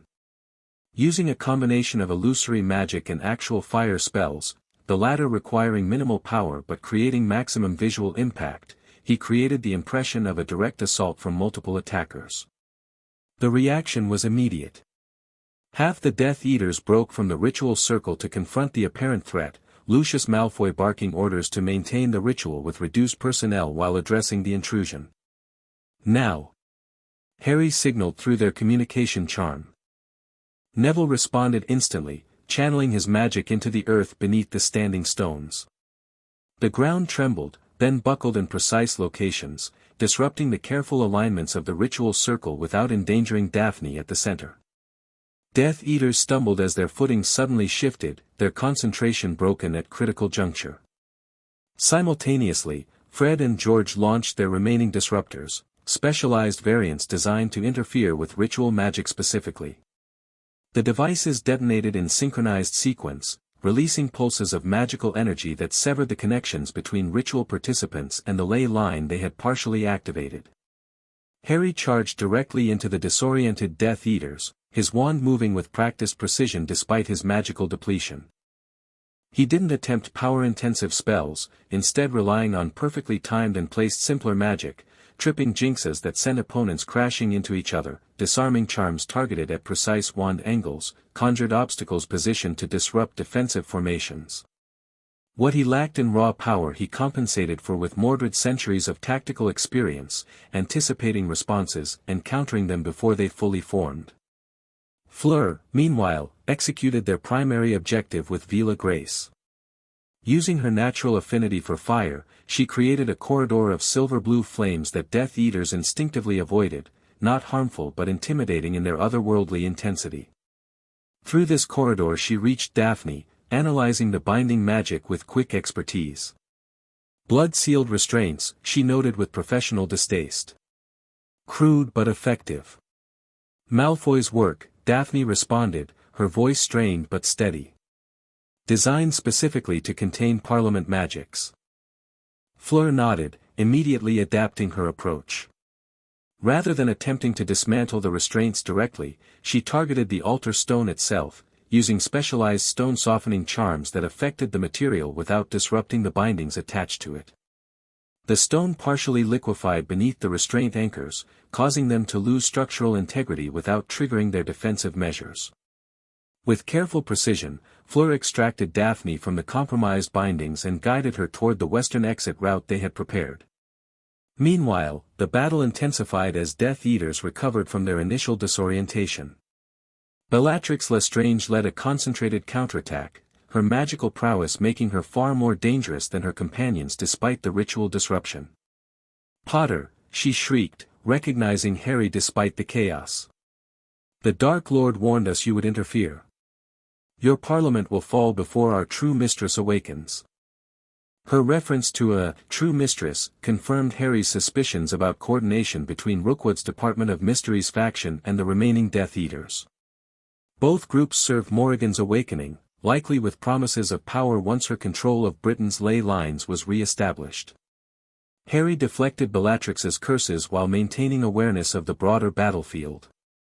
Neville had engaged Lucius Malfoy directly, his improved magical confidence evident as he matched the senior Death Eater spell for spell. The twins maintained perfect coordination, covering each other's movements while systematically neutralizing the outer ring of Death Eaters with well-placed stunners and incapacitating hexes. Retreat initiated. Fleur's voice came through their communication charm, confirming that she and Daphne had reached the extraction point. "Fall back in sequence," Harry commanded, maintaining pressure on Bellatrix to prevent her from redirecting toward the retreating pair. "Neville, then twins, I'll cover." Neville acknowledged, disengaging from Malfoy with a final earth-shaking spell that created temporary confusion. He retreated along their predetermined path, followed shortly by Fred and George, who deployed their last remaining devices, smoke bombs enhanced with magical disorientation effects, to cover their withdrawal. Harry found himself facing both Bellatrix and Malfoy as the last defender. His magical reserves had reached critical depletion, each spell now drawing on emergency energy that would require significant recovery time afterward. But withdrawal demanded just a few more moments of distraction. "Your ritual has failed," he told them, deflecting curses while slowly backing toward the escape route. "The ley line activation sequence is broken, and your prisoner is beyond your reach. This skirmish means nothing, Potter." Malfoy snarled, his aristocratic composure slipping in the face of failure. "The awakening has begun. Even now, our allies in 6 other locations continue the work."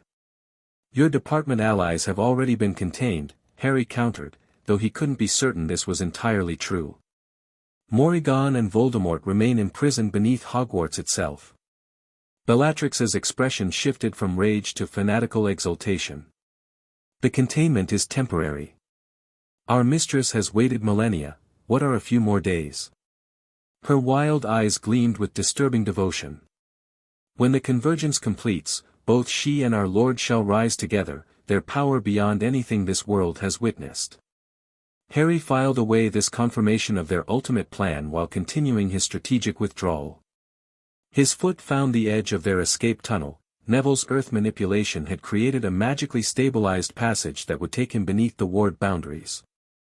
"Tell your mistress," he replied, preparing his final diversion, "that Mordred Ambrose sends his regards, and that some patterns need not repeat." With his remaining magical energy, Harry cast a timed runic sequence directly into the ritual space they had disrupted. Not an attack but a delayed magical effect, one that would activate only after he had safely withdrawn, temporarily sealing the ley line access point the Death Eaters had partially opened. Before they could respond, he dropped into the escape tunnel, sealing the entrance behind him with a final earth movement charm. The passage led him swiftly beneath the ward boundaries to where the others waited at their rally point in the wooded area. Daphne stood supported between Fleur and Neville, magical exhaustion evident in her pale features but determination undiminished. When she saw Harry emerge, relief briefly overcame her usual composure. Cutting it rather close, she observed, the slight tremor in her voice betraying her genuine concern. Had to make a proper exit, Harry replied with a tired smile. Are you all right? Nothing permanent, she assured him, though the magical restraints had left angry red marks around her wrists and throat. They needed me alive and relatively unharmed for the ritual. Speaking of which, Neville interjected, we should move quickly. Whatever you did back there bought us time, but they'll regroup soon enough. Harry nodded, extending protective wards around their position while they prepared for departure. The ritual they attempted, did you gather any details about its specific purpose? Daphne nodded grimly. It wasn't just about awakening ley lines. They were attempting to create what Malfoy called a resonance network, connecting all 7 ritual sites into a single magical circuit that would bypass the original imprisonment parameters. A workaround rather than direct liberation, Harry concluded. Clever. If they couldn't free Morrigan directly, they'd create a magical network she could influence from containment. Exactly. My blood was required because of my direct connection to the Parliament's founding magic, Daphne continued. They planned to use that connection to eventually seize control of the Parliament itself, redirecting its foundational magic toward Morrigan's awakening. This confirmed the sophisticated coordination between the various factions opposing them, Death Eaters, rogue unspeakables, and potentially others yet unidentified. All serving Morrigan's return in exchange for promised power once her control of Britain's ley lines was re-established. We've disrupted one node in their network, Harry noted, and contained the immediate threat at the Department of Mysteries. But this was clearly just the opening phase of a broader strategy, which we can discuss in greater detail once we're safely back at Parliament, Fleur suggested practically, eyeing the darkening sky with concern. The magical disruption here will attract attention soon enough. Harry agreed, establishing a secure apparition formation around their group. With Daphne still weakened from her captivity, direct side-along apparition presented the safest option for return to Hogwarts. As they prepared for departure, his gaze met Daphne's. Beyond the immediate tactical concerns and strategic implications, the personal significance of her safe recovery registered fully. Their partnership had evolved beyond political alliance or even friendship into something neither had fully defined but both clearly valued. Thank you, she said simply, holding his gaze with uncharacteristic vulnerability. For coming personally rather than just sending a recovery team. That was never an option, he replied with equal simplicity. The genuine emotion behind their brief exchange said more than extended declarations might have. In the midst of ancient awakenings, magical revolutions, and power struggles spanning millennia, such human connections provided essential grounding, a reality that Mordred's first incarnation had perhaps failed to fully appreciate. With a final check of their perimeter, Harry activated the apparition magic, transporting them back to the relative safety of Hogwarts and the Parliament it now housed. The immediate crisis had been resolved, but the broader conflict was clearly just beginning. Morrigan's awakening, though temporarily contained, represented a threat beyond even Voldemort's ambitions. The coming days would determine whether the magical reformation they had initiated could withstand challenges from both modern opponents and ancient powers long thought safely consigned to history. The Parliament's central chamber had transformed into a war room by the time Harry's team returned with Daphne. Strategic displays showed magical activity across Britain, with particular focus on the 7 ley line junctions connected to Morrigan's awakening pattern. 5 showed contained disturbances, while 2, including the Wiltshire site they had just left, indicated ongoing magical activity despite intervention. Status report, Harry requested as he joined the command table, helping Daphne into a chair while a healer immediately began treating her magical exhaustion and physical injuries. Hermione, who had coordinated operations during their absence, responded with characteristic efficiency. Horcrux retrieval successful at 5 locations, the diary was already destroyed in your second year, and Malfoy Manor's team recovered the cup despite heavy resistance. That's 6 accounted for, with only Nagini remaining. And the snake is likely with whatever remains of Voldemort's consciousness, Harry noted. Currently contained alongside Morrigan beneath Hogwarts. Susan Bones, representing her aunt who remained in St. Mungo's recovering from injuries sustained at Malfoy Manor, provided the security assessment. Auror forces have secured the Ministry building completely. Umbridge's resistance faction surrendered after ley line disturbances threatened structural integrity. The Department of Mysteries remains sealed, however, with Rookwood and approximately 20 unspeakables inside. And the other ritual sites? Harry asked, studying the tactical display. Containment teams holding at 5 locations, Kingsley reported, approaching from a communication station. The Wiltshire and Cornwall sites remain active despite our interventions. Death Eaters appear to be attempting modified rituals with reduced parameters, less ambitious but potentially still effective if completed. Harry nodded, processing this information while considering their next steps. The situation had evolved from immediate crisis to ongoing containment, progress, but far from resolution. What about the chamber containment? He asked Dumbledore, who had joined them after ensuring the imprisonment spells remained stable. Holding, but requiring regular reinforcement, the headmaster replied. The dual consciousnesses remain separated but actively seeking reconnection. Without their physical forms, however, their options remain limited. Daphne, despite the healer's attempts to make her rest, joined the strategic discussion. Based on what I overheard during my captivity, they're attempting to establish what Malfoy called a distributed consciousness network, connecting all 7 ritual sites to create a magical consciousness vessel that Morrigan could inhabit even without her physical form. Ambitious magical theory, Hermione noted with professional interest despite the circumstances. Essentially creating a magical body composed of ley line energy instead of matter. And potentially allowing her to access and control Britain's magical foundation directly, Harry added, Mordred's memories providing context for this approach. Bypassing traditional limitations of physical form entirely.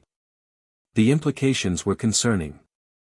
Even with Morrigan's physical form contained in the chamber, this alternative approach could potentially grant her significant influence over Britain's magical infrastructure, including the Parliament itself, which drew power from the same ley line network.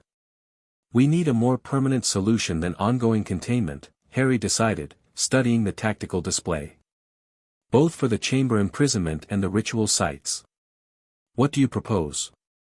Dumbledore asked, his expression suggesting he already anticipated Harry's direction. Integration rather than opposition, Harry replied, drawing on Mordred's memories of ancient binding magics. The original imprisonment approach failed because it attempted to completely separate Morrigan from Britain's magical foundation, an ultimately unsustainable proposition given her intrinsic connection to the ley lines. You're suggesting we allow her controlled access? Kingsley asked, sounding alarmed. Not exactly, Harry clarified. I'm suggesting we redirect her connection rather than severing it. Channel her intrinsic link to the ley lines through a filtering framework that allows natural magical flow while preventing direct manipulation. Like a magical watershed management system rather than a dam, Hermione suggested, immediately grasping the concept. Precisely. Harry turned to Dumbledore. The chamber's original design included such a framework before Salazar's modifications. With your help, we should be able to reconstruct it. The headmaster considered this approach thoughtfully. It would require founder-level magic to implement. Fortunately, between your access to Mordred's knowledge and my own research into Hogwarts' original magical architecture, we might manage it. And Voldemort? Daphne asked practically. His consciousness remains a separate problem. One potentially addressed through similar means, Harry replied. His Horcruxes have been secured but not yet destroyed. That connection can be repurposed, channeling his fragmented soul energy through a containment framework similar to what we established for Morrigan. Turning adversaries into infrastructure, Fred observed. Poetic justice, George added appreciatively. With the conceptual approach established, they turned to implementation details. The plan would require coordinated action across multiple fronts, reconstructing the chamber's original filtering framework, establishing control parameters at each ritual site, and creating a unified management system anchored in the Parliament itself. Teams were quickly organized, drawing on expertise across magical disciplines. Bill Weasley would lead Cursebreakers in analyzing and adapting the Horcruxes for integration. Fleur coordinated with Vila representatives whose elemental magic offered unique insights into ley line manipulation. Dumbledore and McGonagall would work directly with Harry on the chamber's reconstruction. As preparations advanced, Harry found a quiet moment to check on Daphne, who had finally conceded to the healer's insistence that she rest between planning sessions. "You should be recovering," he noted, finding her reviewing ritual site analysis reports despite orders to rest. "Says the man who depleted his magical core containing 2 ancient threats before rescuing me from Death Eaters," she countered, though with a smile that softened the criticism. Harry sat beside her, his own exhaustion evident despite efforts to conceal it. "Fair point. Perhaps we both have trouble with the concept of appropriate rest." A comfortable silence settled between them, the kind that comes from shared purpose and mutual understanding. After a moment, Daphne spoke more seriously. "During the ritual preparation, Malfoy said something interesting. He claimed that what we've built, the Parliament, the new governance structure, was actually playing into Morrigan's plans rather than opposing them." Harry frowned. "How so?" "He suggested that by reactivating Britain's foundational magic and establishing direct connection to the ley lines, we essentially did half her work for her," Daphne explained. "That the Parliament's formation created precisely the magical conditions needed for her awakening. This aligned disturbingly well with what they had discovered at Stonehenge, that the containment binding Morrigan had been designed to last as long as Britain's magical governance remained stable. Their reformation, however well-intentioned, had created magical flux that weakened the ancient bindings." "He's not entirely wrong," Harry acknowledged after a moment's reflection. "Though I doubt he understands the complete picture. The Parliament's formation did indeed activate dormant ley line connections, but that was inevitable regardless of our specific actions." "What do you mean?" Harry drew on Mordred's memories to explain. "Britain's magical foundation has always operated in cycles, periods of dormancy followed by awakening. The last major activation occurred during the Founders' era, which is why they were able to establish Hogwarts at such a powerful nexus point. We're entering another natural awakening phase, our Parliament simply shaped its expression rather than causing it. And Morrigan would have attempted to seize control of this awakening regardless," Daphne concluded. "Exactly. Better that we established a governance structure rooted in consent and cooperation before she made her move," Harry noted. "It gives us legitimate standing to implement the integration framework rather than simply reinforcing imprisonment that would inevitably fail again." Daphne considered this perspective thoughtfully. "So rather than viewing her awakening as opposition to our work, we're adapting our approach to incorporate an inevitable magical development. While maintaining control parameters that prevent her from seizing direct power," Harry confirmed. "Integration rather than opposition, the fundamental principle upon which the Parliament itself was founded." The approach represented significant evolution from Mordred's original conflict with Merlin, which had devolved into direct magical opposition with devastating consequences. This time, the strategy incorporated both ancient wisdom and modern understanding, acknowledging magical realities while establishing ethical frameworks for their expression. "It's what makes you different this time," Daphne observed quietly, her perception cutting to the heart of the matter. Mordred opposed Merlin's vision directly, creating a binary conflict. "You've created a third path, neither opposition nor surrender, but transformation." Harry nodded, surprised and touched by her insight. "Perhaps that's the advantage of this unusual awakening, having both perspectives simultaneously. Harry Potter's experiences temper Mordred's power with understanding that wasn't possible the first time. And that," she said with unexpected gentleness, "is why I trust your vision for where we're going, despite all the complications we've encountered." The simple statement carried weight beyond its words, an acknowledgement of the personal trust that had developed alongside their political partnership. Before Harry could respond, a communication charm activated, Hermione's voice interrupting the moment. "Chamber reconstruction team is assembled and ready when you are, Harry." "On my way," he responded, reluctantly rising. He turned back to Daphne. "You should actually rest this time. The integration framework will require all our focus over the next 24 hours. "I'll join the coordination team once the healer clears me," she countered predictably. "Someone needs to manage the diplomatic implications while you're rebuilding magical architecture." Harry didn't argue, recognizing the determination behind her words. Their partnership worked precisely because each respected the other's strengths and commitments. Instead, he simply nodded. 24 hours, he agreed. "Then we implement the integration framework and stabilize Britain's magical foundation for the next generation." The Chamber of Secrets looked markedly different from when Harry had first entered it years earlier. Gone were the serpentine decorations and forbidding atmosphere Salazar had imposed. Instead, the space had been restored to something closer to its original purpose, a magical nexus point designed to manage and direct the ley line energy flowing beneath Hogwarts. At the chamber's center, where the basilisk had once awaited Slytherin's heir, now stood a complex magical apparatus constructed according to founder-level specifications. Crystalline pillars arranged in precise geometric patterns surrounded a central platform where the dual containment fields housing Morrigan and Voldemort's consciousnesses hovered in uneasy proximity. The original filtering framework included 5 connection points, Harry explained to the assembled team, indicating runic interfaces carved into the chamber floor. One for each founder's magical signature, creating a balanced management system for ley line energy. Salazar's modifications disrupted this balance, Dumbledore added, examining the ancient architecture with scholarly interest. He removed the 5th connection point entirely and recalibrated the remaining 4 to serve his particular magical approach.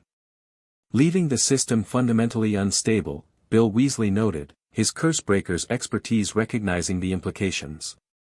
Any significant magical disruption would eventually cause cascade failure.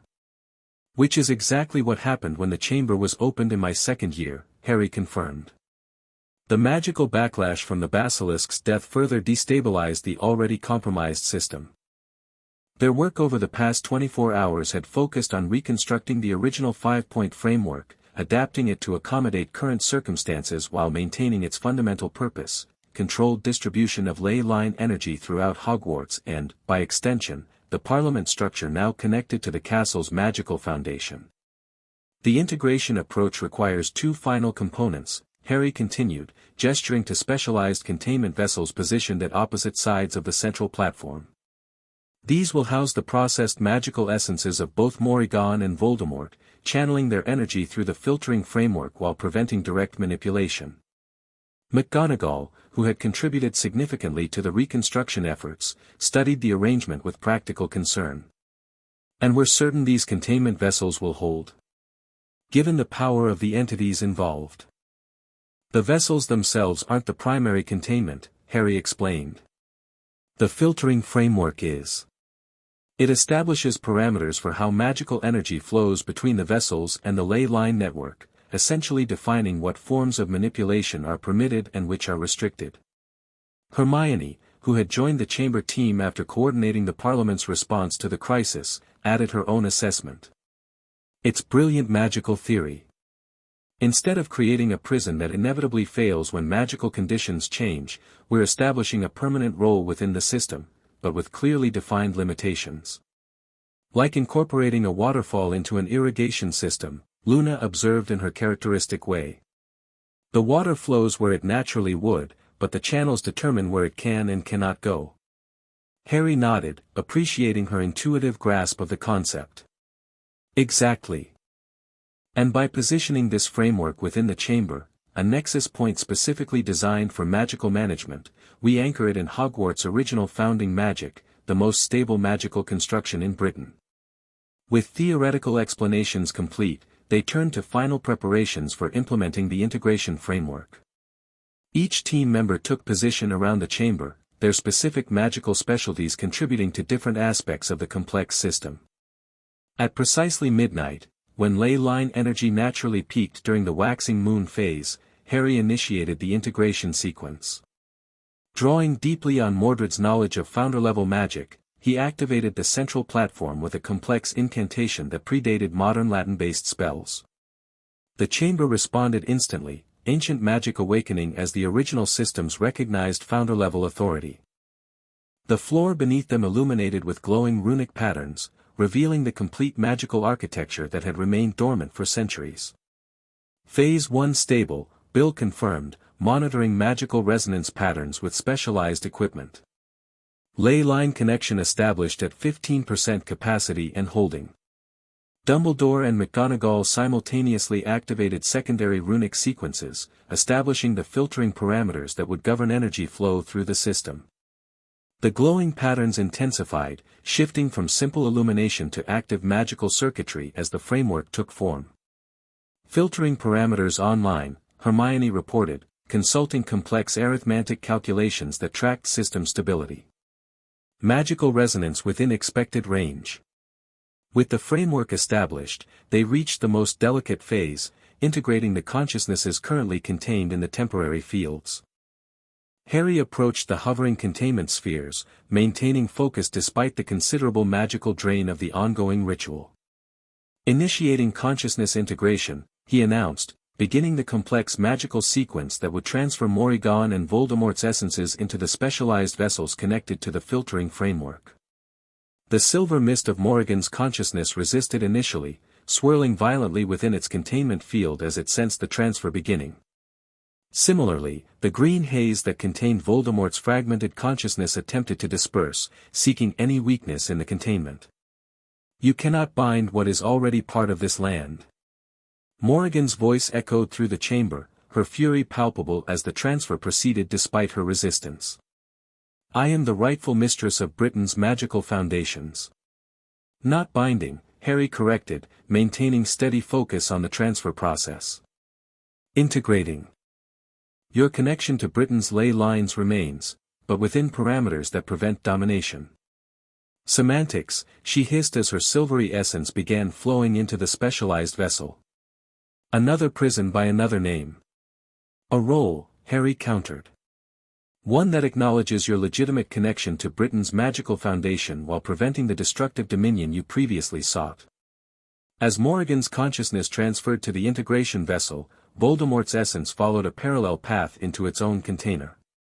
Unlike Morrigan, his consciousness lacked cohesion, fragmented by Horcrux creation and further damaged by the failed resurrection attempt.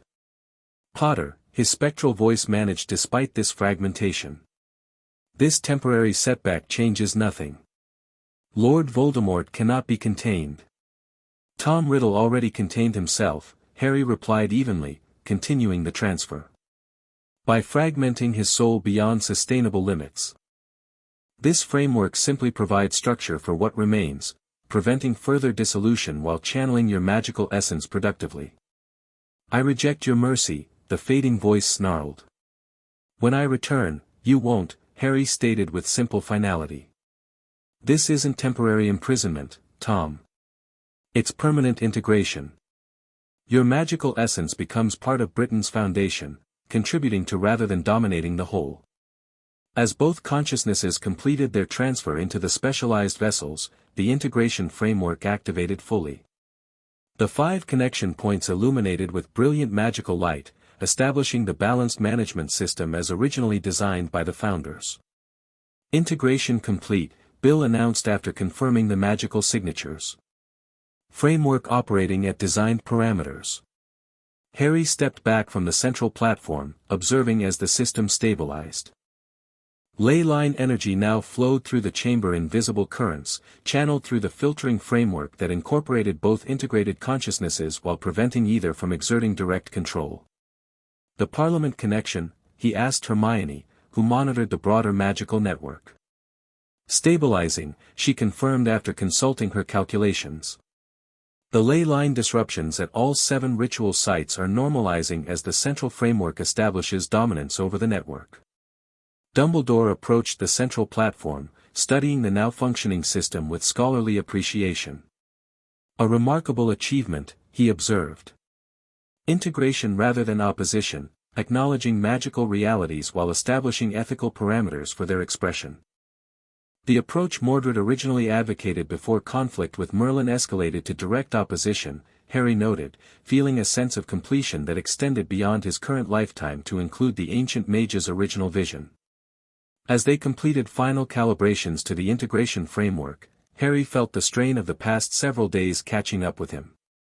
The magical expenditure required for containing Morrigan, rescuing Daphne, and now implementing this complex magical system had pushed him to his limits and beyond.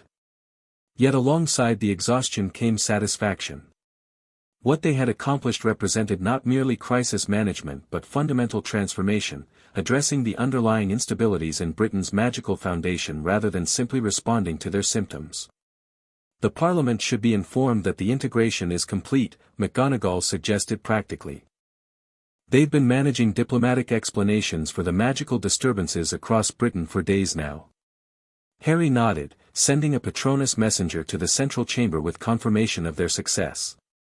As the team began organizing monitoring protocols for the new system, he found a quiet moment to reflect on the journey that had brought them to this point. The awakening of Mordred's memories had begun with personal transformation, ancient knowledge merging with modern perspective.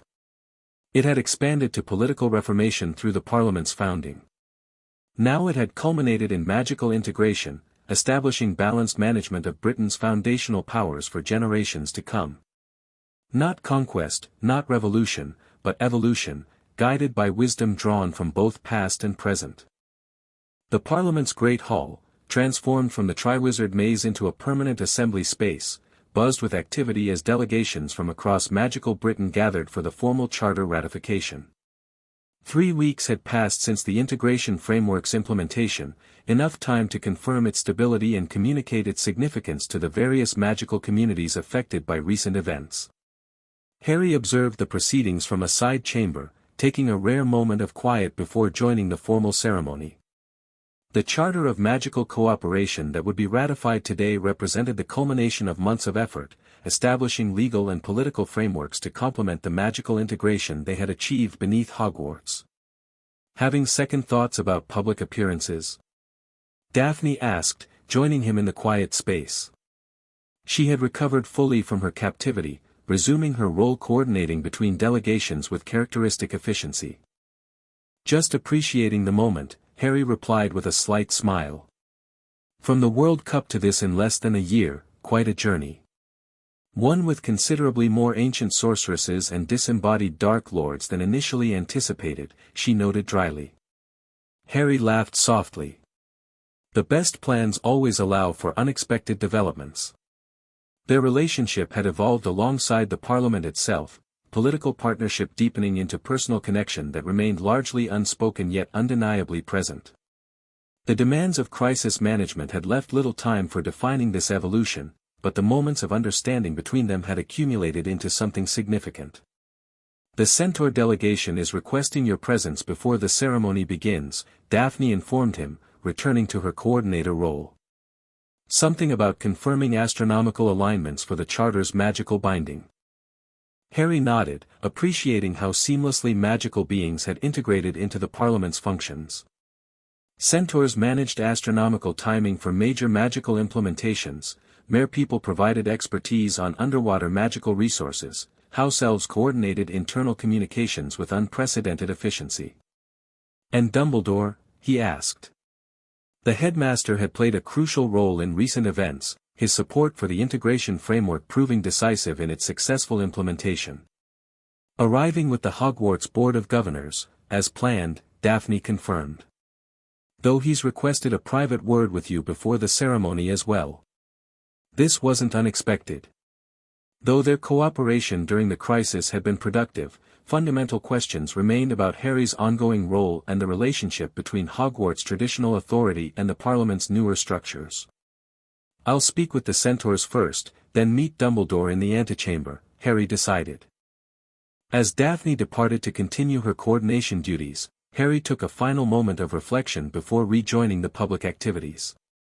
The integration framework had stabilized Britain's magical foundation more effectively than anyone anticipated. Ley line energy now flowed in balanced patterns throughout the country, supporting magical communities while preventing the kind of manipulation Morrigan had attempted. More surprising was the unexpected benefit of incorporating Voldemort's fragmented consciousness into the system. His magical essence, though damaged by Horcrux creation, contained innovations that actually enhanced certain aspects of the framework's functioning, particularly its adaptive responses to changing magical conditions. Integration rather than opposition, Mordred's perspective noted. Finding productive roles for all magical energies, even those previously considered destructive. When Harry entered the Great Hall a short time later, conversations paused momentarily as delegates acknowledged his arrival. The respect wasn't merely for his role in recent events, but for the balanced leadership he had demonstrated throughout, neither seeking personal power nor avoiding necessary authority. The Centaur delegation, positioned in their designated section, received him with formal dignity. Firenze, serving as their primary representative, indicated star charts they had prepared showing optimal alignment for the Charter's magical binding. The heavens favor balance today, the Centaur observed. Mars recedes while Jupiter ascends, war giving way to governance.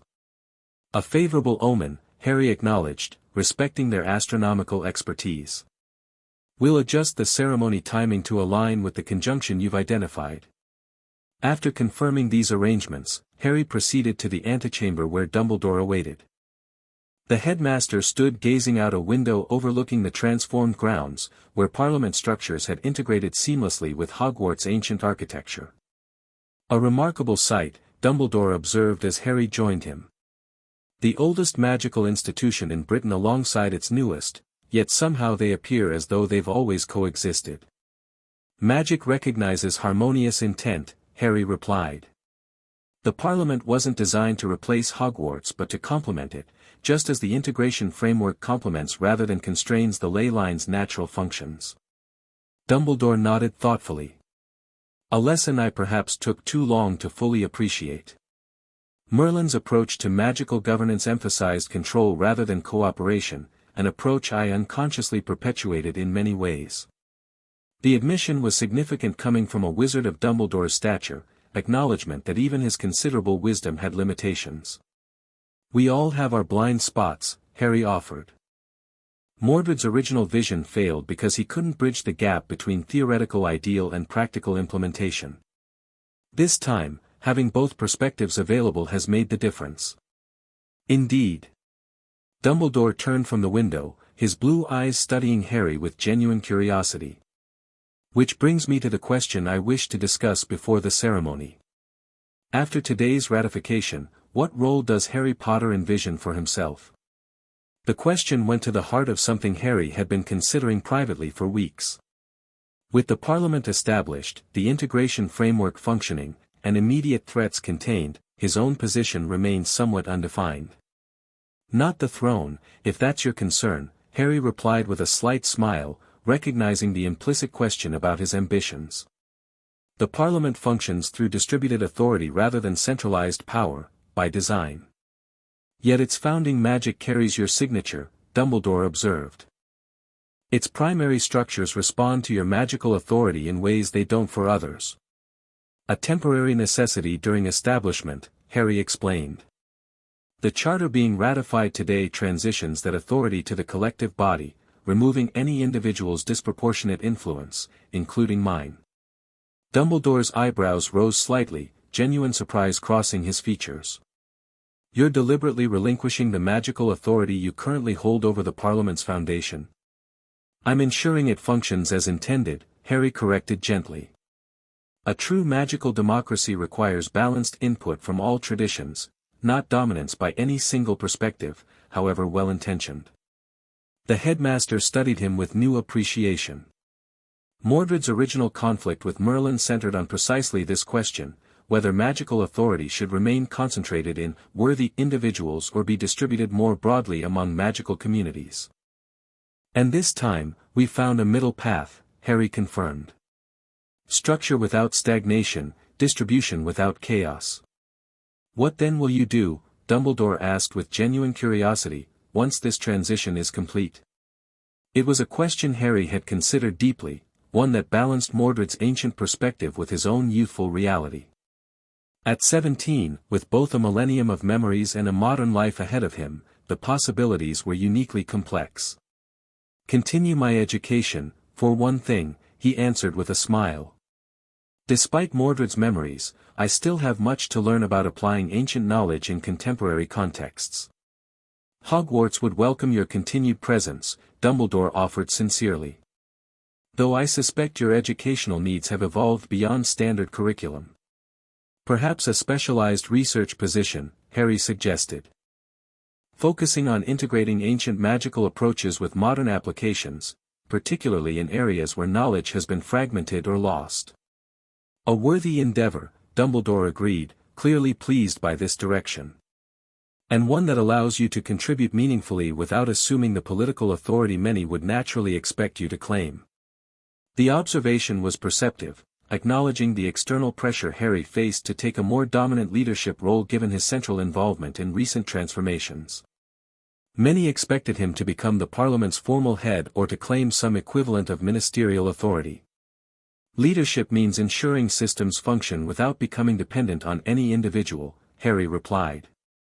Including myself.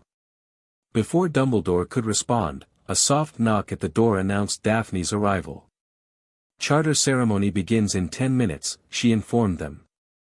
The delegates are taking their positions. As Dumbledore departed to join the Hogwarts contingent, Daphne remained briefly with Harry. She studied him with the perceptive gaze that had become familiar over their months of partnership. You've made your decision, then, she asked, having clearly overheard at least part of his conversation with the headmaster. About formal leadership roles? Yes. Harry met her gaze directly. Does that surprise you? Not particularly, she replied with a small smile. You've been consistent from the beginning, interested in transformation rather than personal authority.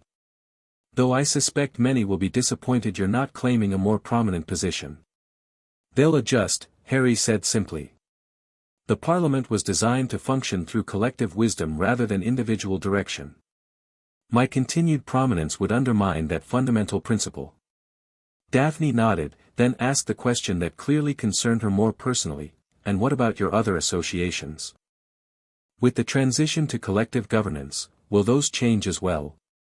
The careful wording didn't disguise her real meaning. Their partnership had evolved beyond political alliance into something neither had formally defined, partly due to crisis demands, partly due to mutual caution about complicating their working relationship.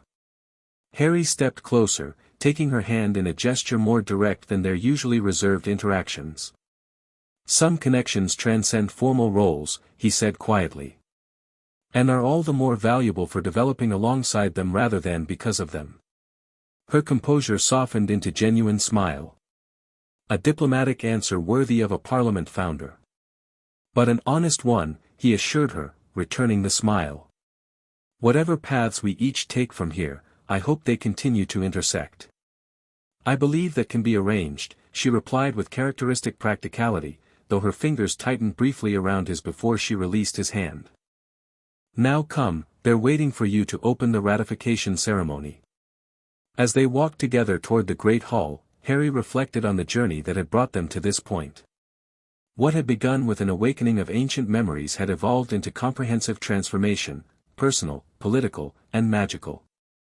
Mordred's original vision, once opposed by Merlin as dangerous radicalism, had found expression in a form even the ancient Archmage might have approved, revolutionary yet stabilizing, transformative yet balanced.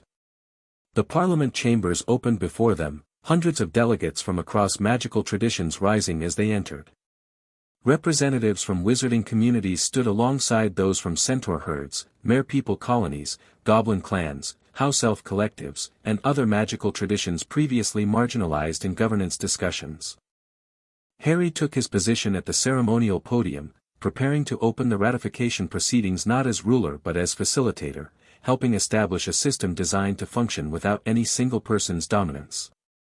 The true measure of wisdom, Mordred's memories suggested, is recognizing when to step aside and let what you've built grow beyond your individual vision. As Harry began the ceremony that would transition the Parliament from founder-directed to collectively governed, he felt the completion of a circle that spanned a millennium. Mordred Ambrose had awakened within Harry Potter not to rule Britain as an immortal Archmage, but to help create something more enduring than individual power could ever achieve, a magical society governed through cooperation rather than dominance, integration rather than opposition. The Triwizard Tournament that had provided the stage for this transformation was long concluded, its cup now preserved as historical artifact rather than magical focus. The throne that many had expected Harry to claim would remain deliberately vacant, a reminder that magical Britain's governance now resided in collective wisdom rather than individual authority. And in that transformation lay the true victory, not of a person, but of a principle that had waited 1,000 years for its time to come. The end. Thank you for watching this video. Please be sure to subscribe to our channel and like this video.